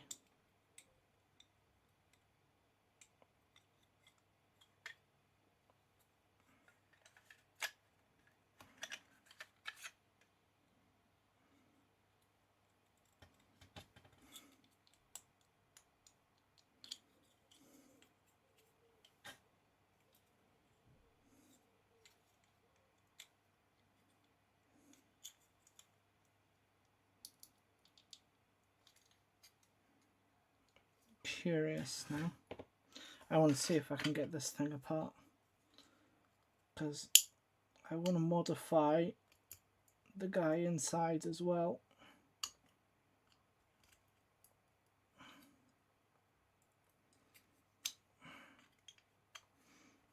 But I'm not sure it's going to let me.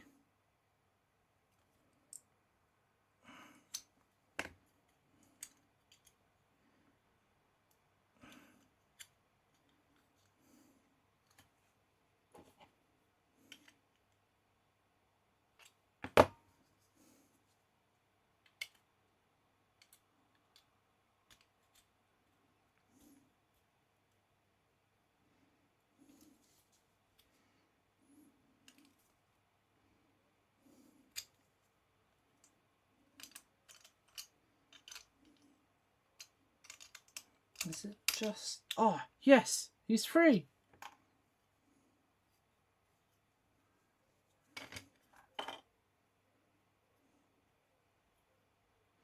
Okay.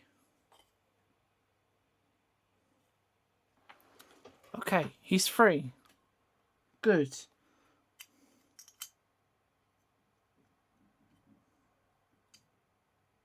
Because that means we can modify him. Oh dear. It's hard. It's hard, guys.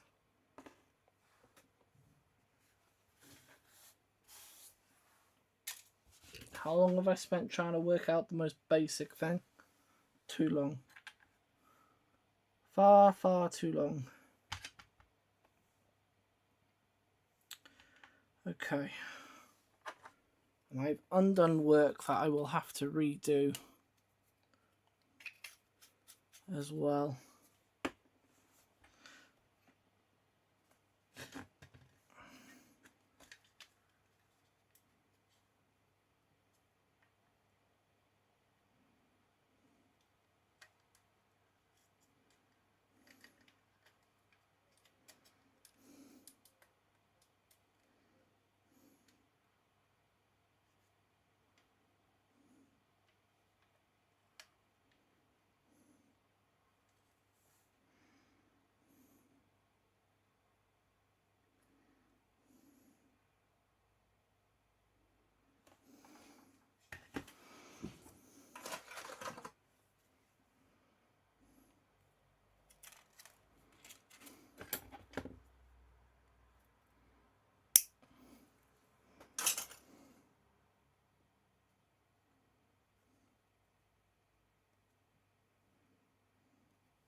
Oh.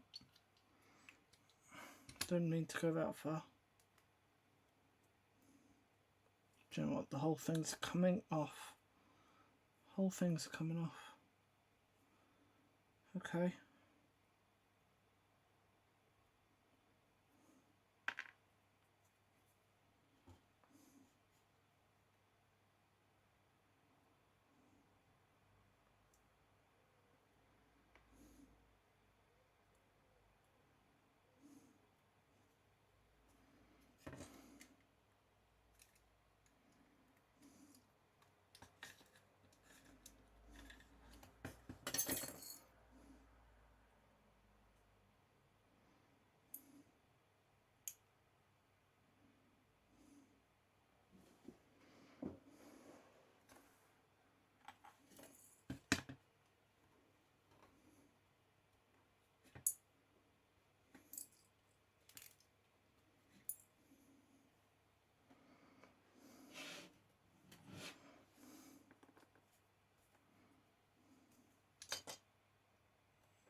because we can go over the top.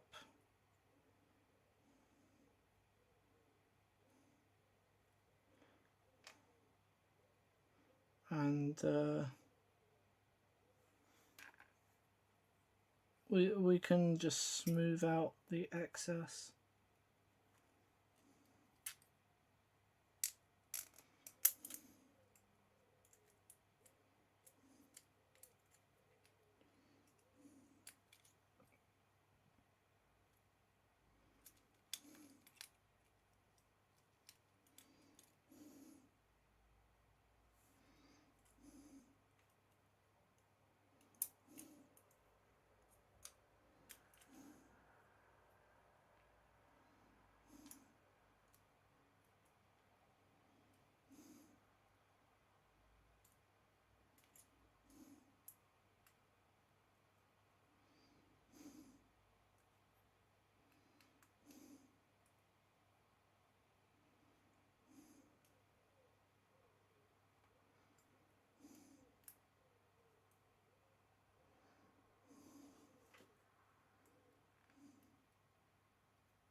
Right, okay, so what we're going to do is we're going to glue this head in place.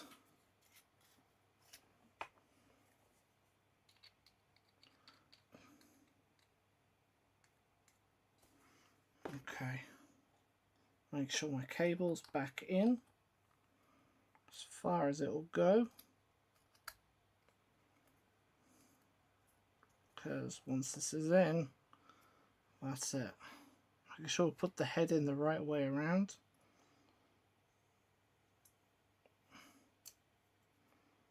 Okay.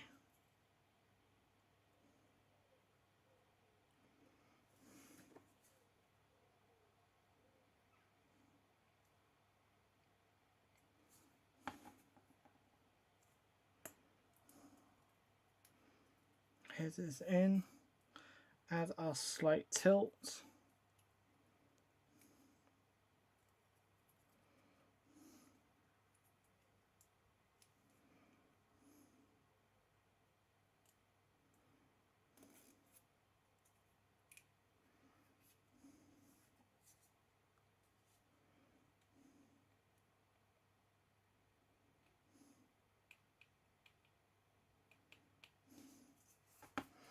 And then I'm going to dump it in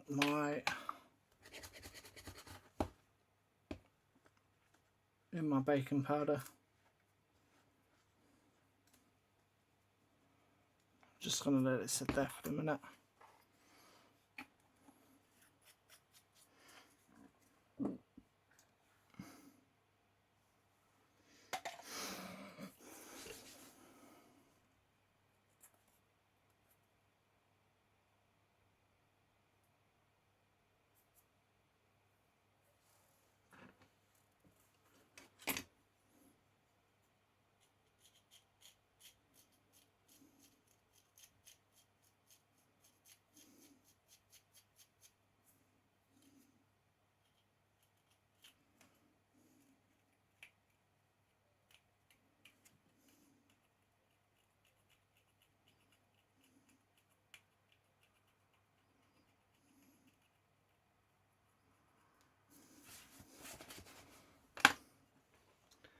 Alright, let's pull them out. Let's have a look.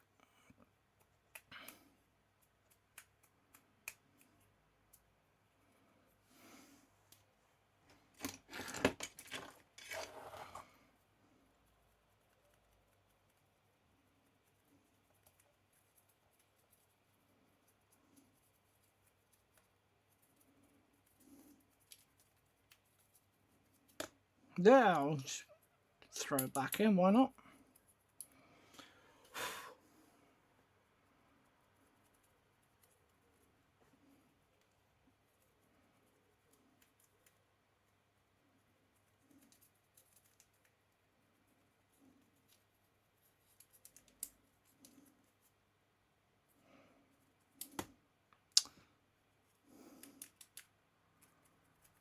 He likes that white powder. He keeps jumping in.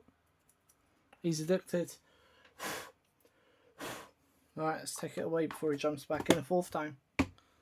Okay, so that is secure. Okay, that's in there now. Let's clean off these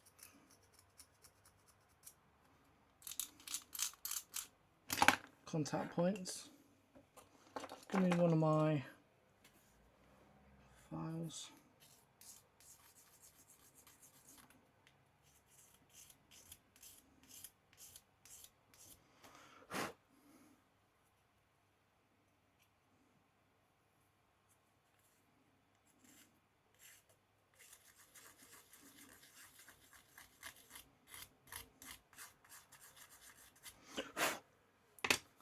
Okay, good stuff. So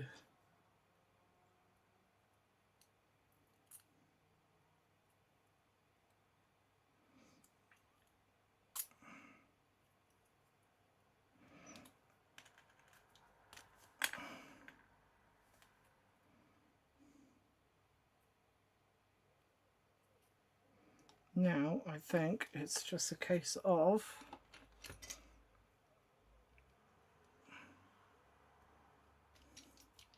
getting in cables, wires and all sorts in and around that main wire basically.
Any more?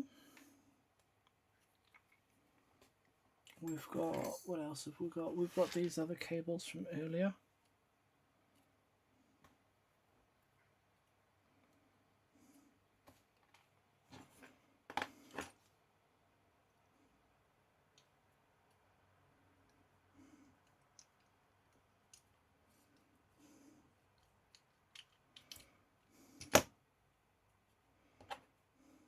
Gonna widen it a little bit.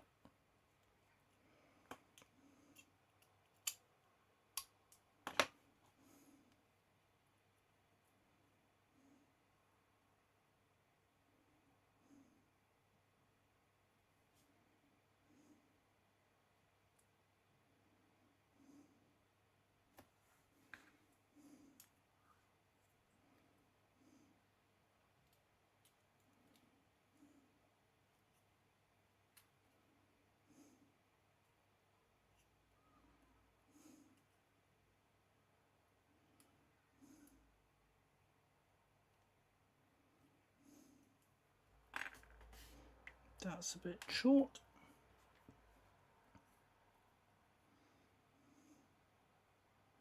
We can use these to fill in the gaps. That's good. So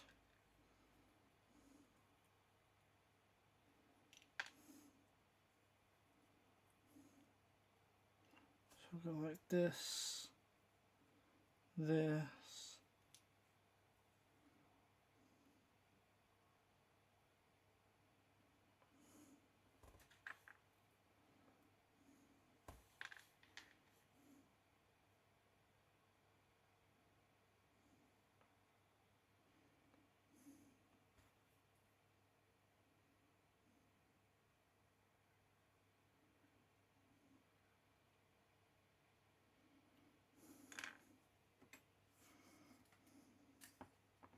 I'll take those little ones out for now, just because they're sort of in the way.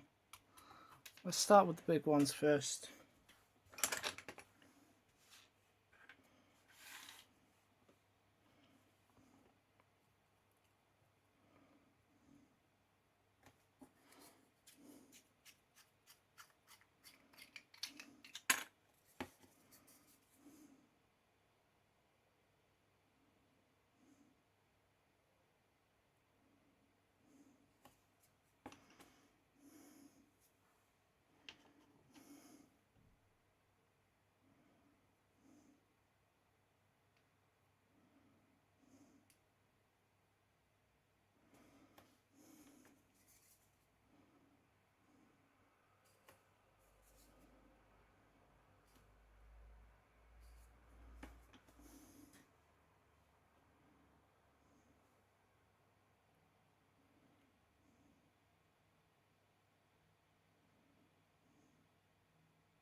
Back to the baking powder. It's just going to be a lot of back and forth of this, basically. And hoping that I don't just permanently superglue myself to it.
Okay.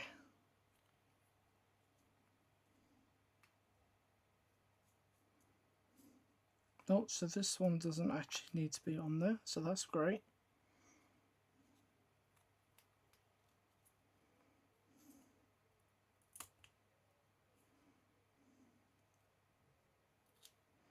Neither does this one, actually.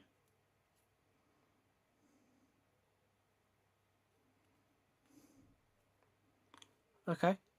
Okay, we're getting somewhere. So that is going to sit in there.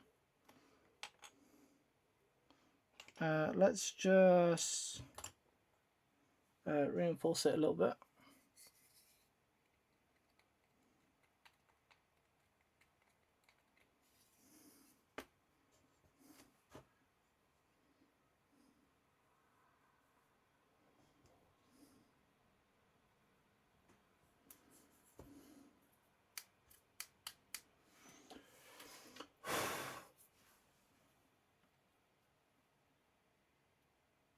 Okay, so need another one up here.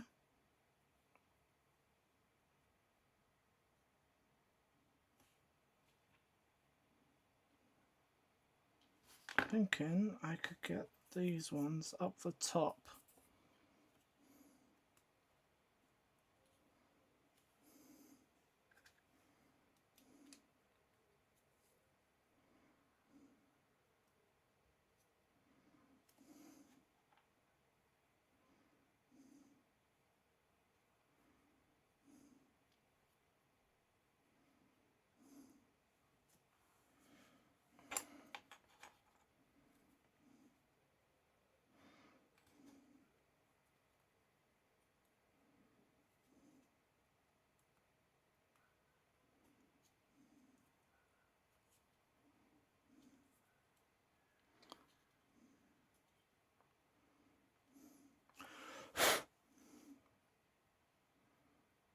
Okay, that's going to work. So we're going to just fill it back in.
Okay, now when I go to put that on there, that's fitting in there quite nicely. We like the look of that. So we just have to fill in this gap here now, basically. And we're almost pretty much good to go. And start putting the smaller cables in. So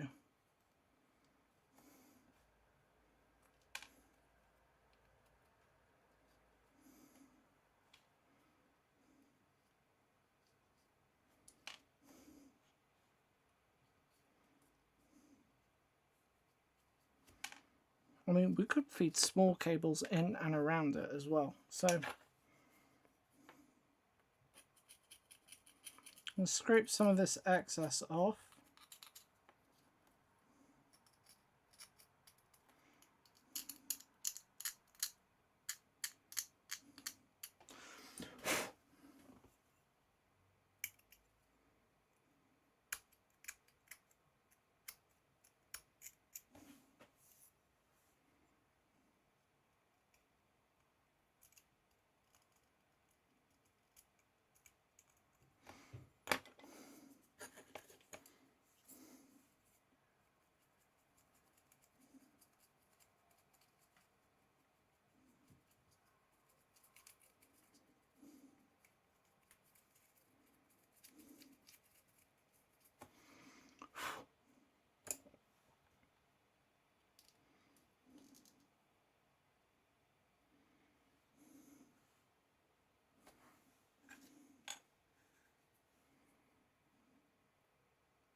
Oh yeah, look at that. That's looking good.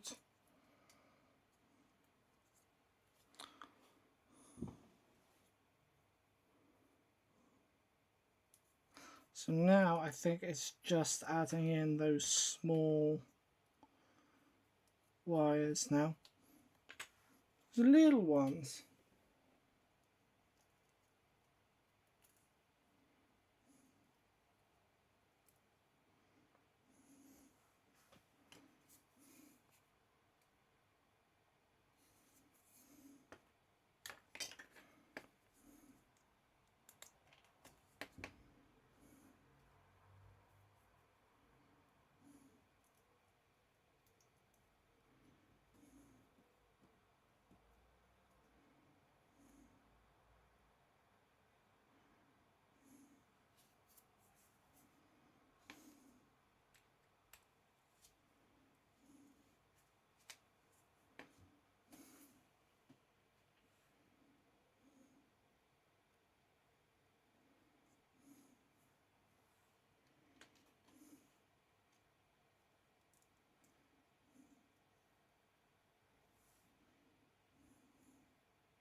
Oh. Don't mean to do that. That's okay. No problem.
Okay, I need just a bit more of the big stuff. Maybe we can incorporate some of this in here. I need a larger cable coming in this way.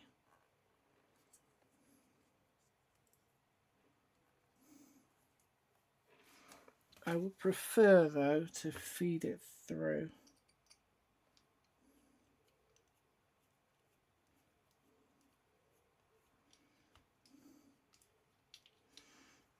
So I'm going to have to carve out a larger hole.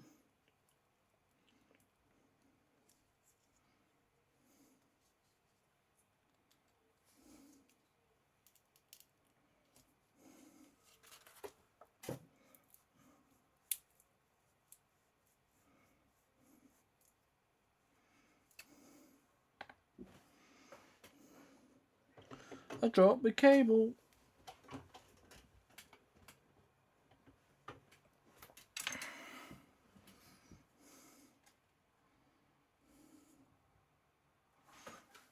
Gotta be bigger.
Hey, there we go.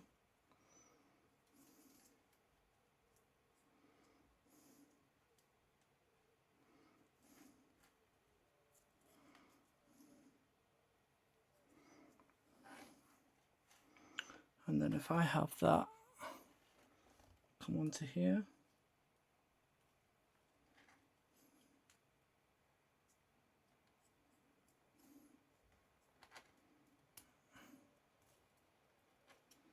Yeah, that will go in there.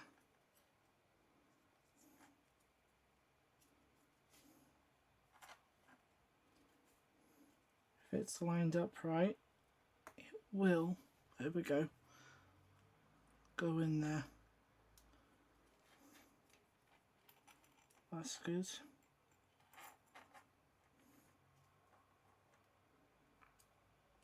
We can have another one up the top there. Okay.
I'll do a little at the top here where it'll be hidden too,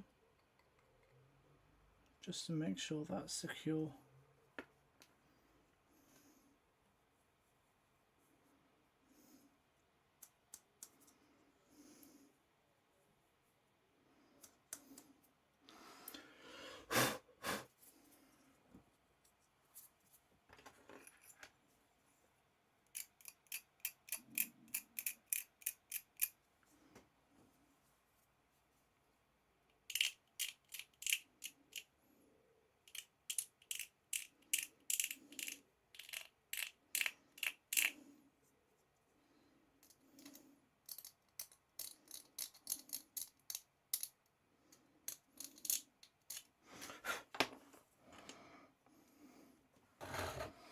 Okay, another dry fit test.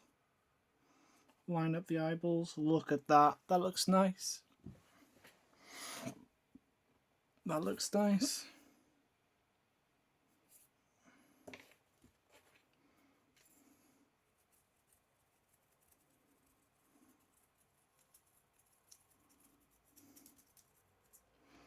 Yeah. So we've got to fill in up the top here. Okay. And we've got to add some smaller cables coming up on this side just to feed in. And then I think the head will be ready to go. I'm going to go take a bit of a break because there's a lot of super glue in my face.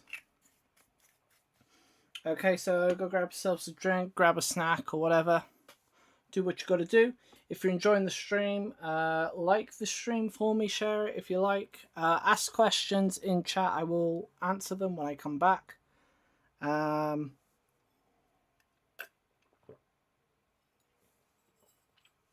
I will see you shortly. If you are sticking around, thank you so much. I know I'm not really talking a lot and you've got no background music or anything, so it can be relatively dull, but if you're picking up something from this, or you just got the ability to have the time to craft alongside the stream, that is a win in my books. Okay, so I will see you guys shortly. I don't know, give me a few minutes, yeah, to get out of all of this super glue.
Alright, I'm back. Hello.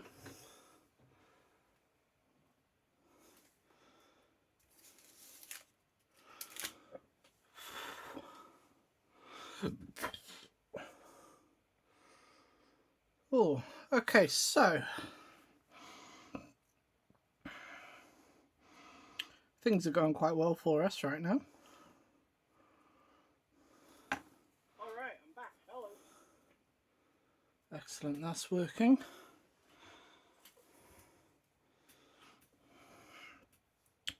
So, a few things that we need to do. First of all, I need to do something about this edge here, okay? It's quite, because of the design, it's quite a flat cutoff.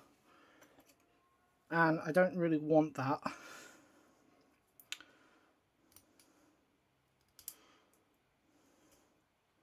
So all I'm going to do really is just try and eliminate that harsh cut off there to try and make it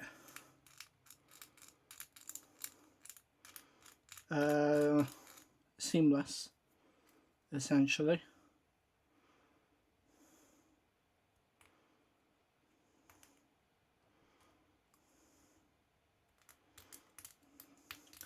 Easier said than done, but done it will be nonetheless. I'm going to use a mixture of our knife and our file, or files.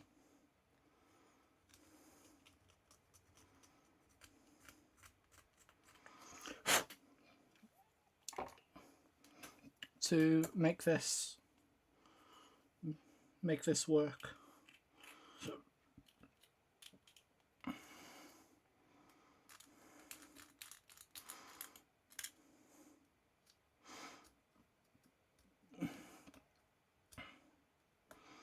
Essentially all we're doing is trying to make it look like the skull is from, that it's been cut off the rest of the skull without it looking like it's come off of a sprue, basically.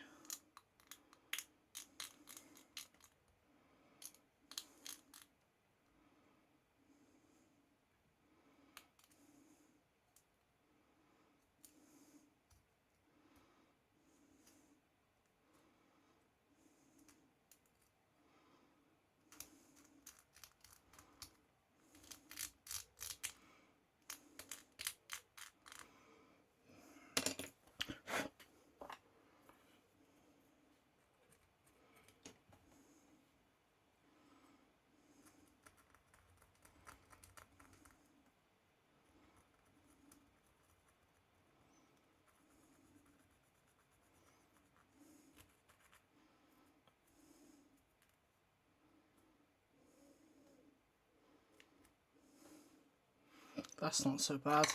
That I can get behind. Let's have a look. Yeah, that looks much better. That looks much better than what it did before.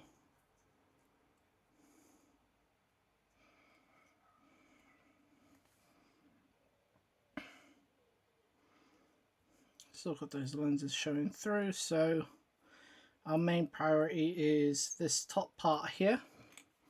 We'll need to fill that in. I would like a big cable and then some smaller ones around it, so that would be good. I also want to remove any excess chunks from the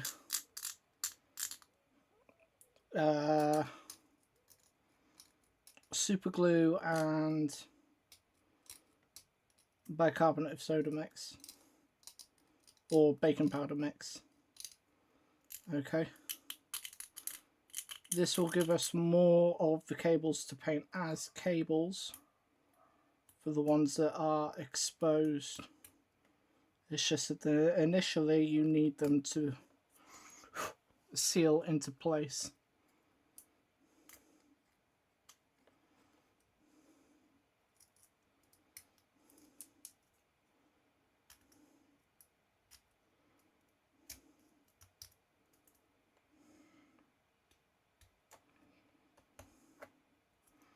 Okay, that red one being a little loose is fine because it will be put back into place when the skull is there. So that means we'll be able to paint it up just fine.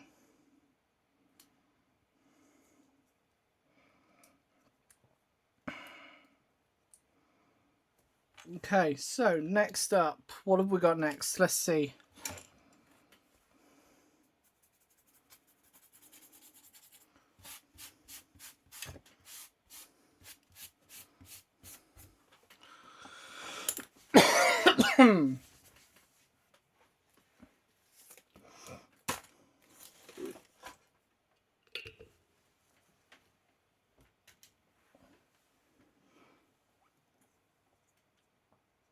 We need a big one up here. Out of context, that's funny.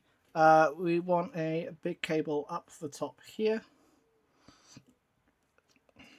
We might want a few big cables up here actually.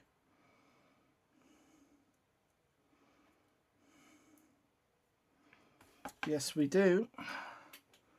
Okay, that's fine. That's not a problem. Here we go. Here's some.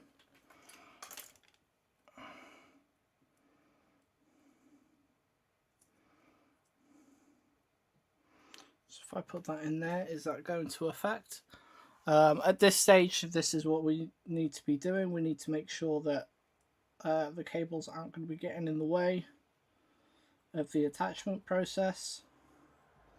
This one's a little long, so we're going to cut it short.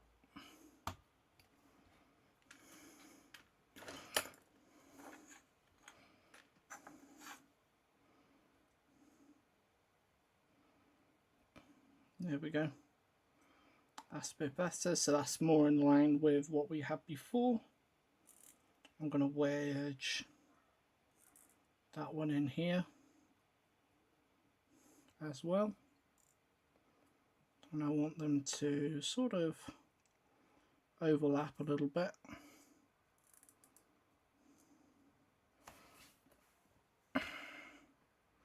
Do another check. Good.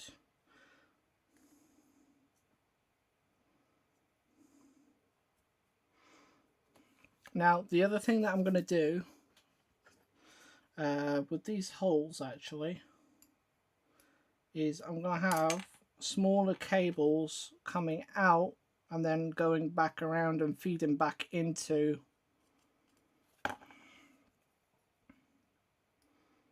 the knight. Okay, so if this goes in here, right, if I can get this to go in,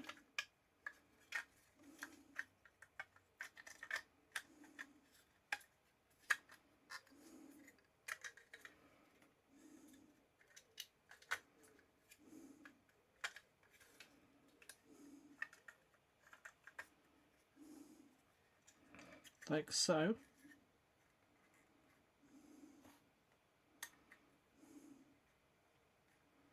The idea would be that these cables would probably come back out and feed back into here. And so it helps fill in that illusion that this is actually attached to the machine as opposed to simply being glued on like what we're doing here. We could also use some of these excess holes here to have cables coming out organically as well.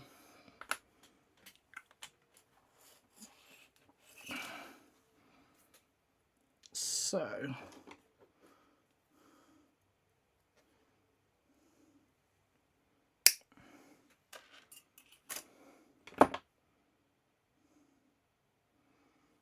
I'm going to have one of these.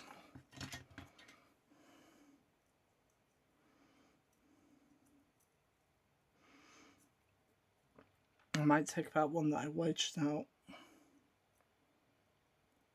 and put it up here. Put this one in there instead.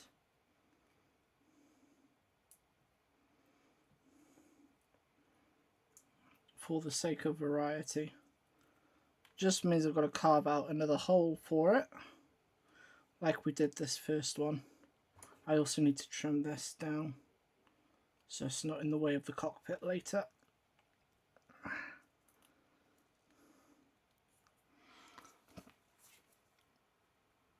Oh dear. They are tough to break though. They are hard to break.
Oh dear.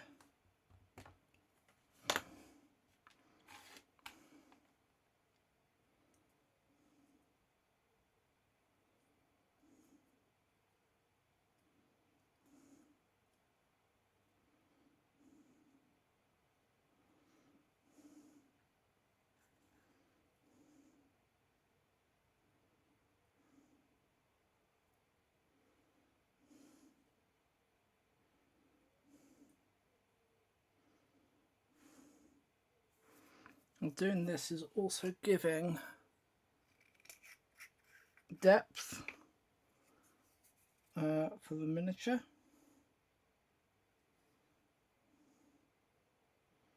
But we're also creating a bit of a face here on this side for this to sit up against.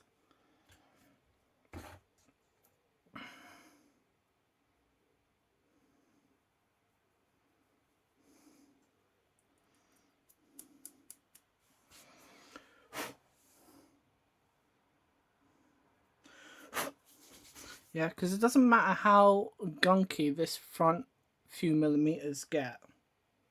Not really.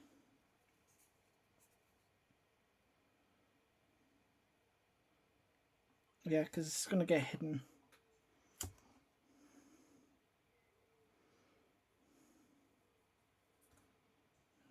Didn't mean to drop it in there, but here we are. Might as well go all the way if that's the case.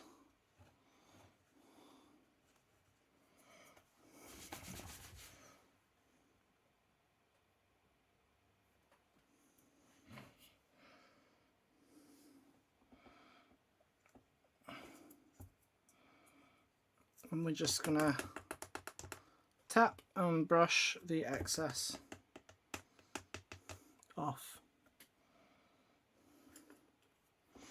Okay, use an old brush, one that you don't mind getting gunked up and messy.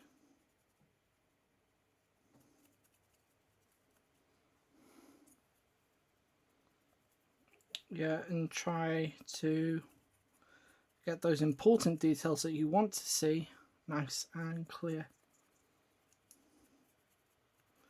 Okay, so things like the textures on the cables and the eyes, that kind of thing. Try and keep them as clear of the super glue and soda mix.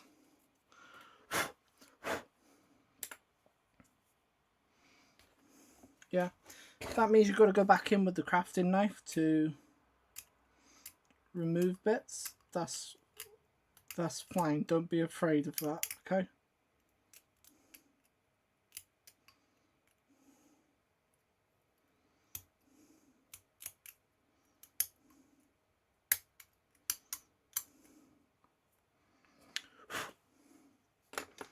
Okay, let's do another test. How are we looking? We're looking good. Every time I put that on there, it fits better and better. Okay, this is so this is perfect for what we want, and it also means that we're creating that good front for it to sit up against. This side, it looks perfect. I love how the cables come up and around this cog and how it fits in so nicely with this part of the bone. It's really well done. This side is sort of getting there. It will look better once we filled in this gap. It's not quite as tight. It's not quite as snug or as clean, but it's still pretty good.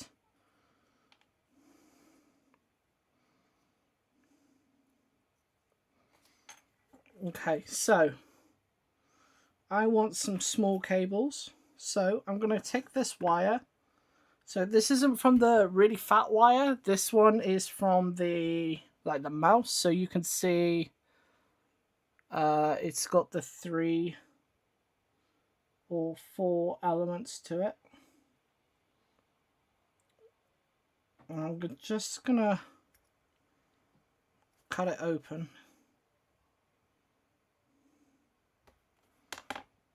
And the idea here is that we will be able to get the 3 wires inside that are coated and use them as the smaller wires. This is where the green and red wires here have come from.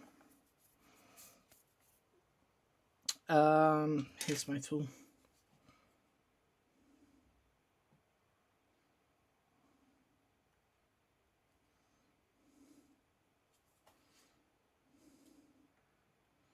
Just trying to create an opening.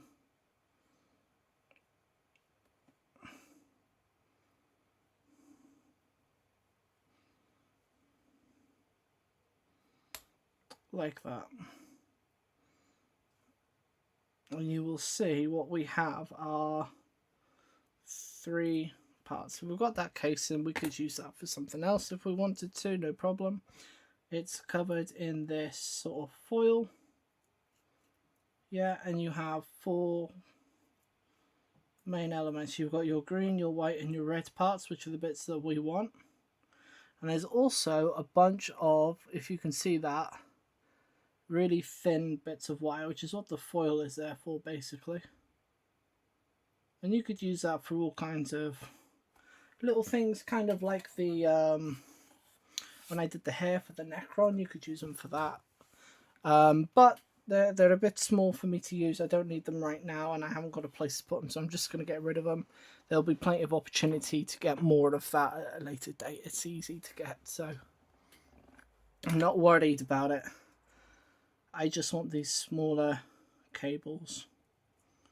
Okay, and we're just going to set them on top. And we're just going to let them sit where they want to sit. Okay, and this is just about adding variety. Okay, this is variety in texture and variety in size. I want that one though to sit along the groove here.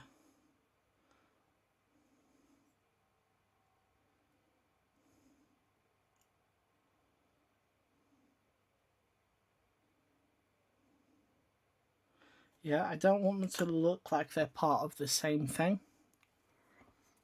Or like I've sourced them from the same thing, I mean.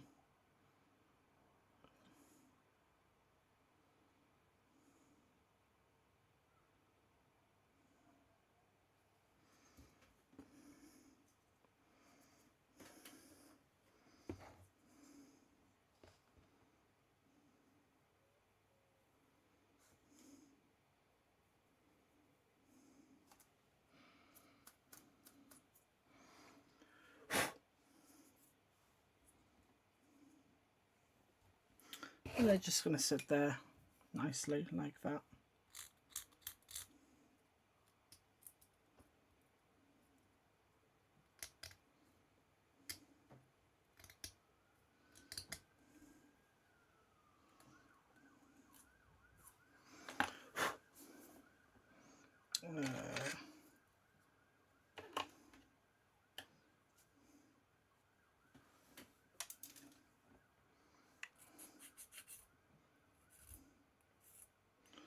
Just going over it with a file to keep it flat from all that excess.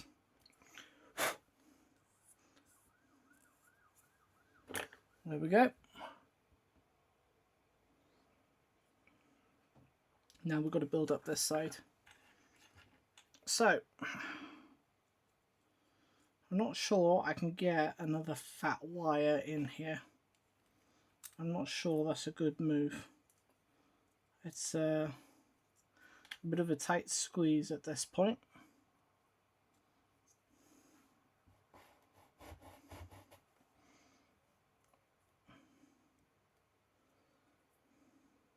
Yeah, I think it's asking a bit much. I think what we could do is trying to see if I've got one to hand right now.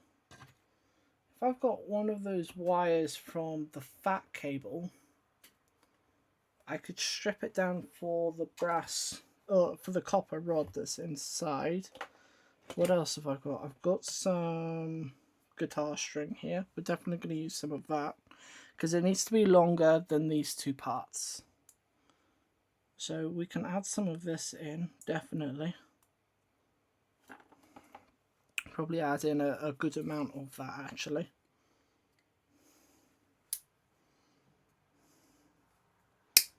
So I'm going to cut some bits now. Ow. Pain. Pain and suffering. Ow. That actually hurt. It just pinged a piece off that just embedded itself in my skin. Pain. But such is the way.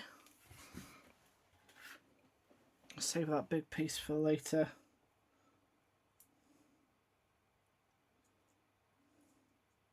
So that one can go lower down. This one can go in here.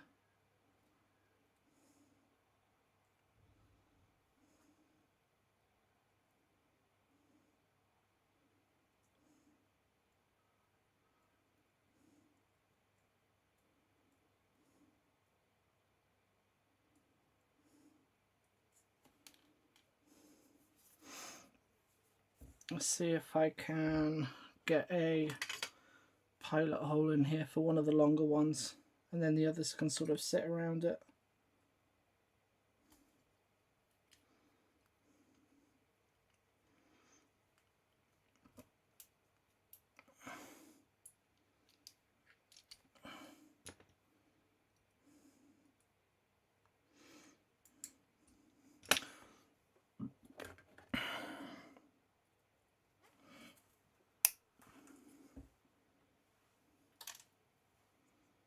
Trim that down a little bit.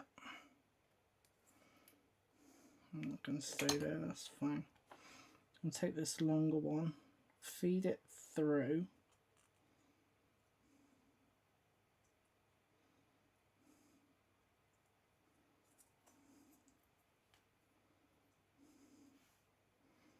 Then I'm going to take one of my other tools to bend it out.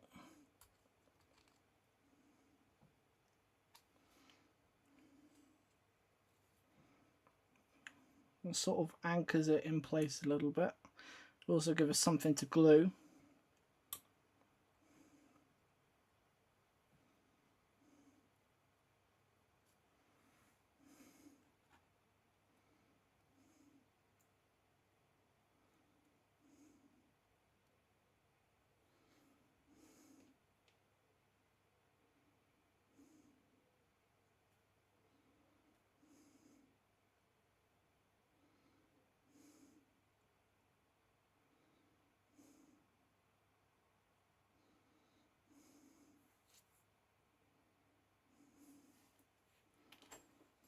I'm not liking that. There's something about it that's not sitting right by me.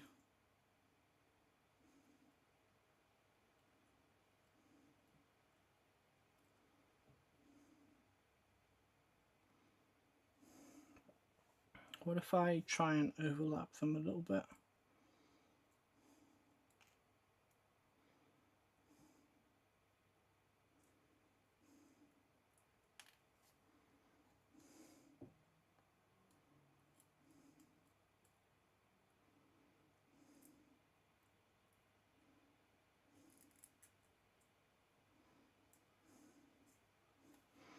And then I put this back on.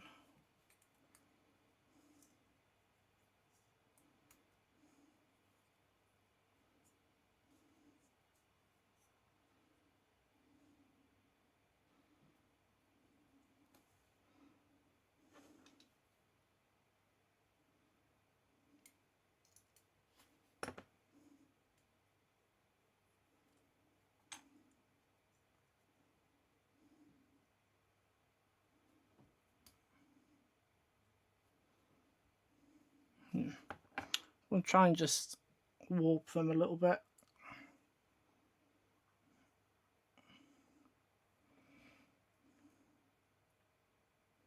Could just be that they're too straight right now, so it feels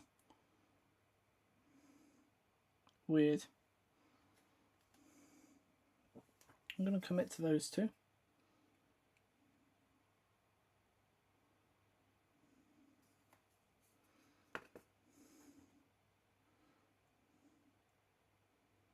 That one's spilled over, so I'm actually going to take advantage and put that in there. Right, I'm going to do a quick test.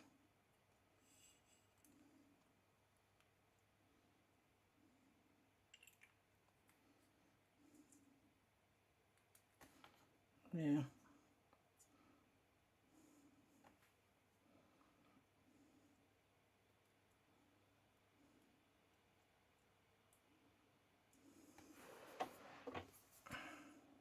It feels like they're both too long and too short at the same time. It's really hard to describe it. So I'm just going to remove them. We'll have other ideas, other opportunities. I just need to work it out.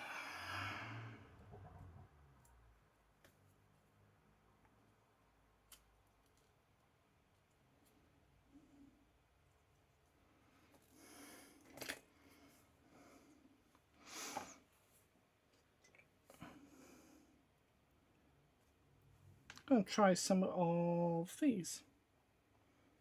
These little ones, these little guys. We liked them earlier.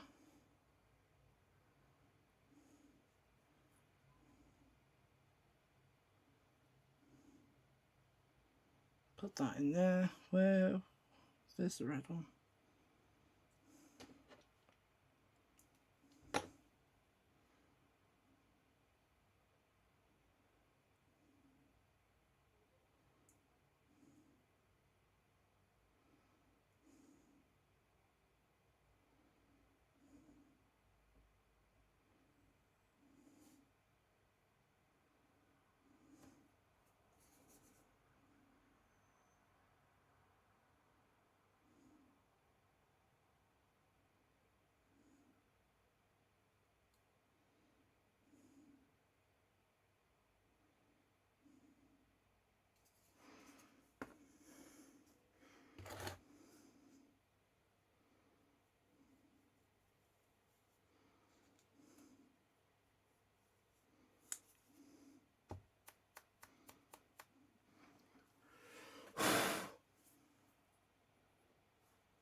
Okay, let it go. Let it decide where it wants to go.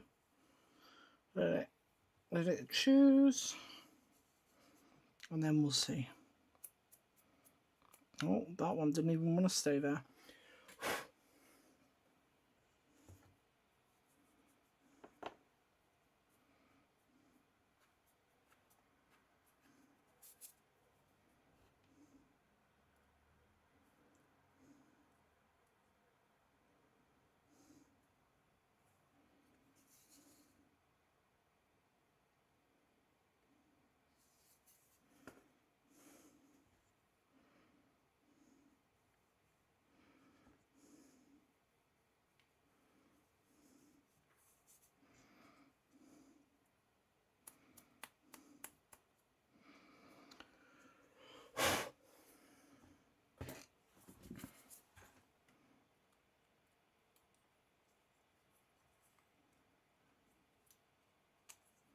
Okay, so there is a little too much. That's okay, we can fix that. I've just thrown some stuff on the floor. Yeah, I'm not liking that.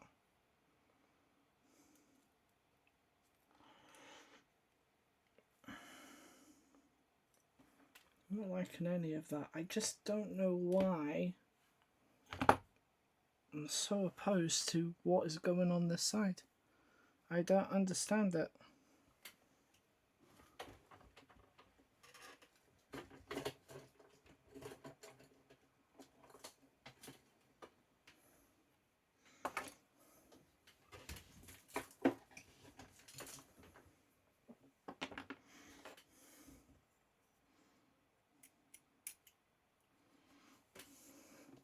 Let's just do a bit of a cleanup.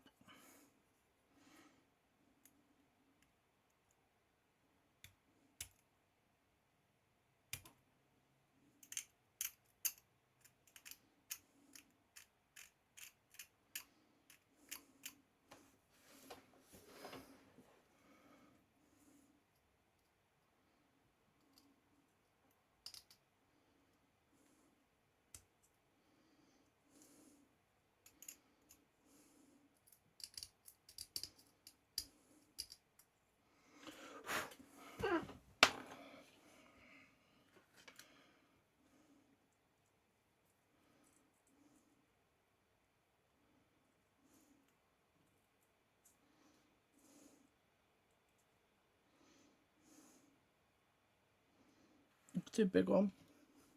Try one of those.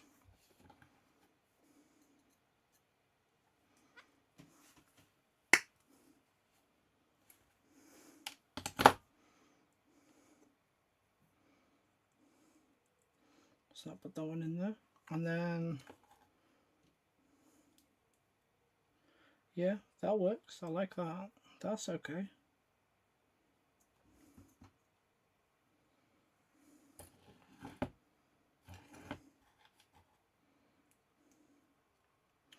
Worth doing a double? Maybe. Let's do a double.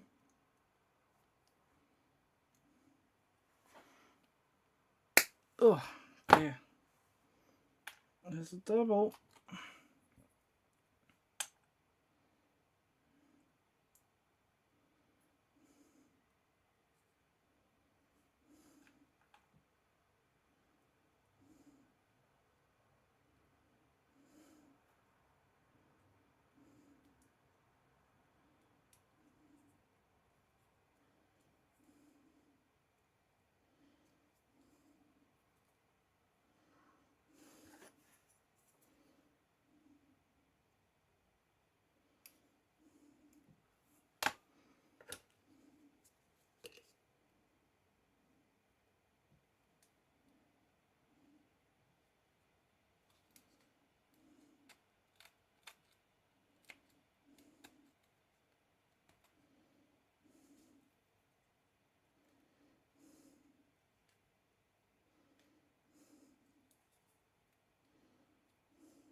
I'm not sure both of them are going to work. One is definitely going to work. I'm just not sure if I've got the space for the other one.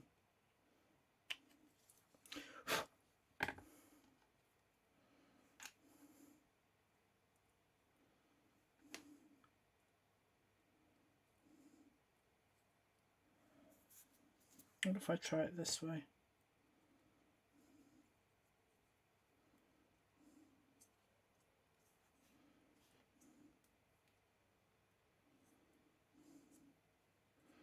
It's not quite enough. This one is too short. So this one needs to be higher.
Okay, that's that bit on there.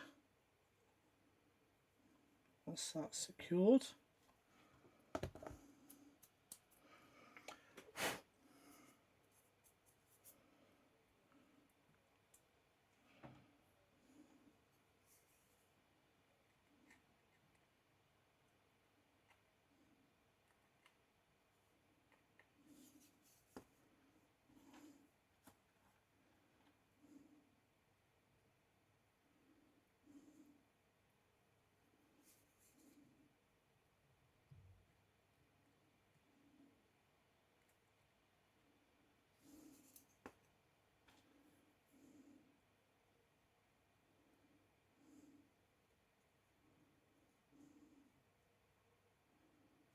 Fuck it, we're trying it anyway. Come on, let me have it.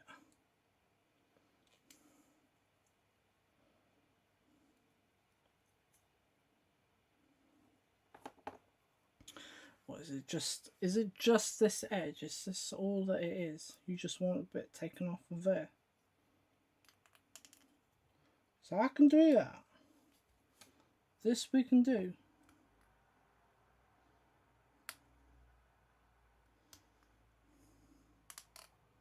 That's all you want. We can do that.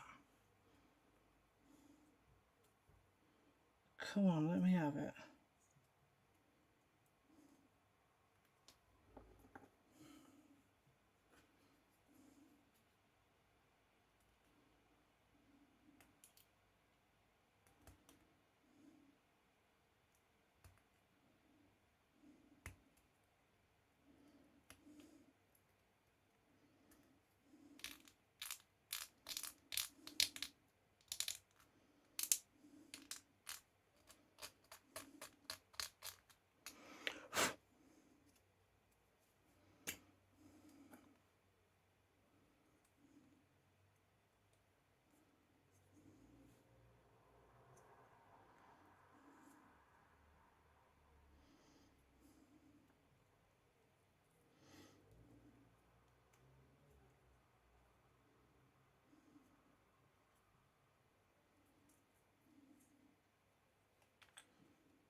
We're making it work.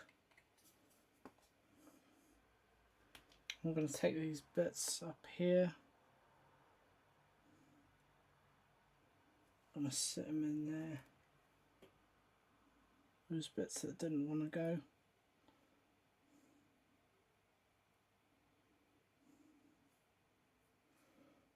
So I've got to cover up that gap.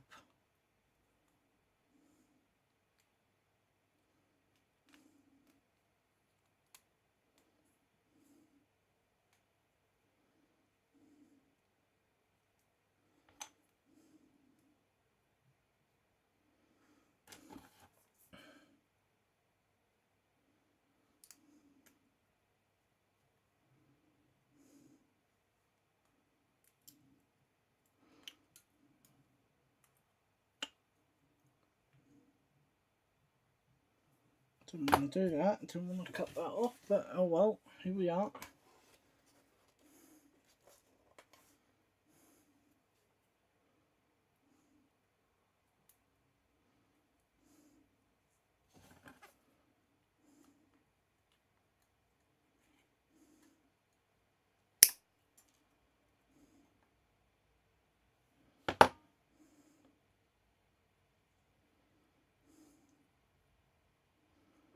Okay, let's see if this is going to fit.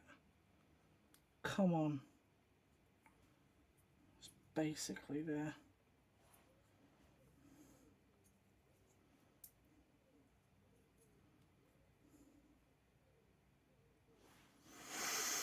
Oh, you swine.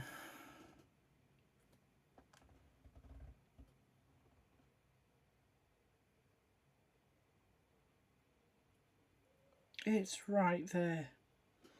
It's just this one's just a shade too short.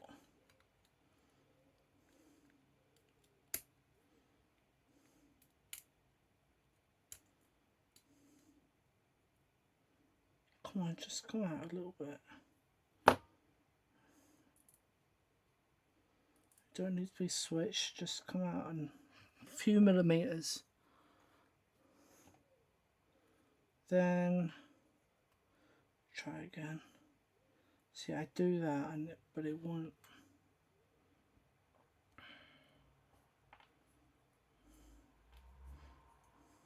I know what it is. I just don't know if I can get it out. So our problem piece is this thing.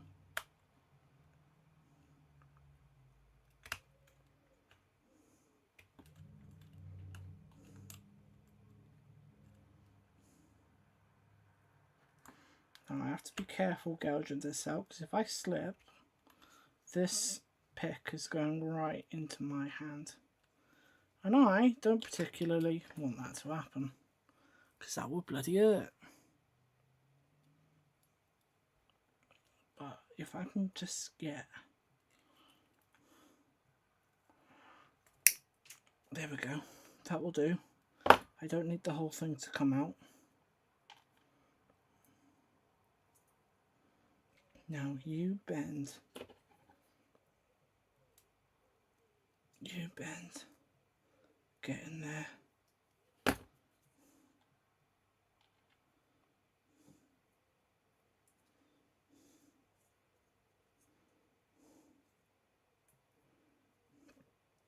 You get in there. You sit on there.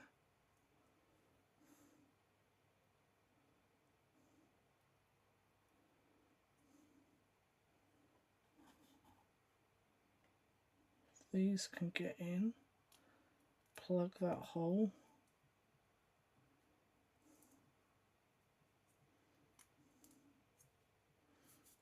And then this, please. Come on, please.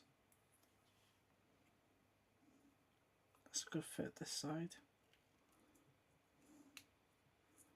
Okay, take that out. I can live not having that, that's not a problem.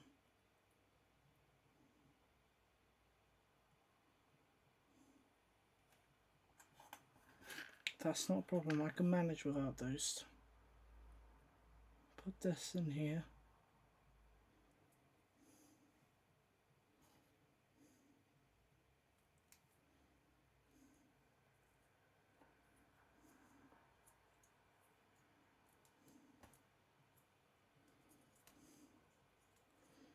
Yeah, all these little cables need to turn upwards and inwards.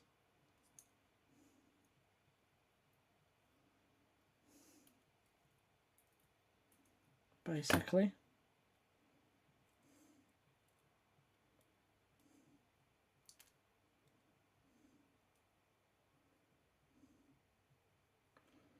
Basically what it is we're trying to get the cables to sit where they would if they were actually attached to something that had turned its head, like you know, like the muscles and everything in your neck do.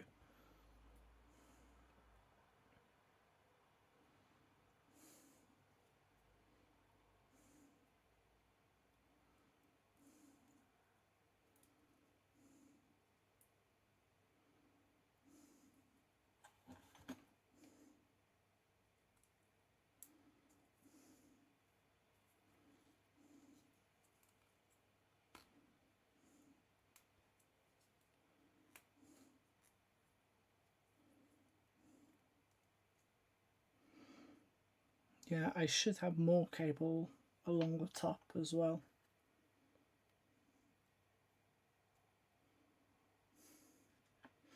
I've got too much space on the top, basically.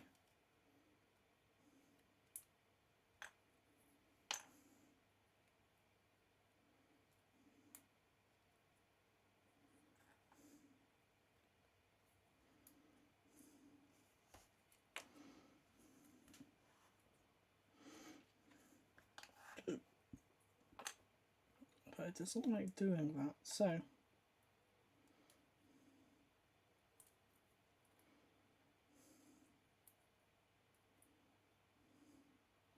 if I take these and put them up the top,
oh boy.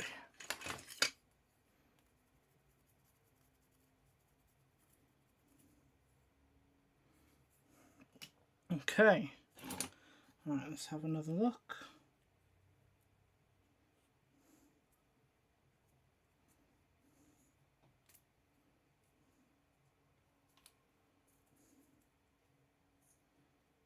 Yeah, still got this issue here. This is the only real issue that we've got.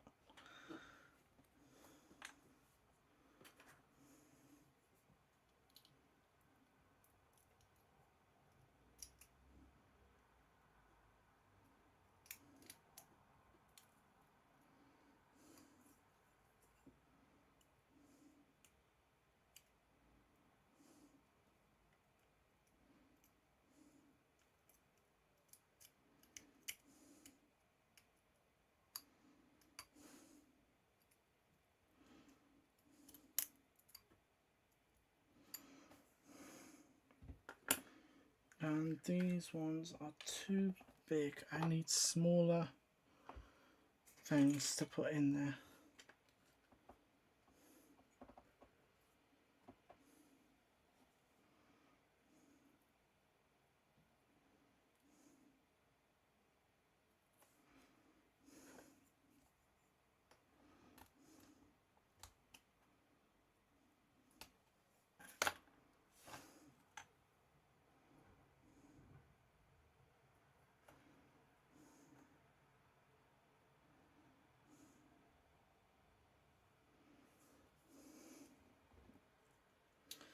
I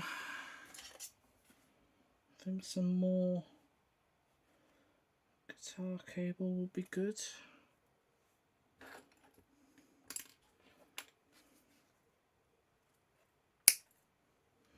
Let's get a few different sizes. I want to try twisting them together. See if I can make them work like that.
Sort of, but not really.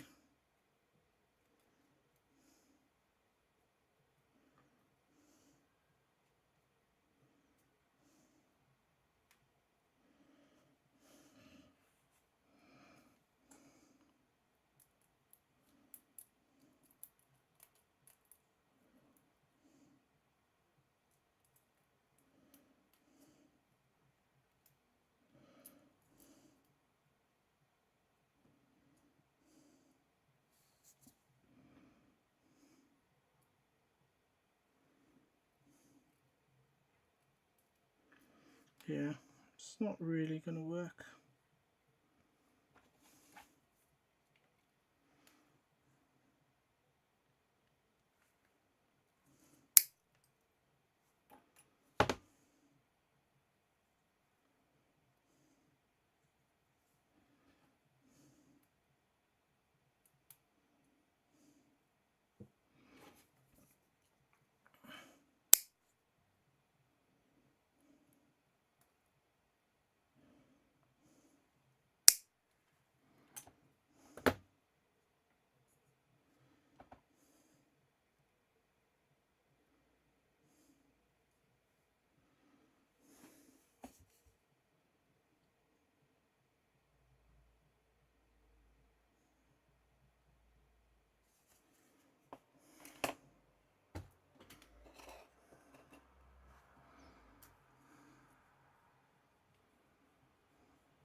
Okay, so these ones aren't working, so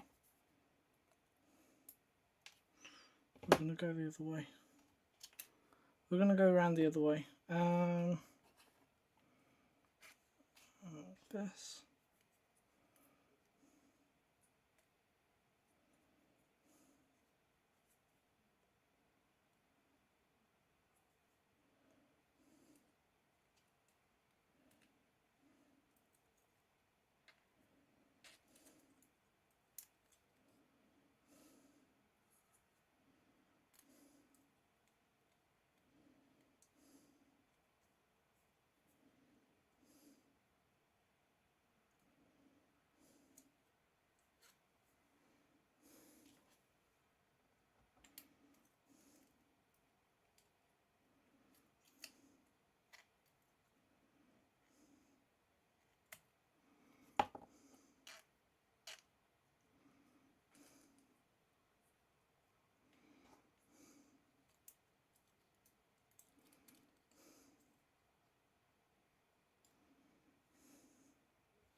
I think that'll do.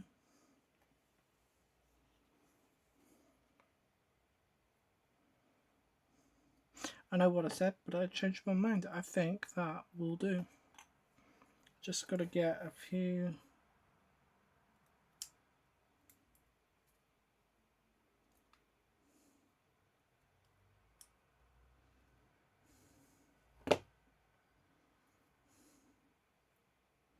Just got to get a few of these to stay in place, and then will be all good.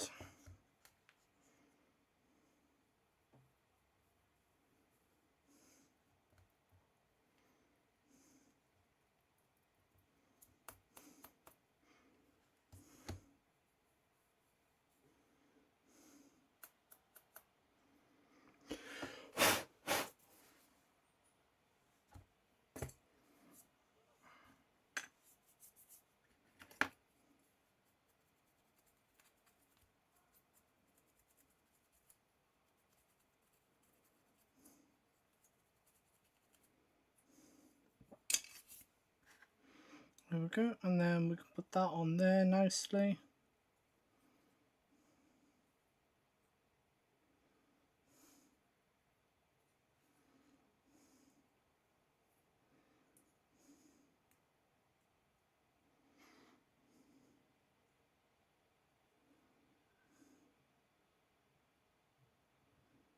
Yeah. Alright guys, so I think that is going to be it for today. Thank you so much for standing by. My microphone is dying, my phone is dying, everything is dying. I'm melting. I'm sure you guys are dying, probably of boredom because everything has taken so long and it's been so quiet. But thank you so much for coming by. I really do appreciate it. You guys are fantastic. Thank you for stress testing my tech. I really appreciate it, and expect more content coming in very, very soon. Okay, so thank you so much for hanging out. If you enjoyed the stream, like it. If you want to subscribe, please do. That would be fantastic. And once again, anybody who has stuck around over the last few months while I've been in a bit of an awkward position, thank you so much. And Fozzie, again, thank you so much for being a member for the last few months, even though I basically have given you nothing. Thank you so much. I really do appreciate it. Got more kit bashing videos coming for you soon, and whatever you do, make things, have fun, and I'll see you next time on Curse Crusader Arts. Bye! Bye-bye.